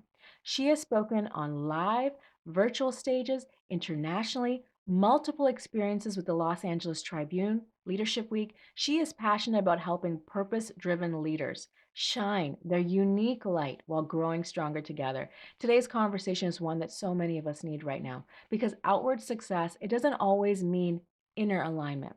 And while many high achieving women, they're quietly carrying overwhelm and exhaustion and disconnection behind the scenes, we need to hear messages like Debbie is going to share with us today. So, her session is the Shine Leadership Advantage, leading from alignment, not burnout. Debbie is going to introduce a new model of sustainable leadership that is rooted in emotional alignment, resilience, self awareness, and collaborative growth. Through this framework that she's going to share with us today, we are going to reconnect with our voice, our values, and our vision in a meaningful way. So, please join me in welcoming Debbie to the Stronger Together Summit. Well, hello, everyone, and thank you so much for joining us today. Thank you, Anna, for the opportunity to speak at this summit. It is truly an honor. One of the things that I'm very, very passionate about is helping people recognize the leadership within them. It's really important for me to help you see that you are a leader. You've always been a leader. And when you take ownership of that and lead yourself, there is a new opportunity for you to start leading your inner circle. And then from that, it expands outwards. And so, a little bit about me. My name is Debbie Prediger. I live in a very small town in Alberta, Canada. And although I was the go to person in my community, I definitely didn't see myself as a leader. I saw myself as the person that everybody just called upon to help out. I was at everybody's beck and call. I volunteered on multiple places. I ran a couple different businesses, and we had a family farm, and we still do. But I didn't know that that's what a leader was. For one thing, I had a very distorted version of what I thought a leader was. So I invite you to check into what you describe a leader as, because my old definition of a leader is somebody that was at the top of the mountain and told everybody else what to do. And I honestly didn't really love those types of leaders. So I definitely didn't want to be one. But over time, I recognized that the leader I was looking for was me. And a little bit about that journey to get there was really what my talk today is about, is coming from a place of alignment versus really trying to prove and have that burnout that is a result of that pushing, trying to prove. So as a young mother, I was also a nurse, also ran the farm and all of the care for the animals. So I always like to say I was a veterinarian and a nurse, people and animals. But in that, I got pregnant with twins. And that was the joy of my life, but also a time where I just couldn't keep my head above water. I just felt like everything I was doing was wrong. I wasn't being a good wife. I wasn't being a good mother. I wasn't being a good farmer, and I probably wasn't being a good employee. Now, again, this is all in my mind. This is in my mind, the self talk that was happening. And there was a lot of healing that needed to happen, although I didn't recognize it at the time. But when you are in that place of hearing that kind of comments and those words being whispered in your ear, it really can get hard and heavy on your soul. And in fact, I always like to say that your soul is whispering some other things to you, and you maybe just haven't heard them yet. So pausing long enough to hear them is also part of my story. So I got to the place where my body started to fight back. I started getting headaches that were just terrible. I couldn't think. I was grinding my teeth. I was still ignoring the pain, moving through it, pushing through it. But what was happening is that my body was fighting back to the point it finally just was done. I couldn't hold my head up. I had no muscle in my head. My legs were giving out on me. The doctors, now I'm a nurse, so the doctors in a rural hospital, we all know each other very well, and the doctors couldn't figure it out. They sent me for every test. They were trying different things. They said it might be a brain tumor, it might be MS. They tried several things and they couldn't find the answers, sent me to all sorts of specialists. And the end of the game, they literally told me that it's all in your head. Take these pills. You'll be on these pills for the rest of your life. It's all in your head. And number two, I didn't believe that. I mean, there's intuition and there's knowing. And I thought, this can't be true. So I went on a quest to find out why my body would be doing this. Because number one, I couldn't take pills, which thank goodness I couldn't. But that's something that I've just never been able to take. If a pill's supposed to do one thing, it interacts with me and does either the opposite or it does too much. So it just wasn't an option. So I found energy work. That's when I found out about energy. So in nursing, we're all about the science and the pills and the fix. And then I went into a world that was really about how your thoughts create your reality, how what's happening in your head is also happening in your gut. And if your gut is being affected, then you're not really using your intuition. Well, no wonder I was swirling in overwhelm and doubt and frustration and heaviness. No wonder my body that had been trying to speak to me for such a long time finally just said, you're either going to listen or you're done. And so I did come to that time where I had to really stop and pause and recognize what was happening in my life. And so for some of you, you might have heard some of these stories before, and some of you, it might be brand new. But as a little girl, I spent a year in the hospital in a town or a city 3.5 hours away from home. So it was a full year. I was scared. I was only 6 years old. Didn't know anyone, didn't know why I was there. I'm hooked up to different things all the time. So I did know that they were treating me. I just didn't really understand it. And I was in a lot of pain. But at that time, I recognized that I felt really safe when I got to sit on the nurse's knee. I felt cared for. I felt important. She would be, charting or talking to the doctor and still acknowledging me, just this little girl that, kind of got to crawl in and have my IV pole beside me and sit there. And it felt like I got to sit there for hours. I don't know if that's the truth, but I did feel very, very special, very, very, very loved and very cherished. And later in life, I started recognizing that my people pleasing, my always being there to help in any situation, which is a characteristic of who I am. But there was a need to please. There was a need to love. There was a need to prove that I was worthy and that somebody could look at me and just acknowledge me. So now take those two worlds, the little girl that felt that, but then forgot it.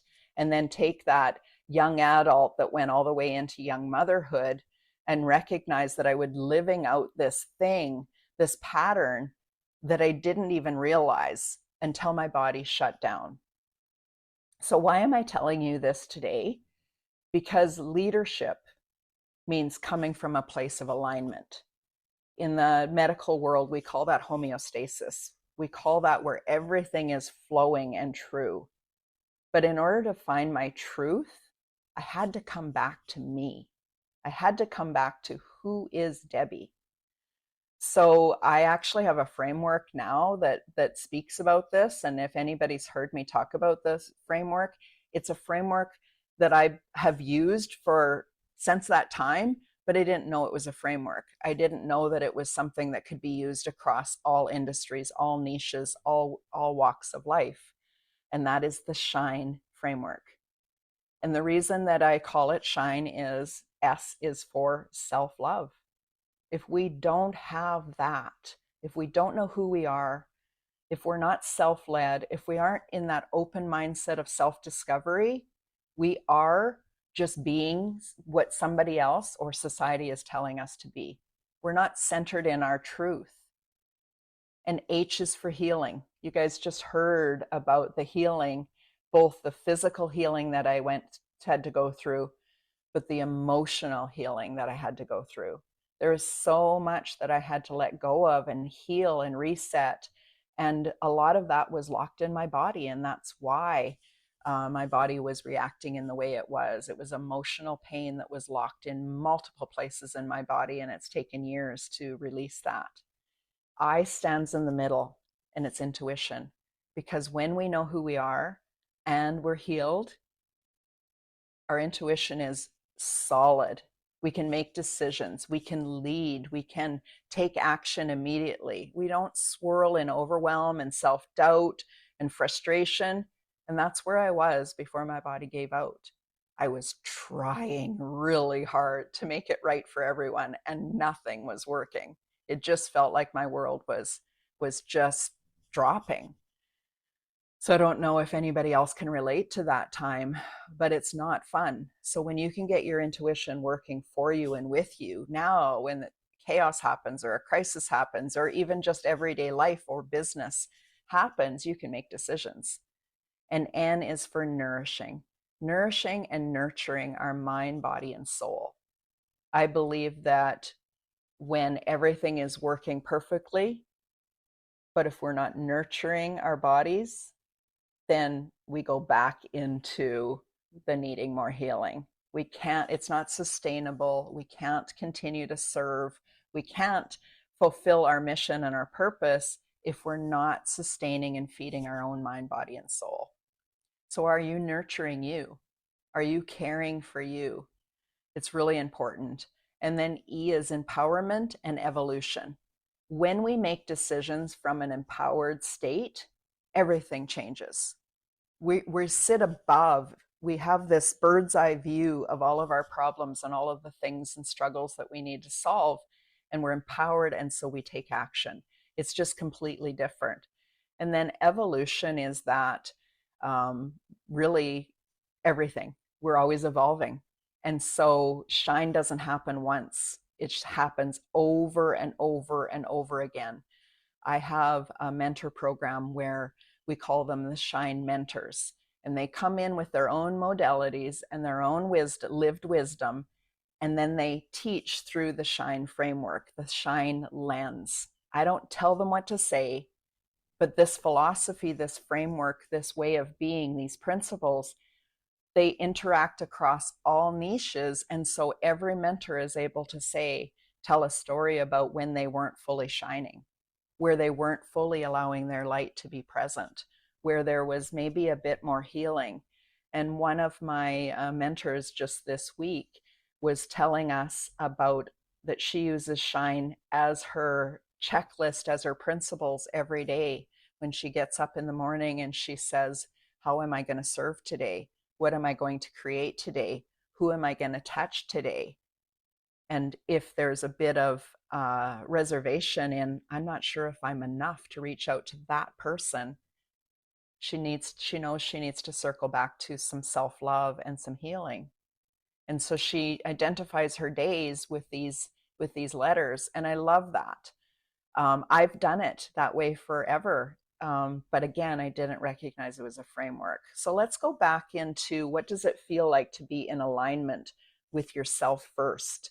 What does it feel like in that flow state where you really just feel like everything's working for me? Like it's easy to make decisions. And then when I make decisions, I take action. And when I take action, I get more confidence. And when I have more confidence, I have more courage. Now, whether this is for you as a woman, a leader of her home, her family, her circle, or if you're a leader of an organization, a corporation, and even an association, um, this is really important stuff. When we can understand how to get back into alignment, we've now have the recipe for success. But we also must be aware of what misalignment feels like.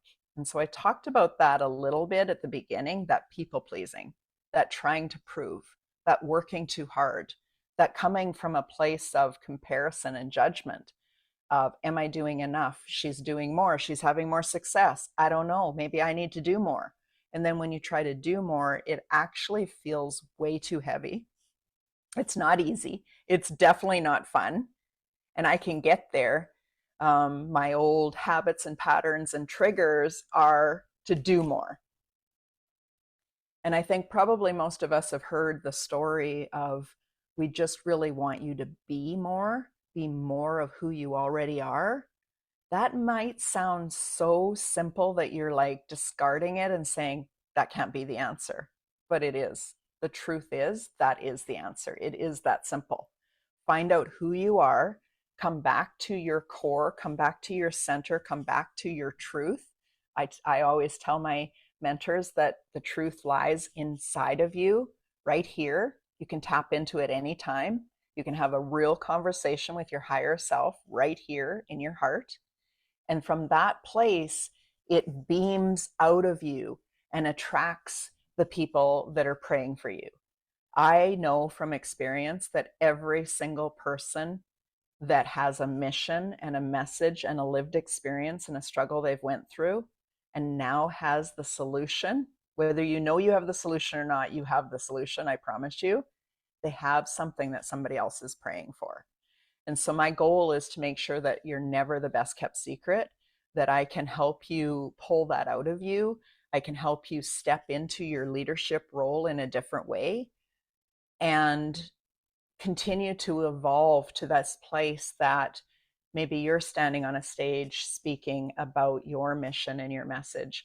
Maybe you're going to the local library and sharing your story. Maybe you're writing your story. Maybe you're teaching your story, and your path and your methodology.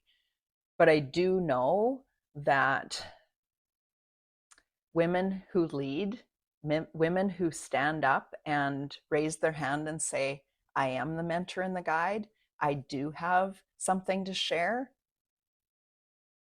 the world needs you. And the world is looking for you. And the world is saying, I found you. And so I know that with all of the speakers that are speaking at the summit, that is true for them, that they do have something to share, that people have been praying for them. And when they showed up, more of themselves with more courage, more confidence, and in that leadership role, it's like this ripple effect just continues to go across the globe. One of the things that you might not know about me is intuition is easy for me. I actually can hear, I can see, I can know, I can taste, I can smell. So I have all the clairs. I hid that for a long, long time because it felt very, very confusing.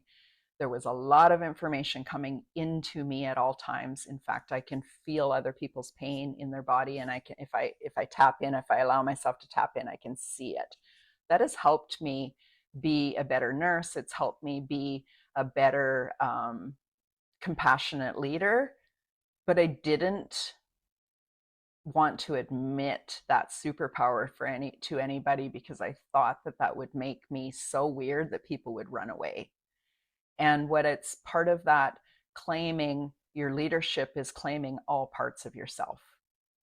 I now see that as a gift. I don't turn it on all the time, but I also don't turn it off all the time. That was probably where most of my emotional and physical pain was coming from, is me trying to put this wall up to deflect all of the things that were coming at me at all times. I could hear other people's thoughts. I could feel their fears. I could feel in their body where they had that resistance. And I'm telling you, that's a lot. But what I want to say to you is that if you just think about what you've been through in life, and then you think about being the bridge to help somebody else through it, where you're just like reaching out your hand and saying, I've got you. I'll help you through this. I know the path. If more people did that instead of stand at the top of the hill telling people what to do, I believe the world would be a better place. I also believe that not just corporate leaders are leaders. I have a community called Be Extraordinary Women's Network. And the reason that I created this community was because I believe that all women are extraordinary and all of them are leaders. I wanted to honor the people that had been my mentors and showed me what life was really about. I wanted to honor the two aunts in my world. Ooh, and I get emotional when I think of them because they made such a difference to me, showing me they never had a job. They never went and worked for a wage. They volunteered in the community and they led their family in a beautiful way.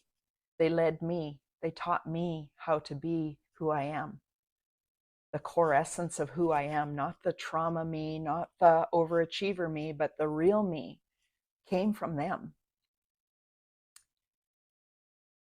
And I wanted a place to honor all women and tell their stories, because I don't care if you're going to teach somebody how to make lefse or can beets, or how to build a website, or how to speak on stages, or how to help somebody with their nutrition when they're going through cancer. Every one of these people has something to share, something really, really valuable. And when I told you earlier that I've been on the other side praying for those answers, I have. I've been on the side where I was running a household at 10 years old and I didn't know really how to do things. So I needed the answer for that. I needed the mentorship, the guidance. I've been the young mom who had twins and had lost the third child, and I needed help with that. And I've been the person that has mentored other people in jobs and taught them. And I needed help with how to be a leader. And I've been through cancer and people dying, and I'm helping at bedsides. And I sure wish I would have had the answer to somebody helping me walk me through that journey too. So when I say that, when we come in and we accept that we are true leaders, and then we come from that place of alignment, not I have to, I must do it, they're depending on me, I have to show up, I'm so exhausted, how can I keep doing this? From this place of, I get to do this. This is a gift. I have this knowledge and I went through these things so that I can help other people through them. It completely shifts the energy. It completely shifts the mindset. And all of a sudden, what I get to do every single day of my life, what I have the honor and the privilege of doing, and who I get to serve, it fills my cup up in a way that back when I was exhausted and frustrated and confused, nothing could fill my cup up like this. So if you're looking for the leader, look in the mirror, it's you, and then get really, really clear on who you are, what you love, what brings you joy, and what message you have to share.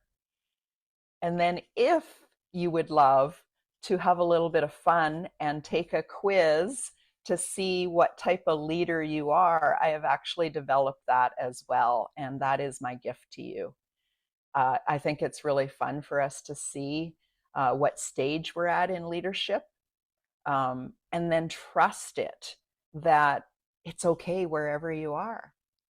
No, there's no test that says, oh, you passed and you failed. we're not judging ourselves, and we're definitely not judging others. And we're not comparing ourselves. We're all on this journey, and we're all being called forward at a specific time in our life when it's perfect. And that's true alignment. And so, thank you very much for having me, Dr. Anna. This has been a real privilege, and I'll make sure that you get the link in order to be able to give that out to the audience. Thank you so much, Debbie, for sharing such a powerful and heartfelt message with all of us today. I know so many of us listening, we could feel the encouragement, the wisdom, the authenticity behind your words. And I think that today's conversation was such an important reminder that leadership is not just about achievement or outward success. It's about that alignment. It's about that alignment and that resilience, about leading in a way that allows you to continue growing without losing yourself in the process. Through your message and the work that you continue to do with the Shine Circle, the Be Extraordinary Women's Network, you are helping women feel seen and supported and empowered, and reminded that we don't have to lead alone. So thank you again for the impact that you made in our audience today, for the work that you continue to do, as well as for continuing to lift up women through your leadership and your voice. For everyone who's joining us, I encourage you to scan the QR code on the screen, use the link in the chat to take advantage of the free gift that she is sharing with you today. This is also a wonderful opportunity to stay connected with her. You can follow her on LinkedIn. And remember, if you have any questions for her, place your questions in the Q&A box, and we'll make sure that Debbie gets your question and she will respond to you via email. Thank you again, Debbie, for coming here today and speaking to us. Our next speaker is someone who believes that visibility alone is not enough because being seen doesn't automatically create sustainable success. And too many women are showing up, working hard, building platforms, and still struggling to translate their expertise into consistent revenue and long-term impact. Dr. Stacy Moore, known as the Operator, is a revenue strategist, an AI companion architect, and the founder of the Royal Table Queens, which is an ecosystem designed to connect women to resources, relationships, and revenue strategies that create legacy level influence. With more than 30 years of experience across corporate leadership, entrepreneurship, Dr. Moore has worked alongside 6, 7, and 8-figure business owners to optimize systems, increase visibility, and activate new revenue opportunities. But what makes her approach unique is the way she blends strategic business growth with relationship dynamics, leadership development, generative AI to help women transform their voice into scalable influence and sustainable income. Her philosophy is rooted in what she calls sacred systems and strategic results, the belief that growth should not only be measurable, but also intentional and aligned. Dr. Moore is also a Global Humanitarian Award recipient and a certified relationship coach who is passionate about helping women lead with clarity, confidence, and conviction in both business and life. Her session today is Voice to Revenue, turning visibility into strategic income for women leaders. Dr. Moore will share with us some practical strategies to help us identify revenue opportunities, strengthen our messaging, and build systems that turn visibility into meaningful and consistent income. If you've ever wondered how to move from simply being present online to building real authority, this session is for you. So please join me in welcoming Dr. Stacy Moore to the Stronger Together Summit. All right. Thank you so much, Dr. Anna, for that warm introduction and for the opportunity to be here. When I saw the opportunity to be part of this, I was so excited because this is right down my lane. It has been for years. So I am Dr. Stacy Moore, aka the Operator, and I'm going to talk to you a little bit about voice to revenue. And this is about visibility and our understanding of what it is, whether we are working in the workforce at corporate or whether we are working as an entrepreneur, or even let's take this to in your own home and in your community. So we're not going to do as much with that. We're going to focus mostly on the entrepreneur. Throughout the slides and presentation, you'll see the options for corporate and what these different elements that I'm going to discuss mean for that. but it's an opportunity for us to understand that our voice is so important. And when we start thinking about revenue, or when we look to scale, if we already have a business, if we're looking to go up the ladder, if we're in corporate, our voice is what gets us there. And so silence right now, even with all of the things going on globally, is not what we want to do. And so I'm happy to have the opportunity to share a little bit about how your voice can turn your visibility into strategic influence. And that's going to get you to, in this case, revenue and also just success. Founder of Royal Table Queens. And this is what we do in talking about visibility, credibility, and then legacy.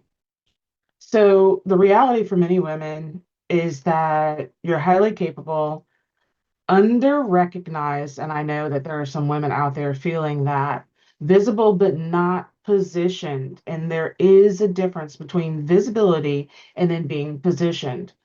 No sustainable systems. And so on the corporate side, usually you do have systems that are in place. That's for corporate. That's not for you. Understand that you fill a position at a corporation. So those systems are set up for that title, not for you as a person, as a human, as a woman. So just keep that in mind.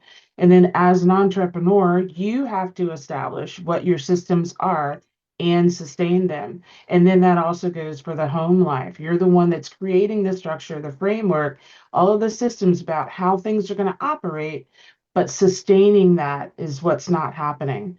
And you're exhausted by trying to prove yourself.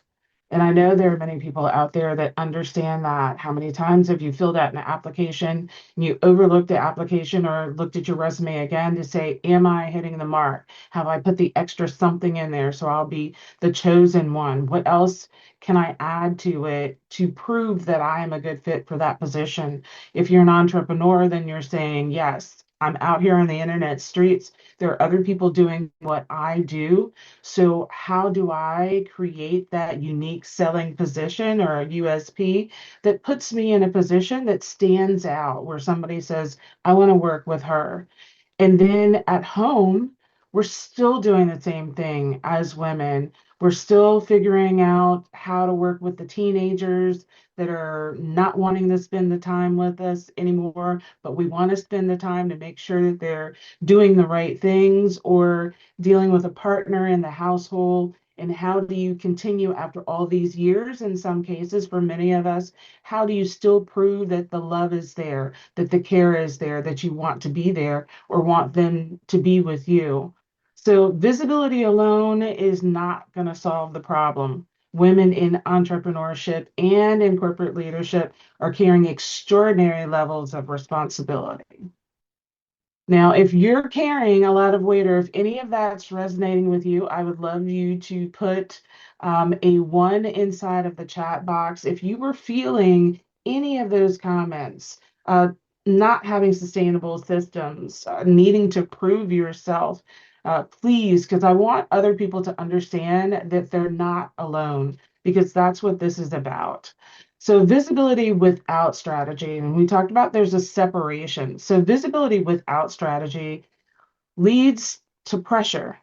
And so when you think about and hear about burnout and exhaustion, and I have to say, earlier this week, I was absolutely in that position where I had to give myself a timeout and say, hey, you need to do some things differently. But the pressure is on then if the strategy isn't in place. And what happened was I did fall out of strategy. I've done a shift in my business as an entrepreneur, and I have not gotten in the proper rhythm yet. And I was paying for it at the beginning of this week. So, but being seen without intention leads to exhaustion, overextension, and opportunities that never materialize. And if you're an entrepreneur, I know that you've seen that. I know that you've seen the post and you've done 30 days straight of post, and there's been no conversion, some engagement, but no conversion. And it exhausts you because it's draining energy out of you, even though you're not doing extra work behind that. But then you feel that pressure because of the energy drain. But visibility with alignment creates opportunity. So when systems are set up to assist you, and I often use AI, and I know good Dr. Anna talks about that as well, about allowing those type of system things, AI, to assist you in getting alignment, the opportunities come a little bit easier because you have that extra partner. So you can retain some of that energy back for you so that you can be in a better position, so that your vibration can be different, and then you approach things differently. Strategic positioning transforms presence into advancement. That's when we have better influence. You can tell the difference. Your team can tell the difference. Even those people on the other side of your post feel the difference. And the session is about understanding the difference between simply being seen and then being strategically positioned for influence, advancement, and revenue. That's how I'm here. This is exactly that. This is positioning for me, and hopefully, the information that I give will accompany in positioning you, giving you more influence. We're talking about how to close the visibility gap, converting expertise into opportunity, and that sustainability component, because it's so huge. I know that as women, we are filling lots of hats, and there are probably a few of you that were saying, when I mentioned corporate, I was talking about you. When I mentioned entrepreneurship, I was talking about you. And I mentioned about the family pressure as well, I was talking about you. So I want to say that I empathize and that I understand, that I see you, and that I hear your cry. And we just hope throughout the whole summit that you'll gain some strategies, some influence, some confidence that will put you in a different position to feel better about yourself, to have that exude out to the people that you work for and with, and that you give that back into someone else as we move along, because we're going to tag team on these things. So this is where it gets down to the nitty gritty. And this is the visibility gap. So when we talk about the differences between the visibility and the positioning, these are the kind of differences we're going to address. Attention. We want attention, or that's what we say. We're looking for attention, attention at work. Somebody needs to notice the extra thing that we did, or the extra hour that we stayed after work. That's what we're looking for. This is the typical. They need to see us busy. If we're not posting on social media, if they don't see you posting, they don't think that you're busy. If you don't have conversions or engagement, then they don't think that you're busy. How are you known at your job? Do people know you by your name in addition to your title? Do they know what you do, or what's that expertise that you bring to the table, or why they call you into the conference room instead of someone else? Performing, we want our performance to be good. KPIs are important on the corporate side and on the entrepreneurial side, and even not as they're listed, but even when it comes to home. If you are not picking the kids up from school, or if you're not attending their activities, if you don't have other family members over, or all of that, that's the performing component of it that society and environment has led us to believe is important. Networking, that's visibility, that's spending time either online or offline, talking to other people who may end up being a good fit for what you do, or for your company, or actually for creating a partnership or a joint venture. And so that's important. And then even networking as a parent with other parents in case there's things that go on at schools. So you have somebody else to pick up the child, and all of those things in the neighborhood, kind of a watch. Posting. Now, this is really on the side of the entrepreneur. So if you're not posting, if you are not putting up, what you're doing and what's going on in your life and what you have for breakfast and all of that, it's visibility, and it is about credibility and that old know, like, and trust. We get it. So I'm not saying these aren't important, just saying that they're not as important as you may have thought they were. And then followers. Followers are people that are following you because they either want to get to know you better or they're looking to see if you're a good fit for them to buy a service from or a product from. But some followers are just support. We know that we have early on with Facebook, especially, you're talking about friends and family members that created your followers. And then over time, with the evolution of the actual platform, followers now become people that you sell to in addition to that. But let's look at how different the strategic positioning is.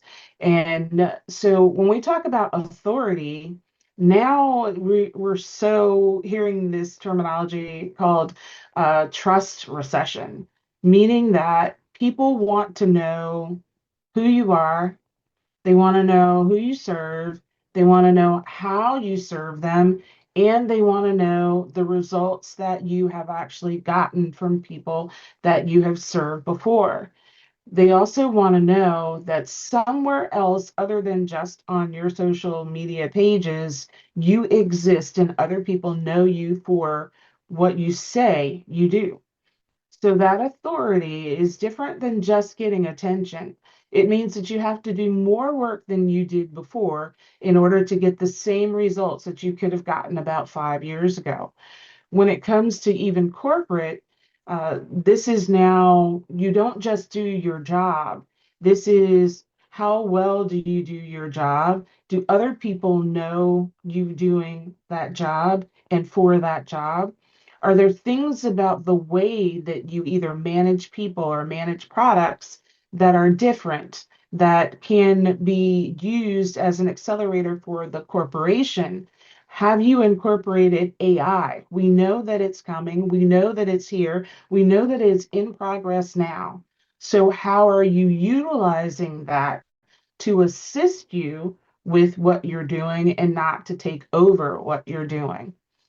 Intentionality is another thing. So before, being busy was good enough. People see I'm on a summit, I'm in the streets, I've written a book, but now it's about intentionality. Why are you doing these things? What message are you relaying to your actual audience?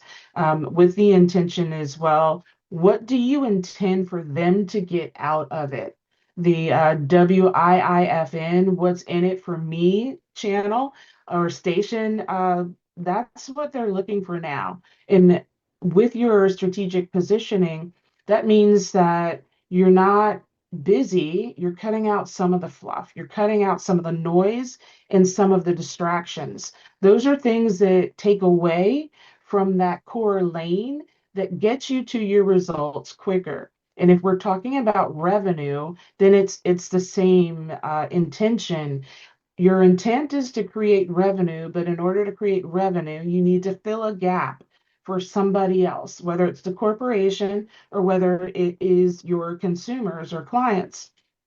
So being very intentional about what you do and how you do it. Being respected is big now. We're seeing a lot of things on social media about respect and respect being challenged.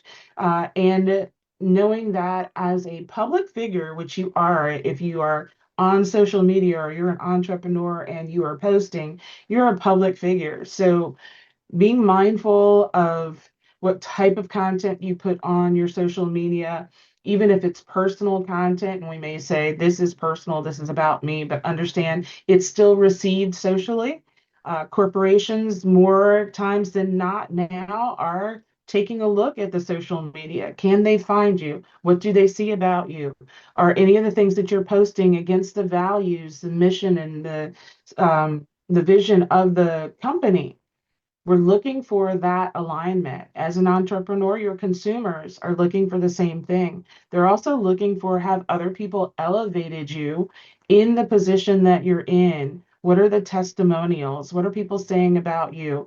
And then even what are people saying behind closed doors? We talk about the BTS or behind the scene in showing people what's going on. What are other people capturing of you behind the scenes as well? In leading, these things are kind of wrapping together. You're talking about strategic relationships, positioning, and opportunities.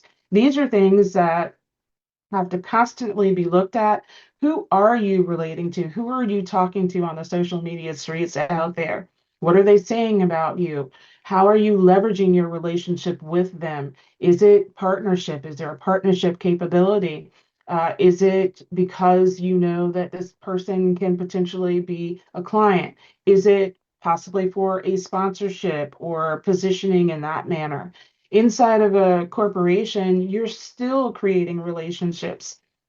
Cross departments need to help each other. And especially we're talking about sales and marketing or social media and marketing, or if you're talking about the strategy that needs to be relayed to managers and that communication that happens, the better your relationships with your peers, then the better that you're going to be able to relay or communicate something that's coming with corporate. And then the same with your employees. How are you positioned? Again, on the entrepreneurial side, are other people positioning you to be in rooms where you have no idea they exist? That's what this is about. That's how these things happen. That's what's so encouraging about this summit is that now we've been positioned to be able to speak to you to help position you. We're positioning each other. We're creating relationships and strategic partnerships with each other. Some of us that didn't know each other. That's the power of it. The opportunities that come out of that, the opportunities that would not have existed if one person, and we talk about the power of one, if one person decided not to do this, how many people would be affected by that? So if you're sitting here right now going, ooh, that's true, and you just had a name come to mind of somebody that should have been in the room with you right now to hear these conversations and to improve their leadership, whether it's at home, at work, or their own business, then I'm going to encourage you to, we're going to pause this moment and I'm going to say, text that person. Get that person the information so that they can get in the room. And if they can't get in the room now, that they can be part of the remainder. And if they can't, then they need to get the replay. This is important. This is the strategic positioning versus the visibility. And so if you're not in the room or somebody doesn't share it with you, then you don't know. So take that time right now while I'm going on to the next screen and contact that person. I don't mind. You can still hear me. It's important. Leadership challenges across corporate and entrepreneurship is mainly what we've been talking about. And so I'm going to focus in on entrepreneurship, but you can see the details for corporate leadership as well. We know that building audiences without revenue pathways is something that coming into entrepreneurship, we commonly do. We're looking at how can I please? What things can I sell? Who am I going to sell to? What platform am I going to be on? But the actual revenue component of it, unless you're totally coming in driven by revenue, is not the consideration. We're looking at establishing ourselves first. We're looking at those visibility components that we talked about. We're looking for attention. We're looking for somebody to validate us. We're looking for proof or trying to prove to someone that we are worthy of selling online. The content creation, posting about all of our products and services to the different platforms day in and day out, like they say, creating a 9 grid, all of the different things, but not leading to engagement and not leading to conversion. This is a challenge that we find. But the consistency behind the content creation still has to be strategically positioned. And that's different than just giving the output. That's different than saying, I'm just going to create 30 days worth of content without the focus on who your audience is, without the focus on what is the offer that you're going to make that connects all of this, the through line for it. The content can be placed out there over and over again, but it's not going to even take care of the visibility part. The attention may be there, the scroll stopping graphics with AI, the playing field is being leveled on that, where your graphics were stopping scrolls and people were giving you compliments on what they look like. That's now leveled out by AI being able to do the same thing for the next person that shows up in the feed. So how is your content different? What's that unique selling position or USP that makes it different? And is that coming out to your audience? The elements of the troubles, the things that keep them up at night, the resources, the steps to go through. Trust recession is here, showing up 27 to 31 times before somebody clicks to say, I'll give you my information. Not even money getting to that factor yet. So those are important components that get missed. And then taking that on to the difficulty translating your expertise to your scalable offer or to create scalable offers. The offer has to be established first, and that sustainability happens when the foundation is set. You cannot scale something or should not scale something that is broken. We like to talk about putting fire, adding fuel to a fire, but if it's a bad scenario of a fire, meaning it's going to be something that's going to take out the forest and take out houses, is different than lighting fuel to a fire that is going to provide food. So you want to make sure that the foundation is set straight first. So the difficulty in being able to voice the vision, the mission, the pillars, who it is that you serve, how you serve them, your methodologies, the frameworks that you use, all of those have to be in place first in order for you to then scale them. But scaling by using affiliate relationships, ambassadors, joint ventures, strategic partnerships, being able to take over somebody else's social media, even email campaigns. Those are types of things that can assist in scaling your offer, but your expertise, that credibility, that authority that shows up on the strategic partnership side and on that strategic positioning side, that's what's crucial for this side of the challenge. So being valuable and being positioned are not the same thing either. And with this, I'm just going to say that the strategic positioning is the bridge between the value you carry and the opportunities you deserve. You have to understand the value that you bring to the table. And we can get frustrated by it. We can cut our prices. We can discount our prices. We can give away free. And we have to understand where that fits. You also still have to understand that if you're giving something away free, it doesn't mean that it doesn't hold value. Bridging that is important.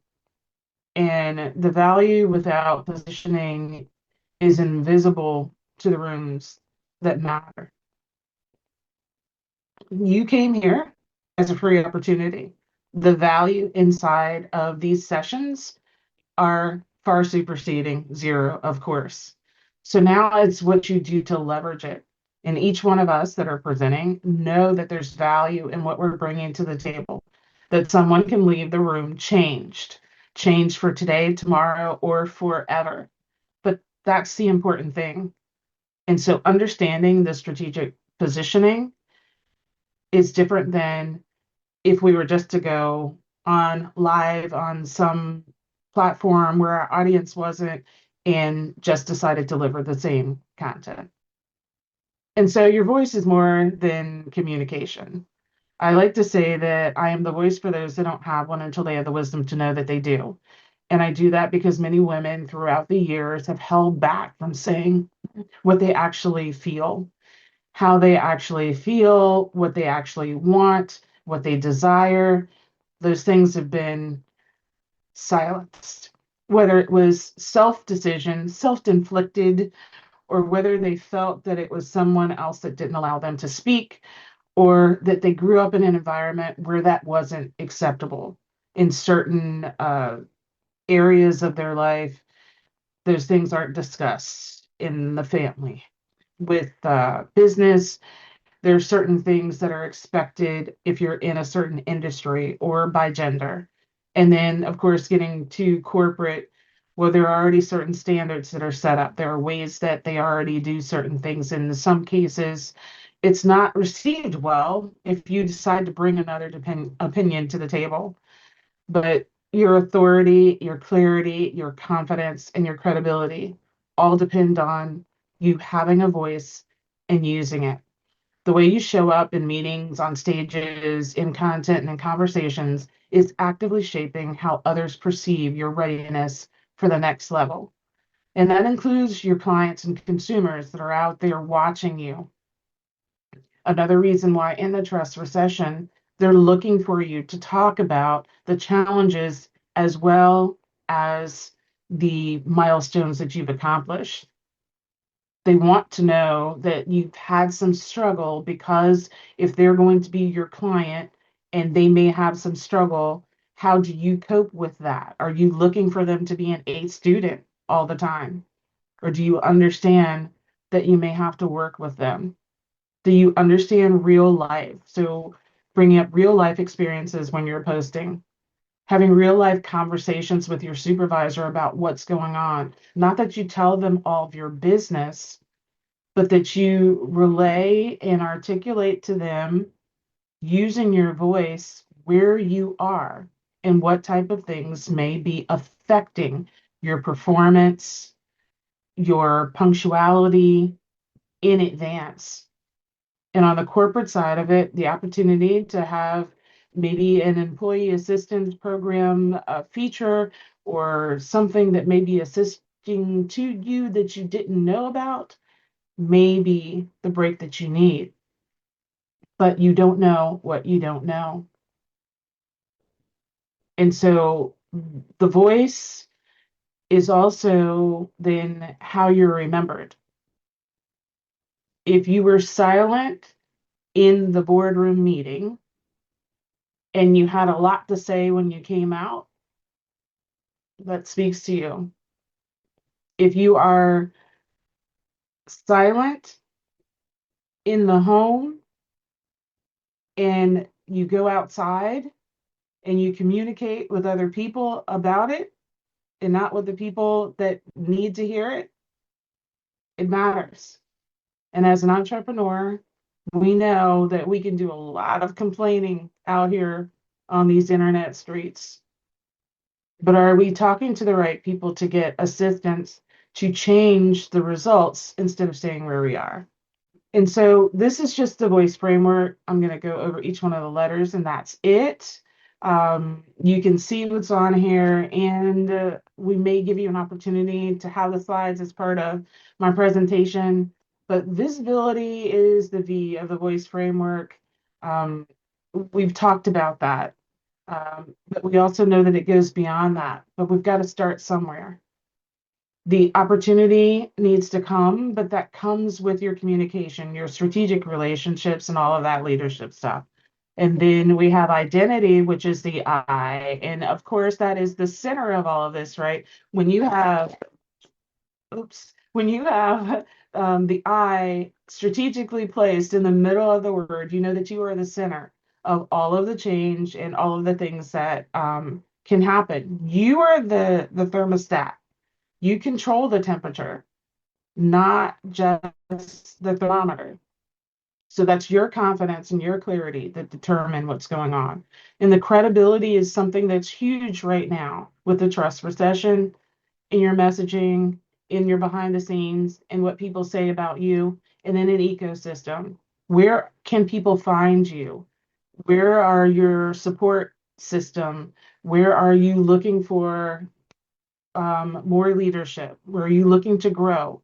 Who are you looking to influence and help?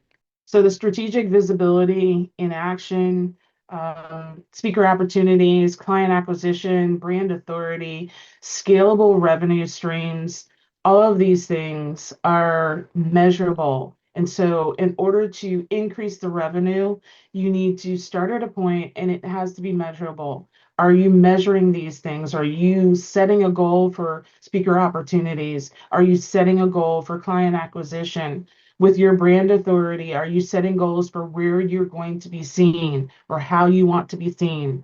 That's podcast, and that's also contributing to magazines. That's other speaking engagements. And then scalable revenue streams. Looking at your revenue that you are bringing in now, what is scalable? Is it scalable by offering a better system in the back end, by utilizing AI so that you can actually reach more people?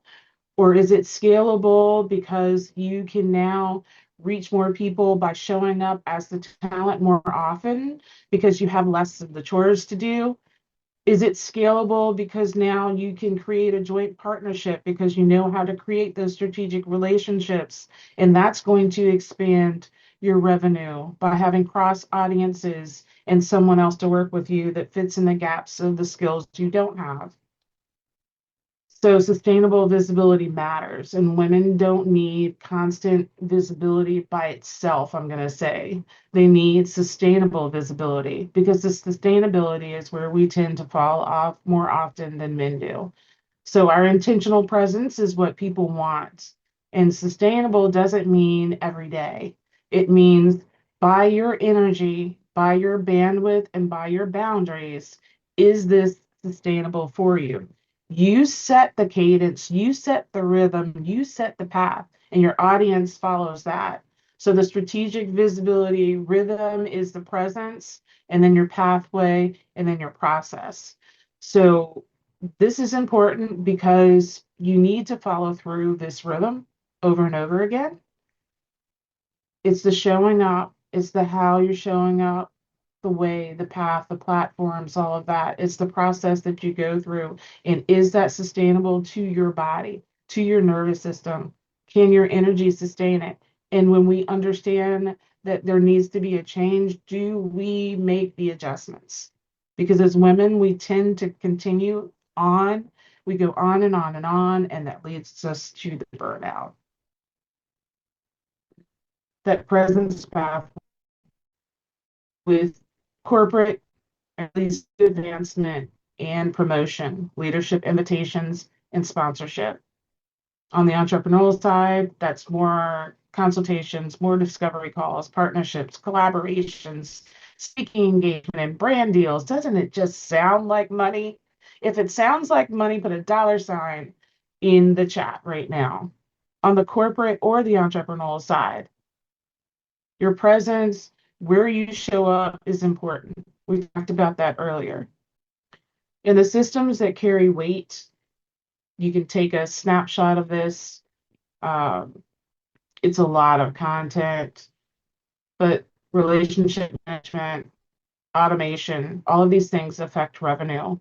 Uh, Visibility planning, the follow-up systems, the client onboarding, and strategic communication on the side of entrepreneurship. But this is a rhythm, and the systems need to be in place, and they allow your nervous system to relax so that you're not fight and flight. That's not your name. These things are to assist you. And so if you're missing something here, then that's where you need to start. Your voice will carry farther and have more impact if these systems are in place. And so the final reflection is, what changes when your visibility finally aligns with your value? As we went through the presentation and we talked about visibility versus strategic positioning, we talked about knowing your value and bridging the gap to the revenue. When these things meet together and your visibility turns into the strategic positioning and you carry that value with you all the time, things become very consistent. And we don't want to tire ourselves out by fighting through social media, by trying to get on 20,000 podcasts. We want to show up strategically, starting with your voice, figuring out your energy, what feels good to you, your rhythm, your strategic rhythm, making sure that the content is directed at your audience, that they understand, find you to be credible, they respect you.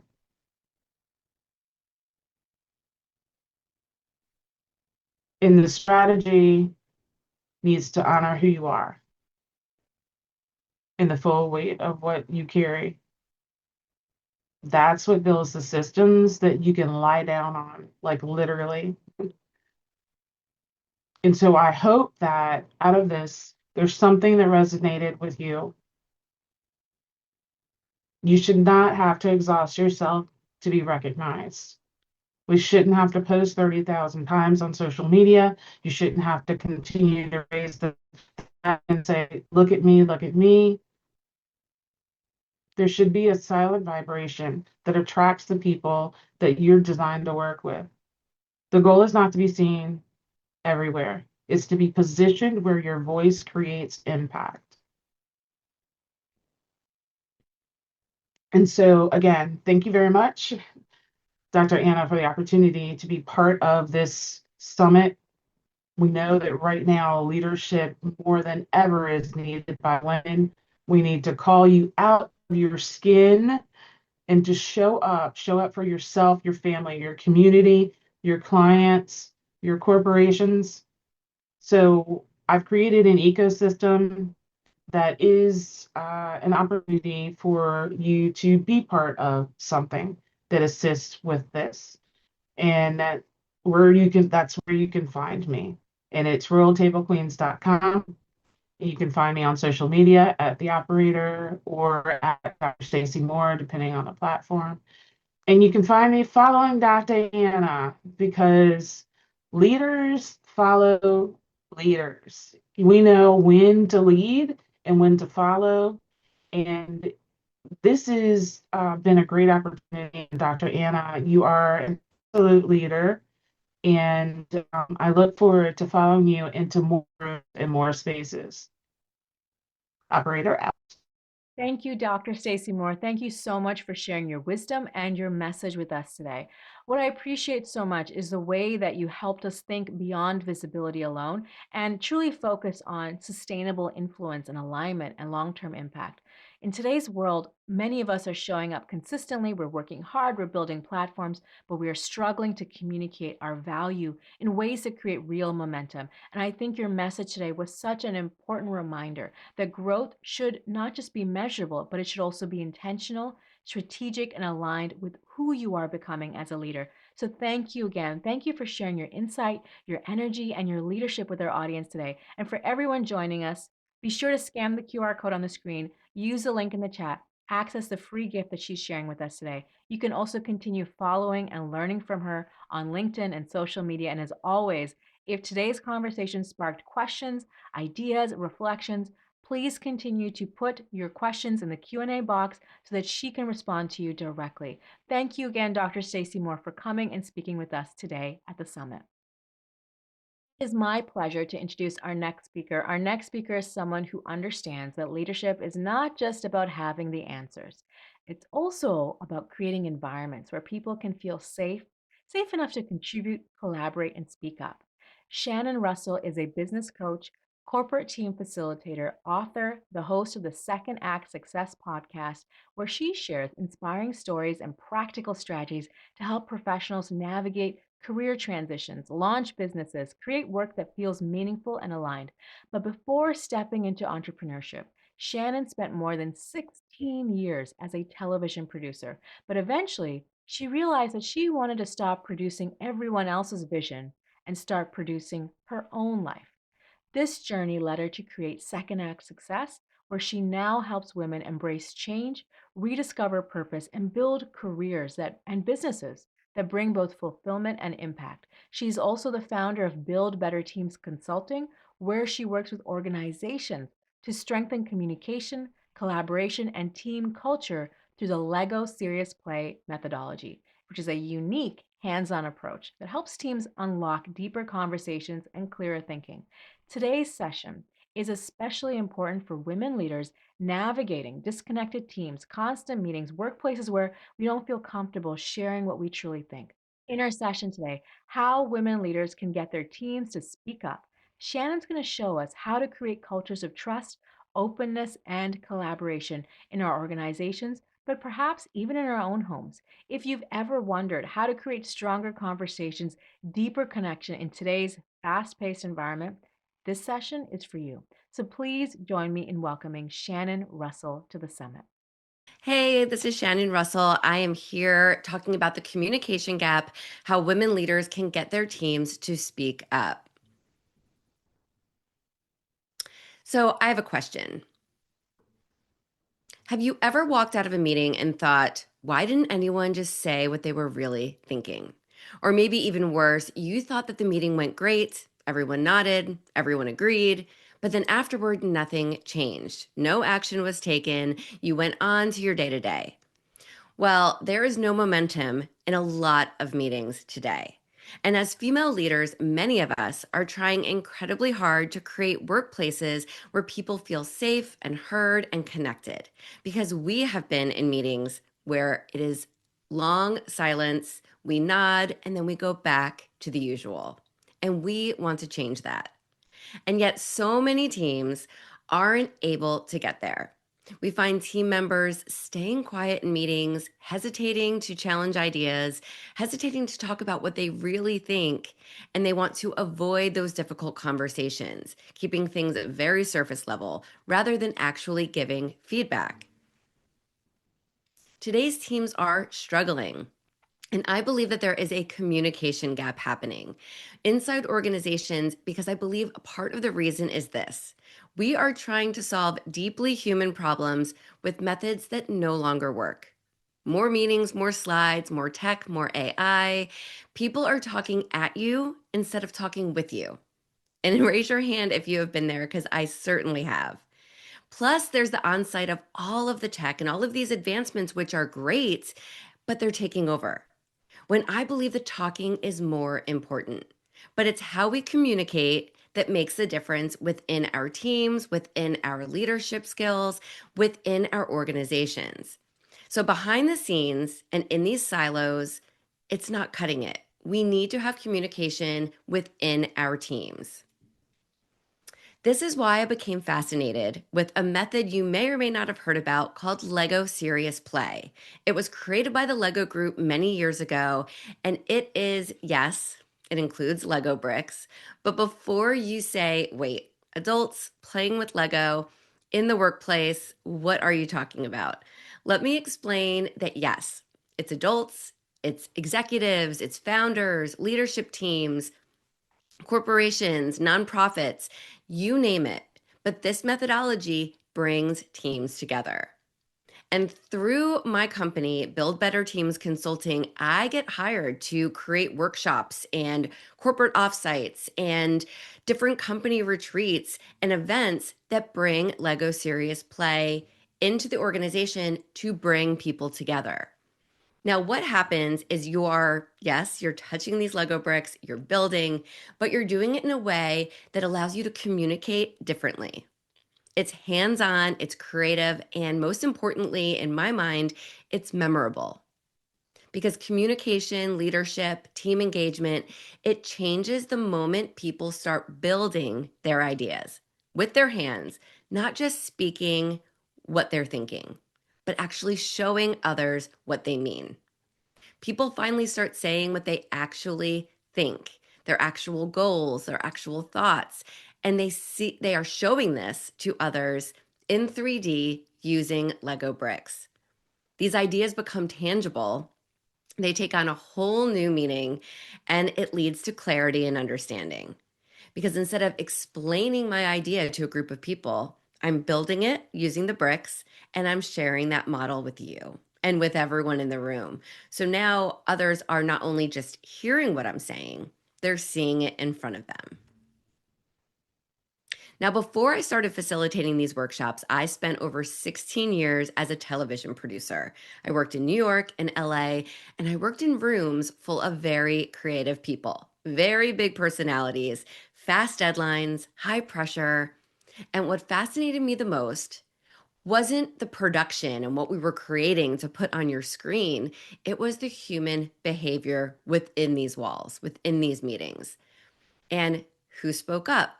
Who didn't speak up? Who stayed quiet? Who dominated the conversations? And who had the brilliant ideas but never shared them? Now, I was a female executive leading some of these teams. And even when I found myself at the front of the room, leading a conversation, talking about the plan for whatever television show I was working on at the moment, I would realize, or I would find, that these conversations were often male dominated. These men in the group would stand up and talk louder than I would. And I would look around and say, well, okay, what's happening? I'm in charge here. But it didn't matter because always those louder voices stand out in many, many meetings. And I'm sure you can relate in being in similar meetings where the dominant few lead the charge and everyone else stays quiet. And I remember several times where I couldn't get a word in edgewise. And I noticed something over and over again. Just because these people speak the loudest does not mean that they are right. Doesn't mean they're the smartest in the room or they have the best ideas. They just know how to get their ideas out there. So whoever talks first tends to shape that conversation. And as leaders, we've seen that happen, but we have the power to change that within our own organizations. We are able to say, no, those couple of loud people who are dominating may have an idea to share and bring to the table, but so does everyone else. So their loudness, their assertiveness doesn't have to lead that conversation. Instead, it should be everyone talking, everyone engaging, and everyone who influences the direction of that meeting and the goals that come after it. And many people, I've noticed, especially women, see this happening more and more. And we start shutting down. I know I did. And you start saying, okay, well, I guess my voice isn't important here, or I'll just stay quiet and I'll follow the lead of others. And when that happens, you start interjecting less and less, and you feel like there's just not enough air in the room for you to share your ideas.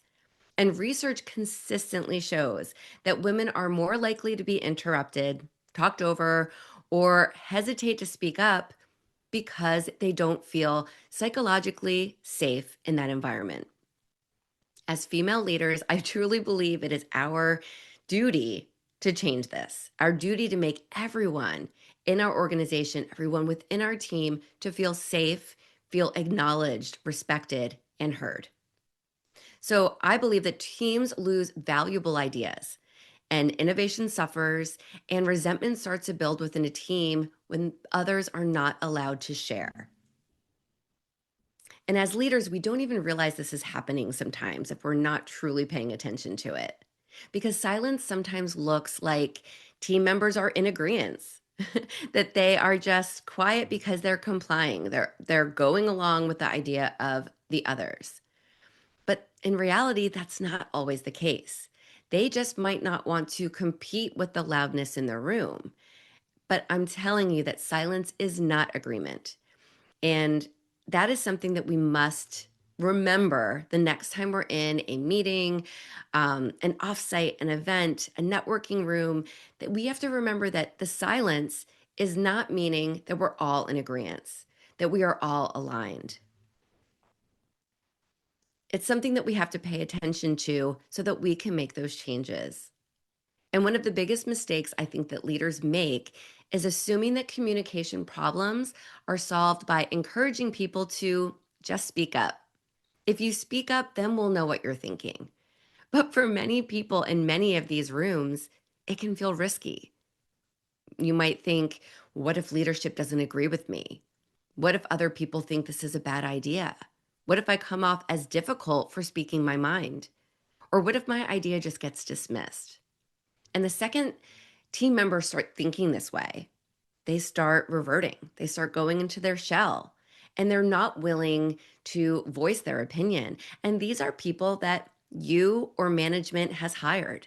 So these are people who have skills, they have talent, you've brought them into your group, but they don't feel safe enough to contribute. So instead of using their assets to your ability, hiring these people and having them share their talents with you, instead they stay quiet.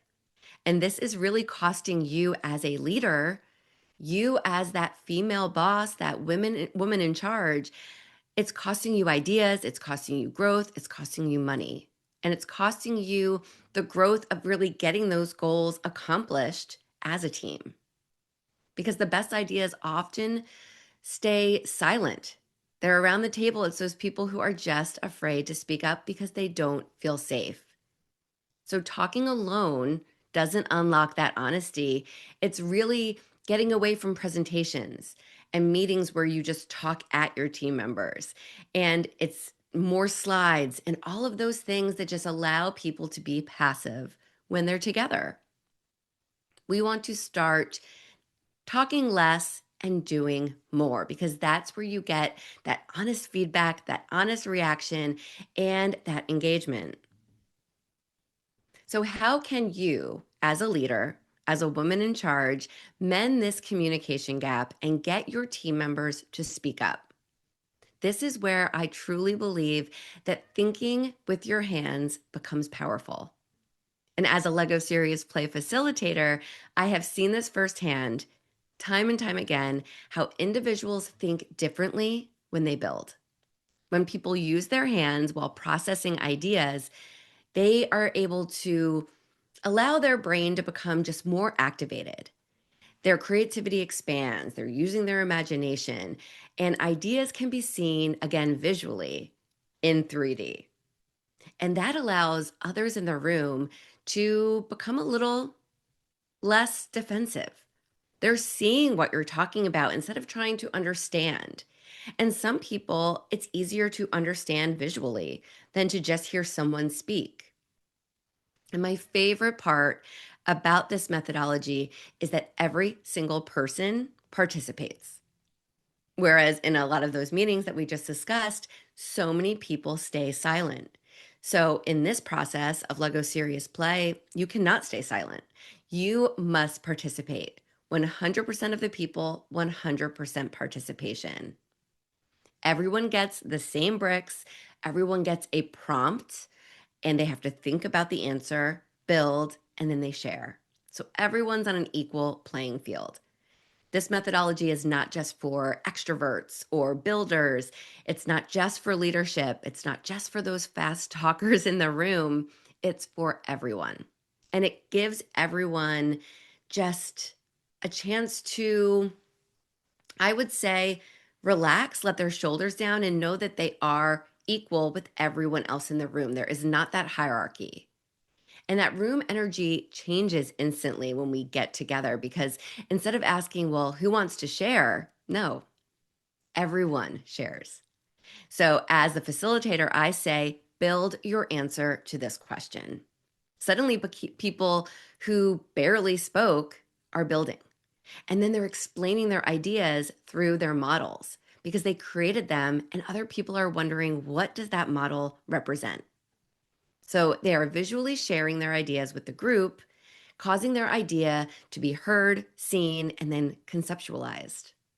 It's honestly very incredible to watch. I facilitated a workshop recently that I wanted to share where a leadership team had been struggling a lot for well over a year. They were struggling with communication, there were different personalities clashing, and the trust was definitely not there. So at first, when I entered, the room felt very guarded. Everyone was kind of being a little bit fake in how they were speaking to each other and to me. And It's that meeting where, okay, yep, everyone says the right thing, everyone's being polite and politically correct. But when I asked them to build a model representing where they saw themselves in their current role as a member of this team, it stopped everyone. There was silence, there was a lot of thinking going on, some apprehension as they were building. But then it all came out when we presented. And one of the executives built a bridge. Another one built a bridge with structures around it, showing that they were in the middle and they felt stuck. One other person that really got us talking actually built this nice little office with a little Lego person off to the side, showing that she felt separated from the rest of the team. And suddenly, without confrontation or finger pointing or anything, these were honest answers that were displaying how each person on this team felt currently. And so we were able to have this conversation and say, okay, well, I see how you must be feeling, and let's dive into that. And so the Lego bricks became the language, not just titles, not the politics, just honesty. And it really became visual. It's hands-on thinking that really changes communication when it comes to teams. And people start listening differently. Because when someone explains a model that they built, you're not going to interrupt them like you might if they were just speaking and kind of explaining their idea. You might interject and ask questions. No, you're looking at the model. The one model is there. Everyone's looking. Everyone might be interpreting it a little bit differently, but you are explaining what you built. You're explaining your meaning behind it.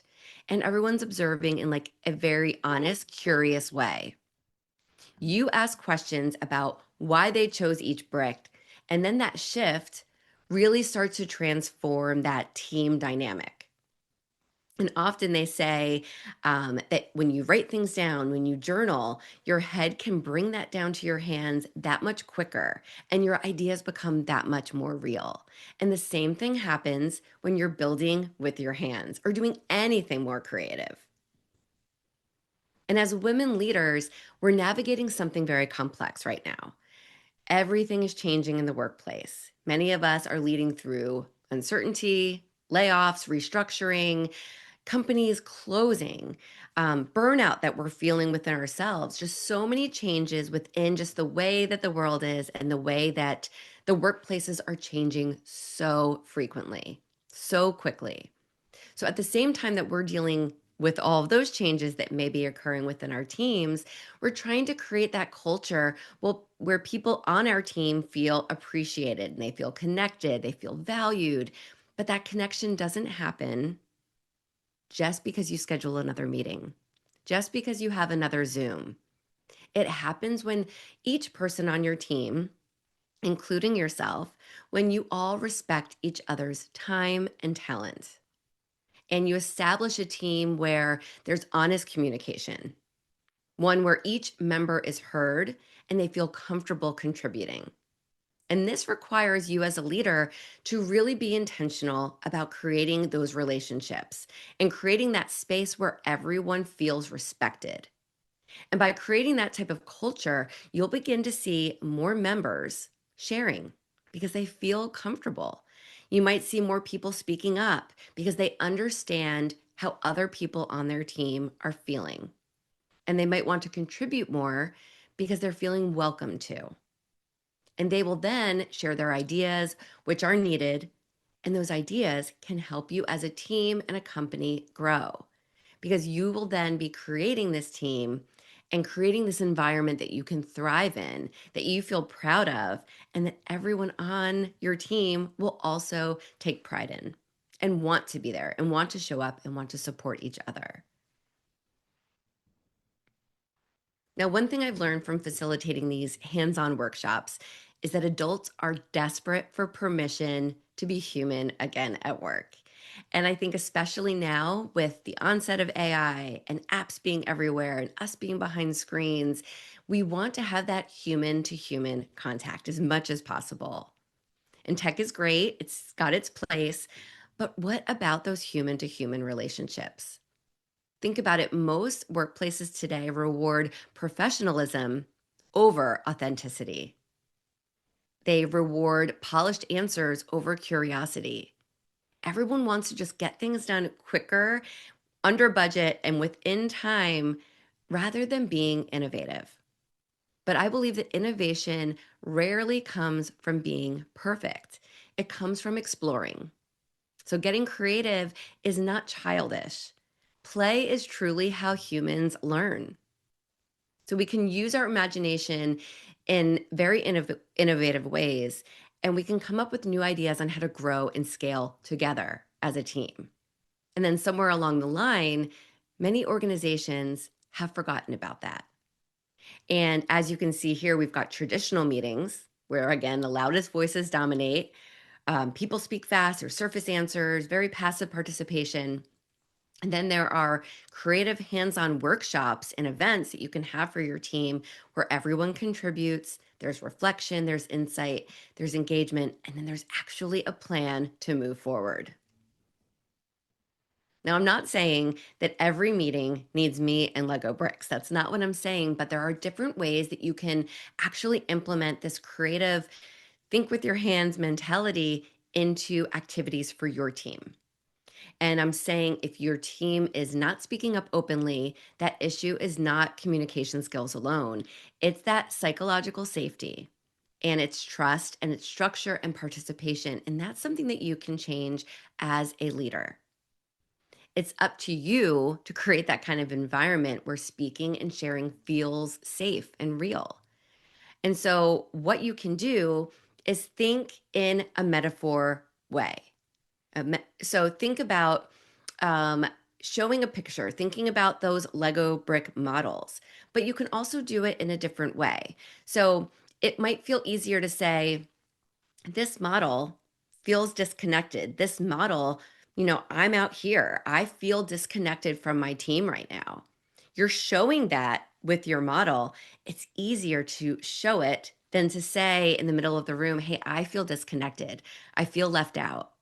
But by building or drawing or showing pictures of how someone is feeling through a metaphor, it lowers their defensiveness and it increases honesty. So I'm going to share some ideas on how you can do this within your team. Here are a few immediate shifts that you can take to create some better communication. Number one, stop asking only verbal questions. Instead of saying, any thoughts? Say, write down your answer or your idea. Sketch it, build it, reflect on it first before you respond. So if you're asking, how can we reach our goals by the end of the year? Have them write down their idea, sketch it out, build it, do whatever they can, make a collage, get creative, write a paragraph about it. Then they can reflect on what they created and then they can respond. So it's a more thoughtful answer. And they're getting a little deeper in the answers as well when they do that.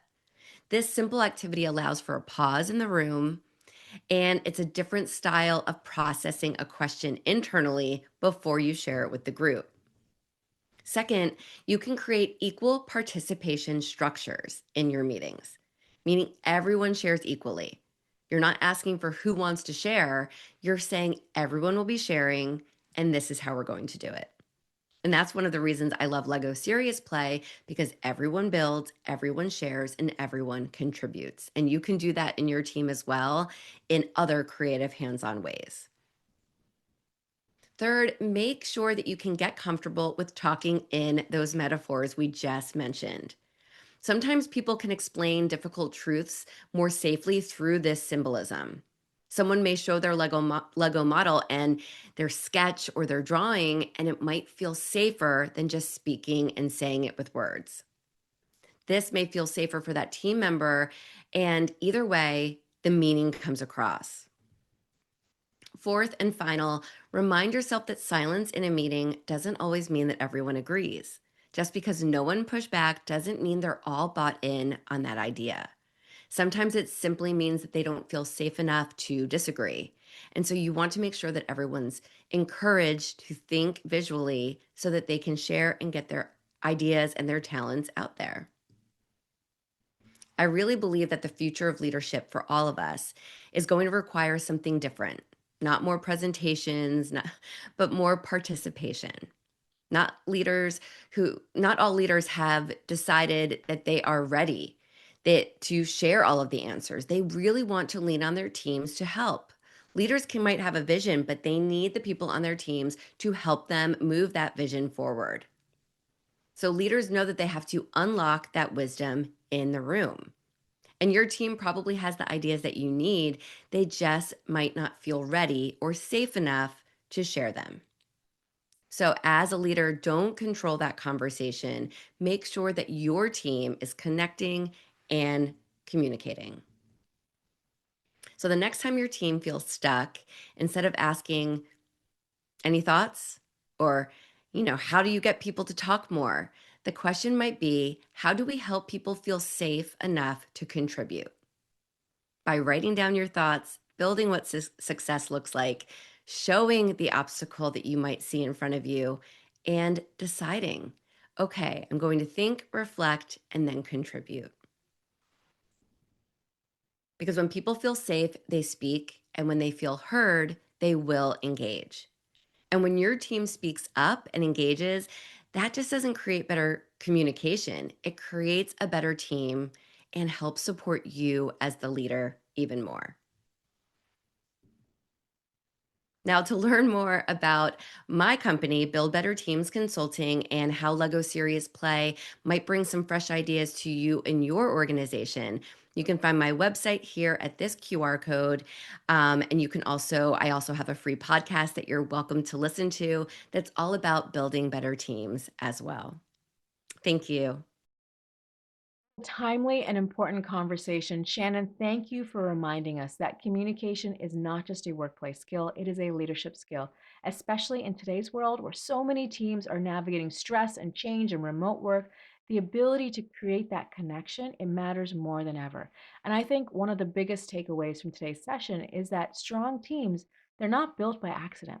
They're built intentionally, brick by brick, aren't they? So thank you again, Shannon, for sharing both practical insight and such an important perspective with all of us today.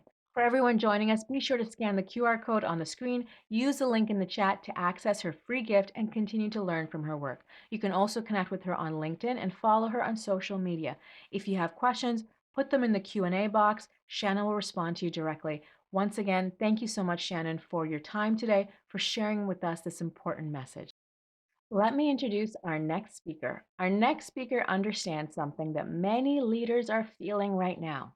The problem that we are facing is not a lack of ambition or intelligence or ideas. The problem that many of us are facing is distraction, overload, the constant pressure of trying to keep up in environments that never seem to slow down. Angela Pointer has spent nearly 30 years helping leaders and organizations improve their focus, their alignment, their execution in high demand industries. She is a leadership strategist, a speaker, founder of AP Solutions LLC. She is a Maxwell Leadership Certified Coach, speaker, and trainer. She began her career as a registered nurse before moving into executive leadership and talent acquisition. And this gives her a unique perspective on both people as well as performance.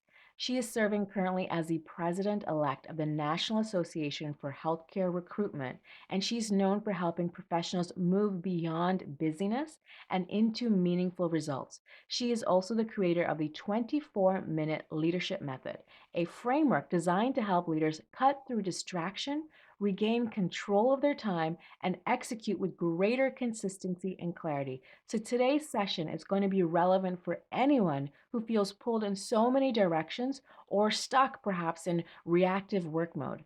In her presentation, Win the Day in 24 Minutes, a practical system for focus, execution, and real results, she is going to share a simple but powerful system to identify what truly moves outcomes towards your future, how to structure your time with intention, and how to create measurable progress, one focused block at a time. It's not about doing more, it's about doing what matters most. So please join me in welcoming Angela Pointer to the summit. Well, good morning, good day, good evening, whatever time you are joining the Women Who Lead Virtual Summit. I say welcome to you. I'm Angela Pointer, and I am so excited to get the opportunity to share something I'm passionate about, and that is winning. We could also call this session Women Who Win. Because women who lead are women who win. If you agree with that, put win in the chat for me. I think you're able to do that even though this is pre recorded. I am so honored. I'm so thankful for the Stronger Together team for having me. I'm privileged to join such an illustrious panel of speakers who will be pouring into amazing women over on this day for the virtual summit. So thank you for joining us. Let's go ahead and get started. If you've ever ended the day exhausted, constantly busy, and still feel like the most important things didn't get your best attention, guess what? This session is for you.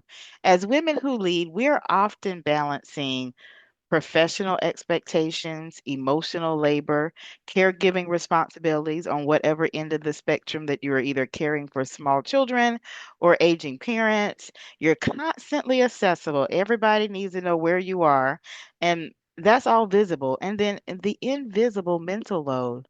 Many women, as women, we have become highly efficient at reacting, but disconnected from intentional execution.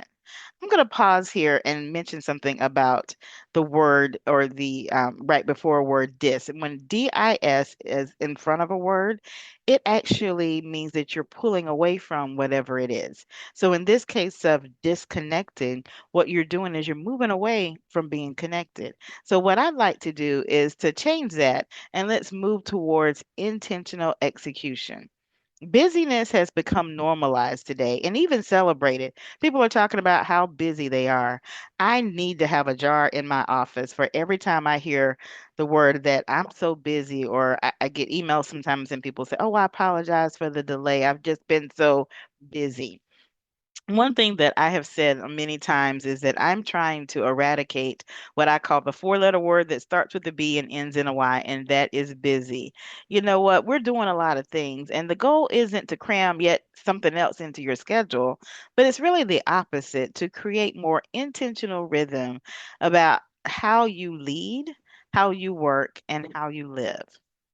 So I'm going to ask you to do something that I know is incredibly challenging, especially in this virtual environment, and especially with all the interaction, the interruptions and interactions we have. But I'm going to ask that you give yourself fully to be present for the next 24 minutes. I realize not everybody can do that, but if you are able to, I ask that you close your email, turn off notifications on your devices, all of them. Put your phone down. Now, we will do something at the end that I will ask that you can use your phone for. But for right now, if you can, put your phone down. Close other windows that you may have open if you're on your computer. Get by yourself if you can, and just give yourself these next 24 minutes. I'm going to, if you do that for me, I think, is going to be helpful for you as we help you with focus and execution. And if you are going to do that with me, I will ask that you put I pledge in the chat. That's why I have pledge down there. If you're able to do that, or either say it out loud to yourself, pledge yourself to these next 24 minutes. So, speaking of 24 minutes, how did it all begin? I'll actually tell you a little bit about me and my story as a woman who leads. I have been in formal or informal leadership roles for the most part most of my life.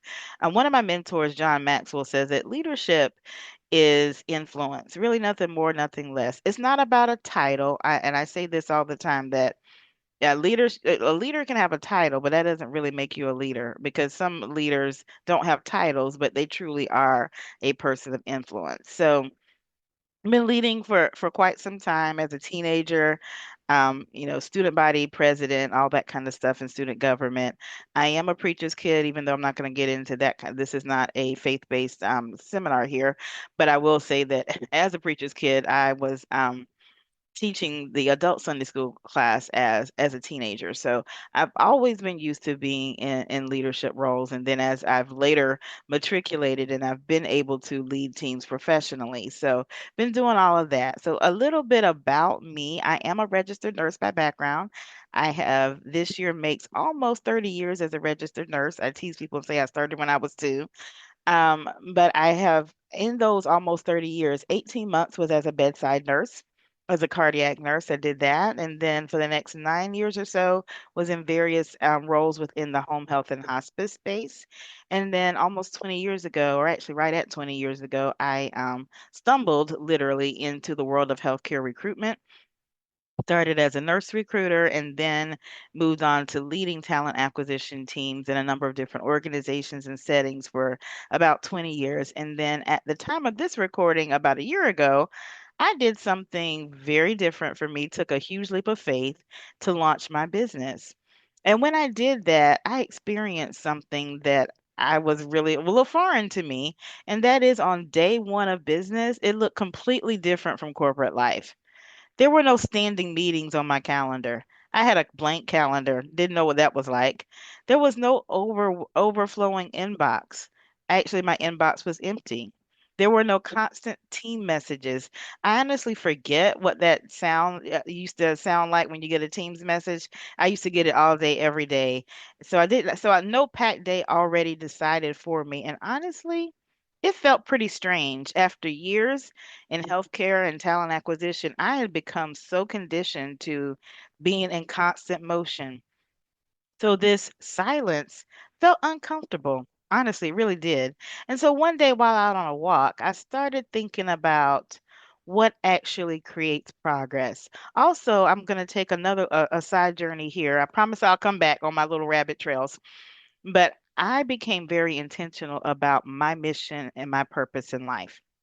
And this is something that I will encourage every woman who leads to do, and that is get clear on your mission. What is it? Or be able to articulate it.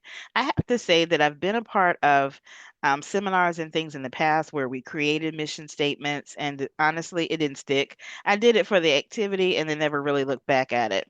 The one thing I can tell you now is I am absolutely crystal clear on my mission. I remind myself of it every single morning, as I did this morning, and that is to use the time, the talent, and the treasure that I've been given to make a meaningful impact in the lives of others.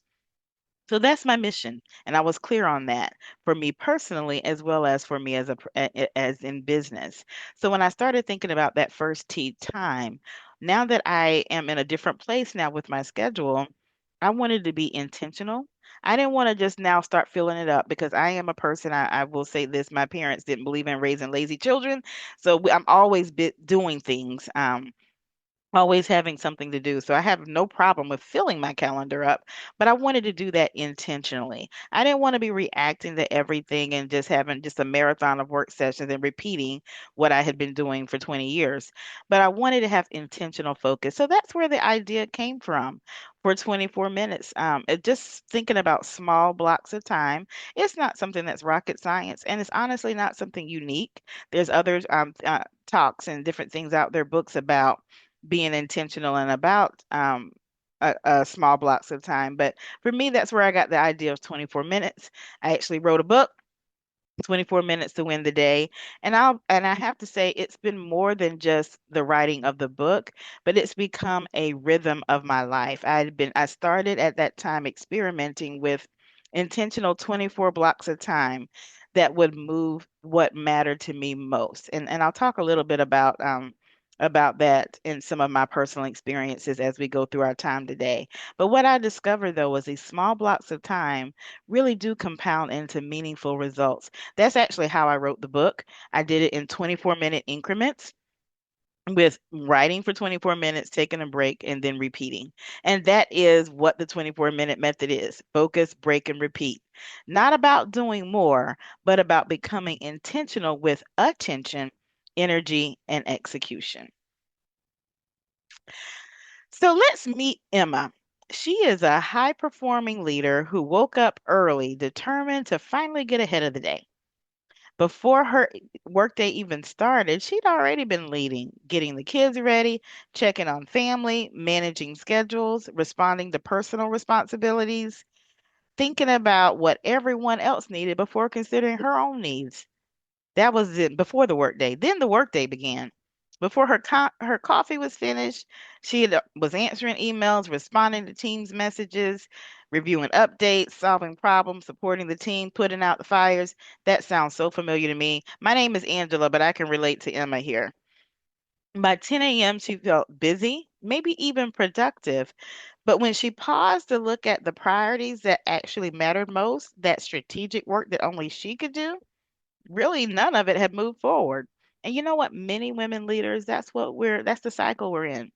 Constant motion, constant availability, constant responsibility. If that sounds like you, put constant in the chat. Honestly, and it's okay because we've all been there. We're leading at home, we're leading at work, we're carrying the visible responsibilities, but also some invisible mental load simultaneously.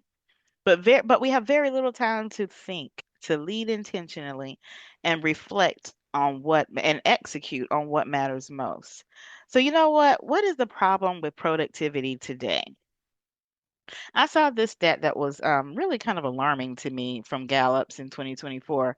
Two things: 41% of employees globally say that they experience a lot of stress the day before. That's really that's really disheartening. And then 58%, so more than half, describe themselves as struggling, suffering right now rather than thriving. In other words, you know what? The modern day of work isn't working. I'm going to pause one moment and take a sip of water.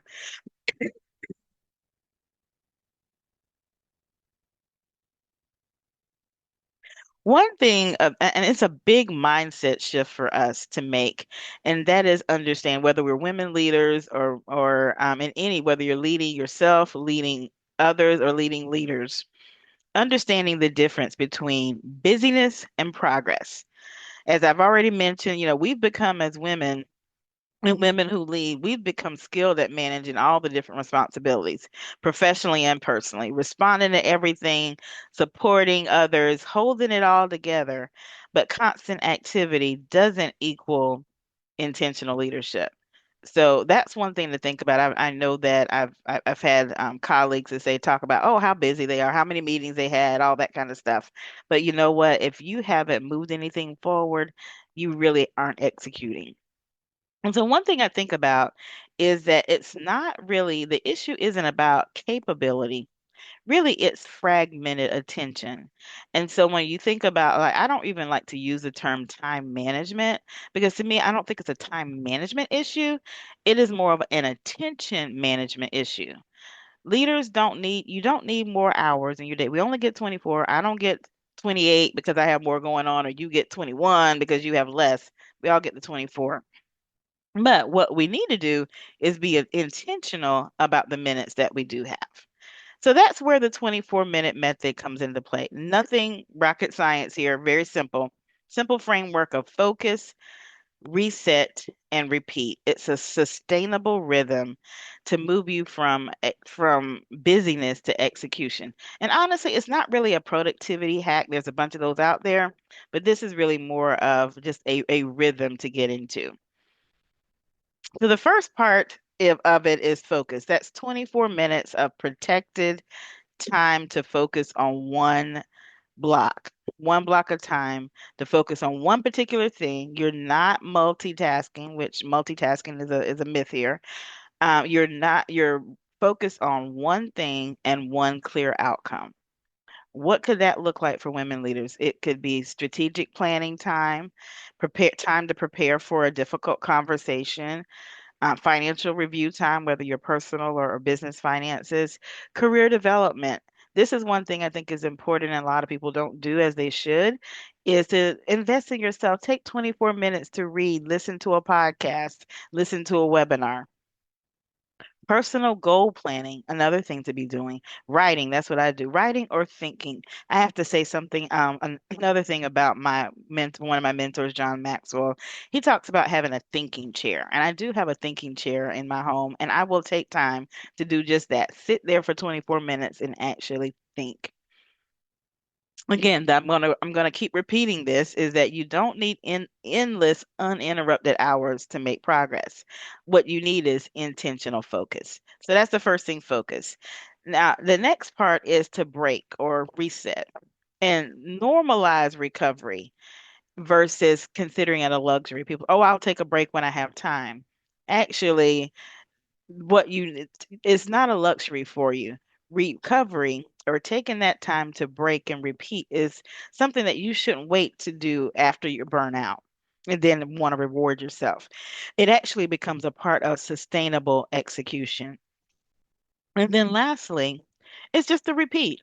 Small intentional rhythms build momentum. I saw it as I was writing the book. The book has 24 chapters. I was doing 24-minute increments, and I was beginning to see progress every time I had my 24 minutes, my break and repeat.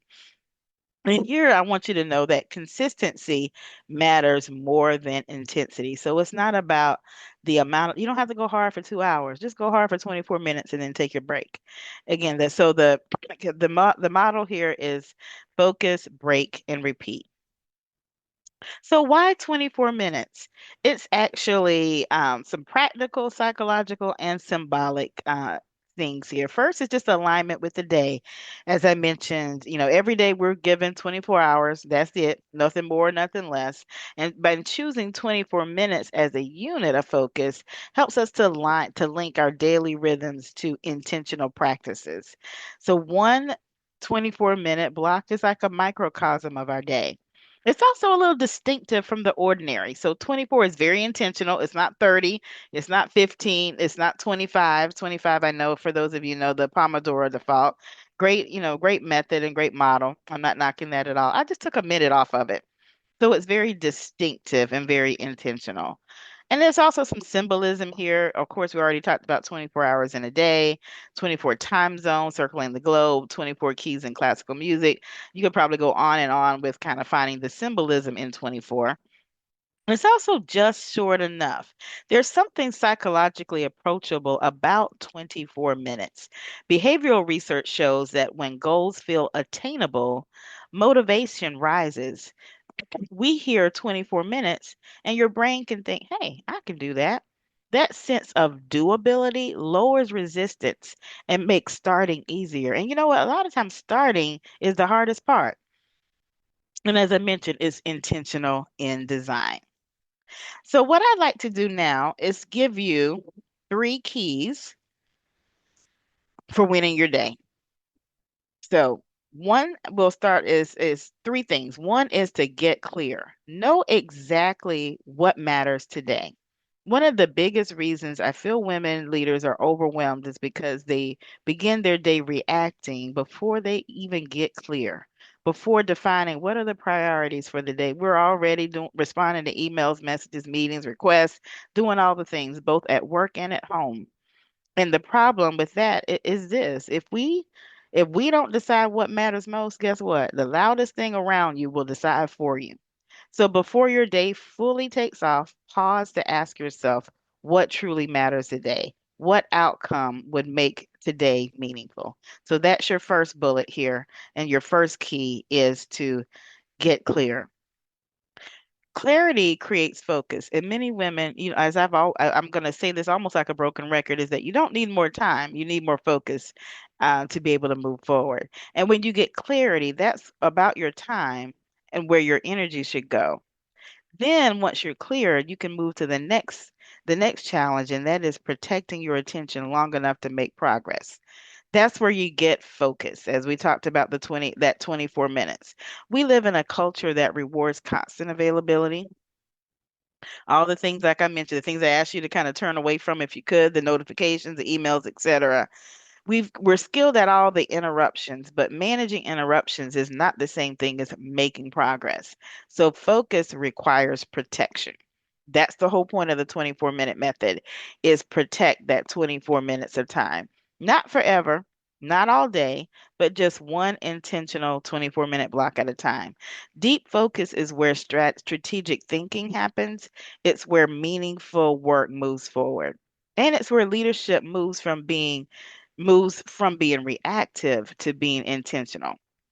So I know we say there's 8 hours in a workday, and that's fine. And we don't need 8 uninterrupted hours to make progress. What we need is protected moments of intentional focus in those 8 hours.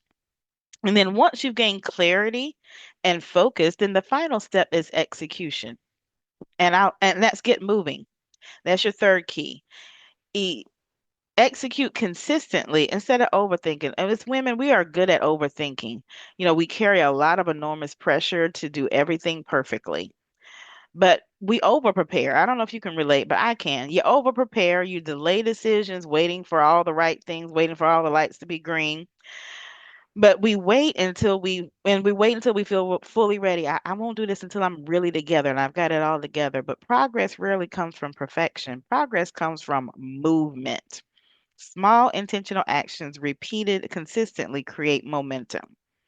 One focused conversation, one strategic decision, one protected work block, one healthy boundary, or one next step. That's how momentum is built. And often confidence doesn't come before action. Confidence grows because of action. Again, you don't, and I will say this, you don't need to overhaul your entire life to start making progress. Simply, all you have to do is start moving intentionally. So, speaking of moving, I want to leave you with one final thought and something that you can put into practice tomorrow if you're not doing it already. And that is to begin with the end in mind. So, these, we love these things, don't we? Our phones. I have to tell you, I had an experience this week where I was traveling out of town with a group of people. And so I wasn't driving, was riding with other people. And I realized when I got into the vehicle, I left my phone at home. And I was going to be gone all day and I was without it. And I didn't have time to go back and get it. And it took me a few minutes to get myself together and realize, oh my goodness, how am I going to function today? But after just a few minutes, it just became so freeing for me for the entire day to not have my phone. And it was kind of weird because I'm so used to having it. And then nowadays, everything we do on our phone. Like, for example, we had a break and I was going to go to Starbucks because I have the Starbucks app on my phone. I have my money there and I'm like, oh, I don't have my phone to get Starbucks. I guess I could still have done that, but my point is we love these things and I don't our phones and I don't remember what do we do without them. I think I may have been in college when I got my first phone, but then they became smart about 20 years ago or so. And you know what? With these phones, I will say that for many people, and me included, that's how our day started. Before we even hit the floor, before we're thinking intentionally, before we're reflecting, planning, breathing, we react. Emails, text messages, LinkedIn, news, notifications, all the things. Excuse me. I don't know if you can relate to this woman in the picture. That was me in bed with my phone before my day starts. And I will say that there's nothing wrong with that per se, but I want to challenge you to do something a little different. And that is to not start your day that way, but start your day with the end in mind and think about telling your day how it's going to be instead of responding to your day. Now, when I made that change, I stopped allowing my phone to determine the emotional, the mental, or even the physical direction of my moment. I no longer start with my day with reacting to my phone. Now, mind you, I know we use them for our alarms. I use that. I also have it on my watch, but I don't start immediately with my phone and reacting. And this is something I've noticed by a quote by Stephen Covey I'll mention. Begin with the end in mind means to start with a clear understanding of your destination. It means to know where you're going so that you better understand where you are now and so you understand the steps you need to take to be moving in the right direction. So I encourage you, your pro tip here is to give your first 24 minutes to taking charge of your day. That's the pro tip for you. Maybe for you, you might not be able to do 24 minutes. I know I'm a morning person, so I can give 24 minutes easily in my first day because I don't just immediately go into the day. Others, you may you only get up in 24 minutes to get what you need to get done. So maybe it's 12 minutes, maybe it's 6 minutes, whatever it is. I want to encourage you tomorrow to begin with the end in mind. And before you start reacting, be intentional about your day. If you can do 24 minutes, great. Whatever it is that you can do that. And so do have one thing I will leave you with. And this is if you take this link to this quiz, this is a self assessment and it's really a self awareness guide. It is not a test. There's no right or wrong answers. It's not about judging performance, but it's identifying patterns. So, and you will get, it's a very short 10 question assessment. You get results, and these results aren't a reflection of your effort. It's just a reflection of your execution consistency. So feel free to click the QR code or use your phone. Now you can pick up your phone and you can scan that QR code and take that assessment, seeing where you are with the focus quiz, and you're able to get information on not only your results, but a personalized action plan to move forward. So thank you so much for your time. Here is my contact information. Happy to connect with you offline to help you win your day. Thanks so much and enjoy the rest of the summit. Thank you so much, Angela, for sharing your wisdom with us today. What stood out to me immediately after hearing your presentation was your ability to pour into us with both wisdom and practicality in a way that really felt grounded and actionable. I believe that that is exactly what we all experience, right? In a world that is filled with constant distraction and pressure and overwhelm, conversations like this, it reminds us that leadership is not just about working harder. It's about learning how to focus our energy, lead ourselves intentionally, and create more meaningful progress without constantly operating in reactive mode. So, thank you again for sharing your expertise, your strategies with all of us today. And for everyone who is joining us, I want to encourage you to scan the QR code on the screen, use the link in the chat, take advantage of this free gift that she is sharing with you today. And again, if you have any questions for her, use the Q&A box, put your question in, and we will send it to Angela. She will respond to you directly by email. It's also a great opportunity to stay connected with her and continue learning from her work. Thank you again, Angela, for coming and speaking to us today. Thank you so much for joining us here at the Stronger Together Summit. And thank you again to all of our speakers who contributed to today's conversations. Throughout today, I found myself reflecting on just how much women carry the pressure, the expectations, the responsibility, that constant balancing act between leadership and work and family, and showing up for everyone else. And yet, throughout today, we also heard something else. We heard honesty and resilience and wisdom. We heard from women who are willing to speak openly about the challenges, the boundaries, and the growth and the well being and navigation that they had to do in real time. Some of our speakers today, they challenge us to think differently. Some gave us practical tools, and some gave us language to express what many people are quietly carrying every single day. And I kept coming back to one thought. So many high-performing women are trying to hold everything together while quietly running on empty. We live in a world that is constantly telling us to do more, be more productive, be more available, be more responsive, be more resilient. And over time, many women begin believing that the answer is to simply to keep pouring more into our already overwhelmed lives. But what happens when the problem isn't that your cup is empty? What happens when the problem is that it's leaking? That question became deeply personal for me during one of the hardest seasons of my life. And it completely changed the way I think about leadership and burnout and well being and sustainable success. So, as we close our summit today, I want to share one final talk with you. My session called Stop Filling Your Cup: How High Performers Protect Their Capacity in High Pressure Environments. And I want you to imagine with me that this cup is your life.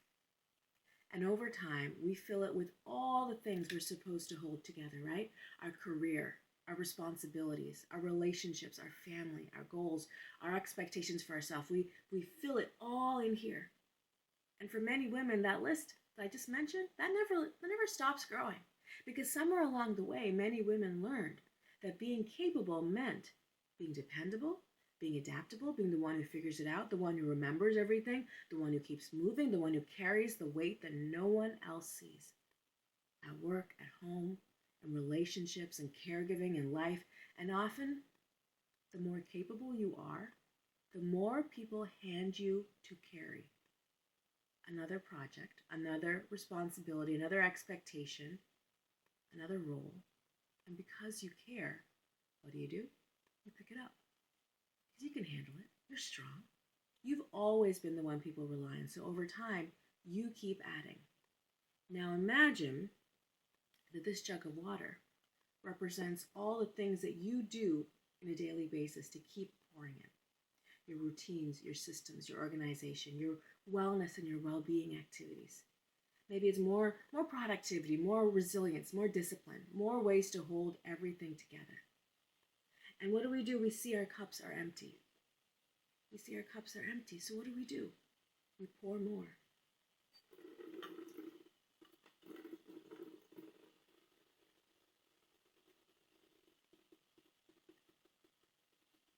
Is that working? No.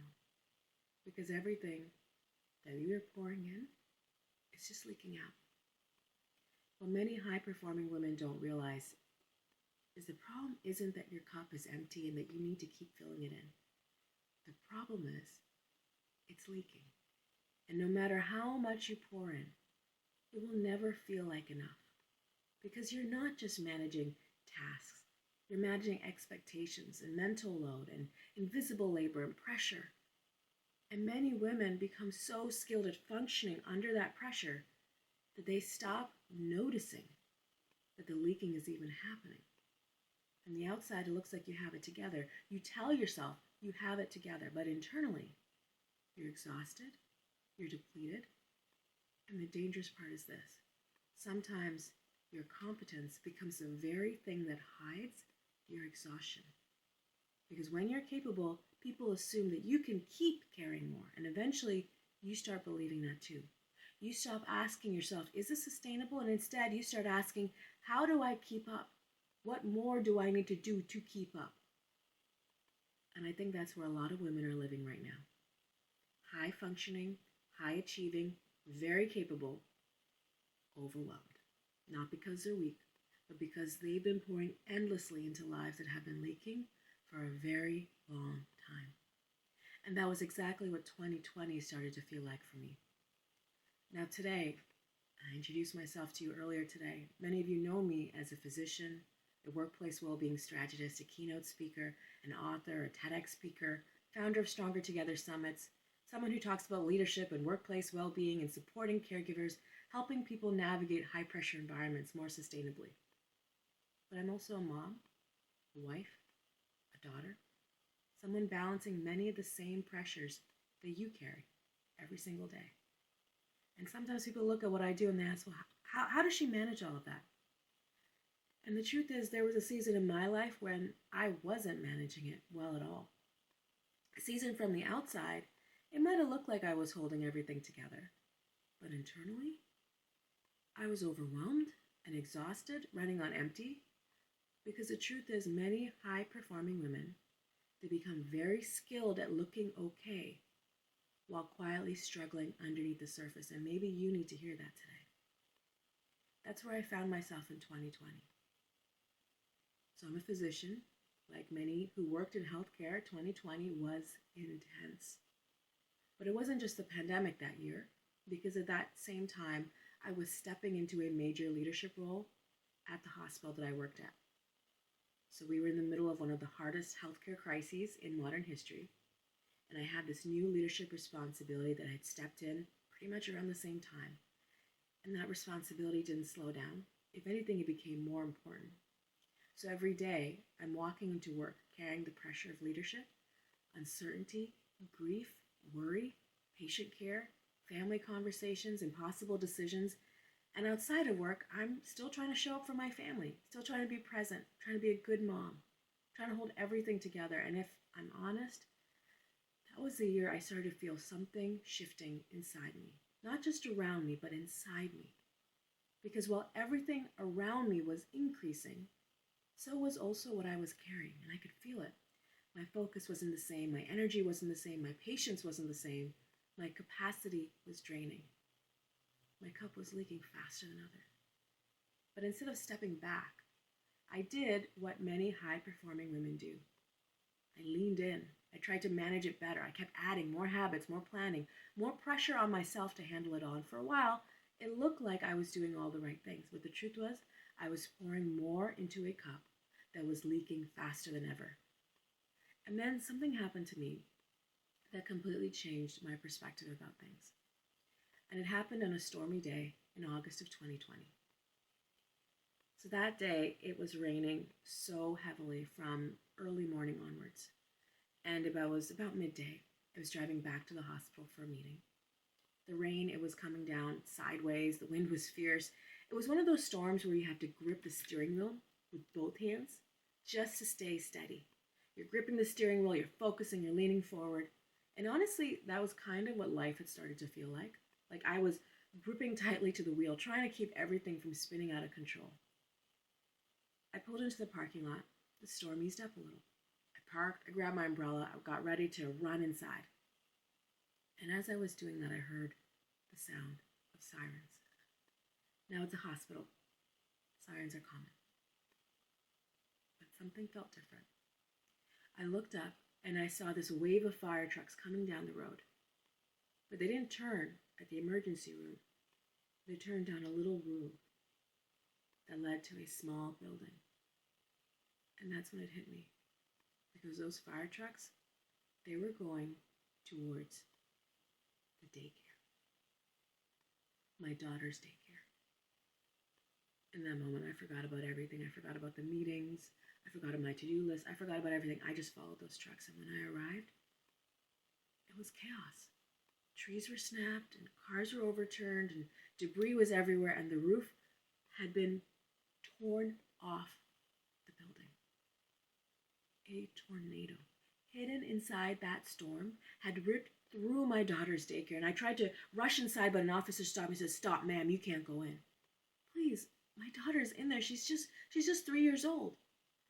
He pointed to a nearby building where they were evacuating everyone, and I ran in there. And in that hallway, it was chaos. People were moving, voices were shouting, children were crying. In the middle of it, I froze. I could feel my heart pounding. I couldn't think, I couldn't breathe, I couldn't move. And here's the part that I want you to hear. That moment, it doesn't just happen in a tornado. That feeling happens in our everyday lives. It happens in leadership, in business, in motherhood.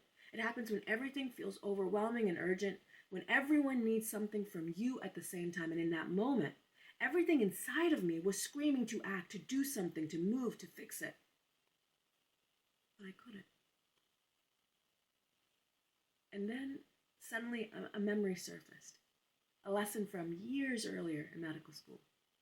In an emergency, before you rush in and you try to do something, the very first thing that you do, check your pulse.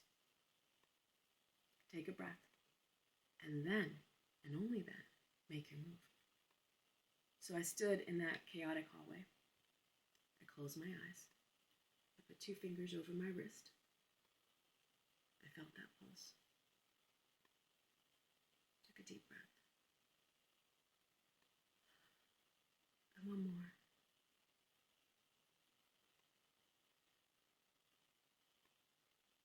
And then I started to move, room by room, asking, searching, until finally I turned a corner, and there she was. She was soaked, she was wrapped in a blanket, she was alive, and I scooped her up and I held her, and we were both okay. Now let me ask you something. Do you think that that one breath changed anything about what was happening around me? Not at all, right? That tornado had already hit. The chaos didn't stop, but that moment changed everything about what was happening inside of me, because in that moment, I didn't try to do more. I didn't try to fix everything all at once. I wanted to, but I did something different. I protected what I had left. And later I realized something else. That moment in the hallway, that wasn't weakness. It was biology. Because when overwhelm hits your brain changes. Your body releases a hormone called cortisol, your stress hormone. Now, short term, Cortisol, as a hormone, it's helpful. It sharpens your awareness. It prepares you to respond. But when stress becomes chronic, and I think this is somewhere where we live all the time, when stress becomes chronic, when everything feels urgent all the time, your brain shifts into survival mode. The very part of your brain responsible for clear thinking, for focus, for decision making, emotional regulation, and leadership, it starts to go offline. And suddenly you're not responding thoughtfully anymore. You're reacting. Which means if you have ever snapped faster than you meant to, felt emotionally exhausted by simple decisions, walked into a room and you forgot why were you there, or laid awake at night, mentally just rehashing all the things that you have to do tomorrow before today is even over. That's not weakness, that is overload. And I think many women have normalized overload for so long. They no longer recognize that it is a warning sign. They recognize it as being responsible. And this is where that first shift matters so much, the pause. Not quitting, not disappearing, not giving up. Pause. Because when everything is speeding up around you, your instinct is to speed up along with it. Respond faster, move faster, fix it faster, handle it faster. But leadership built in panic mode, that is rarely sustainable. And I think many of you might need permission to hear this, because many of you have been conditioned to believe that slowing down means falling behind. That's what I believed. That rest means laziness, that asking for space meant weakness, that if we stop carrying everything for even a moment, everything will fall apart. But constantly operating in survival mode is not sustainable. It's not leadership. It's not sustainable. It is just survival mode. It's meant for a short period of time. So that one breath that I took in the hallway, it didn't remove the pressure. All it did was gave my brain enough space to think again, interrupting the panic. And sometimes that's all you need, creating enough space between the stimulus and the response to choose intentionally. That's why I say slow the moment so that you can lead the moment. Because when you are reacting, the moment is controlling you. But when you pause, you regain the ability to lead within it. And the beautiful thing about that is you don't need an hour. You just need a moment, seconds. That's it. One breath before responding to the email. One pause before saying yes automatically.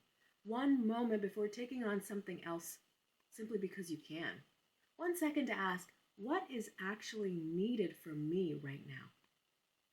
Because sometimes protecting your capacity starts with interrupting the automatic reaction to carry more. And once you steady yourself, then comes the next challenge, because everything still feels urgent.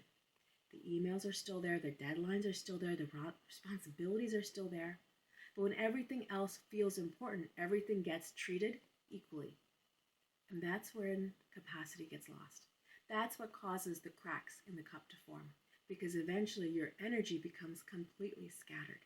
You spend your entire day moving and responding, but never really moving forward. And many of us carry so many responsibilities, far more than our job descriptions, right? We lead at work, we lead at homes. What do we carry? Not just tasks, mental load, remembering, planning, anticipating, emotionally managing, holding everyone else together. And over time, that invisible labor, it becomes incredibly heavy, doesn't it? So one of the most important leadership skills that women can develop is discernment. Not just what can I do, but what actually deserves my time and my energy today. That's where the second shift matters. Prioritize. Because your capacity, it's limited. Your time is limited. Your nervous system is limited. Your emotional bandwidth is limited. And if you give your best energy to everything, eventually you won't have your best energy for anything. So instead of asking, how do I handle all of this? Start asking a different question.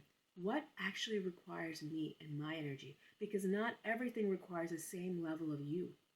Some things require your leadership. Some require your oversight. Some require your permission to let go. So before we move on, I want you to think about one thing that you're carrying right now that feels heavy. Maybe it's one responsibility or an expectation or a pressure that is quietly draining your energy. and ask yourself 3 questions. Do I need to own this? Meaning, does this truly require my full attention, my leadership, and my energy right now? Or do I need to oversee this? Meaning, can I guide it without carrying all of it myself? Or do I need to offload this? Meaning, does this need to be delegated, postponed, simplified, automated, shared, or maybe just released entirely? Own, oversee, and offload. Because many high-performing women are exhausted not because they're incapable, because they are owning things they were never meant to carry. And this is an area where many women struggle because we've built our identities around being the one who handles it, the dependable one, the capable one, the one who keeps everything moving. So even when we're overwhelmed, we keep saying yes. We keep picking things up. We keep carrying things that other people should help carry. Not because we have to, but because somewhere along the way, it started to feel easier to just do it yourself than to ask for help. Easier to do it yourself than ask for help. And that realization led me to the 3rd shift, persevere, but not in the way that many of us were taught. See, many women were taught that perseverance meant carrying everything silently, pushing through no matter what. But that's not what I'm talking about. And I learned this lesson the wrong way in childhood. So picture this. I'm a little girl walking to the bus stop in the morning. My older brother and I would walk together. He's about a year and a half older than me, but we had very, very different personalities. He's carefree, relaxed, walking along with his hands in his pockets, and I, even as a kindergartner, as a child, I was always the super responsible one. Watching the time, paying attention, making sure we got to the bus stop on time, making sure the other kids got to the bus stop on time. Like, that was me in kindergarten. Now, one morning, we got to the bus stop, and as he is just arriving, he realizes that he has forgotten his backpack. So he turns around, he's ready to run back home, race back and get it. And then he sees me walking behind him, carrying my backpack and carrying his. At the time, it didn't seem important. It made me feel important. It was just a little thing that I could do. I picked it up. I knew he needed it, so I picked it up. But looking back, that moment became a pattern.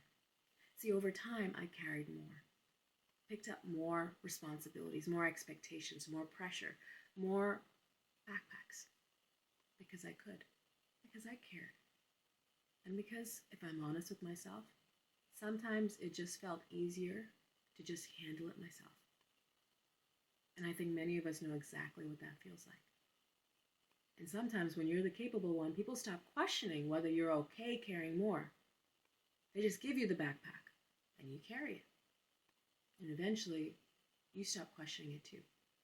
You become the one that everyone relies on. And from the outside, that looks like strength, but internally, it is heavy. And the hardest part is this, and really listen to this. Sometimes people don't help, not because they don't care, but because you have not been willing to put the backpack down. That was something I had to learn. But things could be easier if I actually allowed people to help me. The delegation is not failure. Support is not weakness. Boundaries are not selfishness. They are sustainability. Because real perseverance is not carrying everything silently until you collapse. It is learning how to move forward without abandoning yourself in the process. And maybe that is the deeper shift that we as women who lead need to learn. Leadership is not about becoming someone who never struggles, who gets to the top of the mountain without a single struggle. No, it's about becoming someone who knows how to move through the struggle without losing themselves along the way. And I think that matters deeply because many of us have spent years becoming who everyone else needed us to be. Reliable and capable and strong.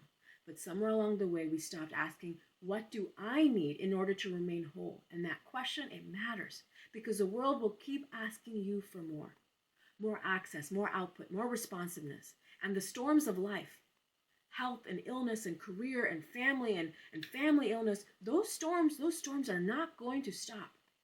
But the way you move through them, that can change completely. And that is why this final lesson, it matters so much, because even though we know that our cup is leaking, our instinct is to keep pushing forward, to keep performing, keep producing, keep proving, keep pouring.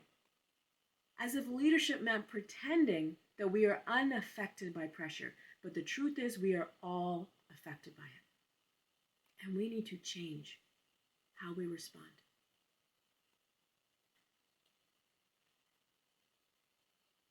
In Japan, there's a form of art called kintsugi. Have you heard of that? Kintsugi. If a ceramic cup is broken, they don't throw away the ceramic cup. They repair it. They find the cracks. They use a natural glue called urushi to glue it back together. And then they fill the cracks with gold. And as a result of this, the cup is stronger, more beautiful, and more valuable because of how it was reinforced. Those broken places, they become part of the story, not something hidden, something that's honored. Now, of course, our real life isn't that simple. We don't get instant healing or perfect repair overnight, but we do get moments where we can pause instead of react, moments where we can choose what matters most, what we must own, what we must oversee or offload, moments where we can ask for help, moments where we can stop measuring our worth by exhaustion, moments where we can stop carrying everything alone. And maybe those moments are how we begin filling the cracks, not perfectly, but intentionally. Now today I don't have any gold or urushi with me, but I have some putty. I'm going to see if I can use it here. And the interesting thing about repair is that it often feels slow while it's happening. Sometimes it's uncomfortable. Sometimes it's messy. Sometimes it's incomplete. But over time, small intentional shifts begin changing the way we lead, the way we live, the way we carry pressure. Because sustainable leadership is not pretending that those cracks didn't exist. It's about learning how to lead without constantly breaking yourself in the process. And maybe that's the real lesson. That it's not enough to just keep filling our cups. Not if they're cracked, not if they're leaking. Not if we've spent years pouring endlessly into lives that have been quietly asking for care. Because eventually, more productivity won't fix it. More proving won't fix it. More pressure won't fix it. At some point, we have to pause long enough to notice where those leaks are happening. We have to prioritize what truly matters. We have to stop carrying everything alone. Because real perseverance was never meant to happen in isolation. So today, before we close, I want to leave you with this question. What are you carrying right now that no longer requires all of you? Maybe it's something that you need to pause long enough to acknowledge. Something you need to prioritize differently. Maybe something you need to oversee or offload instead of own. Or maybe it's something you were never meant to carry alone in the first place. Because protecting your capacity is not selfish. It's what allows you to continue leading and loving and serving and growing and showing up sustainably over time. And when we begin doing this, when we begin protecting what matters instead of endlessly proving ourselves, that's when we begin repairing the cracks. Not perfectly, but intentionally.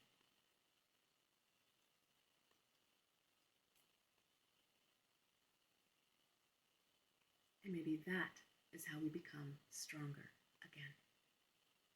Together. Thank you.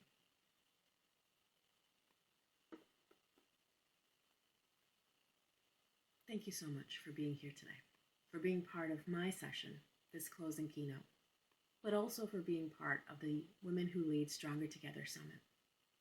Gatherings like today, they matter so much, don't they? Today was never just about information. It was about connection and reflection and perspective. And the reminder that none of us were meant to carry leadership and growth and pressure all alone. Today we heard stories and expertise and resilience. We heard hard-earned wisdom. We heard from women speaking honestly about their experiences, and every speaker today brought something different. And I wonder, for those of you here today, what are the stories and the wisdom and the experiences that you have to share? How many of you have experiences and wisdom and lessons that could help someone else move forward? Because one of the things I've learned is this: the people with the most meaningful insight are the people who spent years quietly carrying it. And maybe being part of a woman who leads isn't just surviving the storms. Maybe it's part of it is eventually being willing to speak from them, to speak from what you've lived, what you've learned, what you've survived, what you rebuilt. One of the things I hope today reminded you is that your experience, your perspective, and your story matters too. Every speaker you heard from today, they started somewhere. At one point, they simply had an idea or a message they felt called to share, and now they're speaking on stages. One of the goals of these summits is not only to showcase voices like theirs, but to continue to create space for more women, more people to step forward, share their experiences, support one another, and grow together. Remember that. Now, as we officially close, I want to encourage you to take advantage one more time of all the incredible resources our speakers shared with you today. Many of our speakers created free guides, tools, training, resources, next steps to continue supporting you. So in just a moment, I'm going to bring all of these QR codes up on the screen together. Take a picture, scan the ones that resonated with you the most, connect with our speakers, continue the conversations that impacted you today. Because one powerful conversation can inspire you, but ongoing connection, that's what can help create real transformation. After today, you'll also get access to the summit replay. I'll be sending that to you via email for all of you that registered. And if today sparks something in you, if you've been thinking more intentionally about your message, your visibility, using your voice in a bigger way, then I want to invite you to a free masterclass that I'm hosting called Seen, Heard, and Remembered. In this training, we're going to talk about how to communicate your ideas with more confidence, clarity, how to position your story and expertise in a meaningful way, and how to become more visible. And maybe, if you're ready, even take the stage at the next Stronger Together Summit. Sometimes that next level, it's not just surviving your storms, it's learning how to speak from them. So thank you again to all of our incredible speakers today. Thank you all here for spending your time with us today. Thank you for being a part of the Women Who Lead Stronger Together Summit, because we are truly stronger together.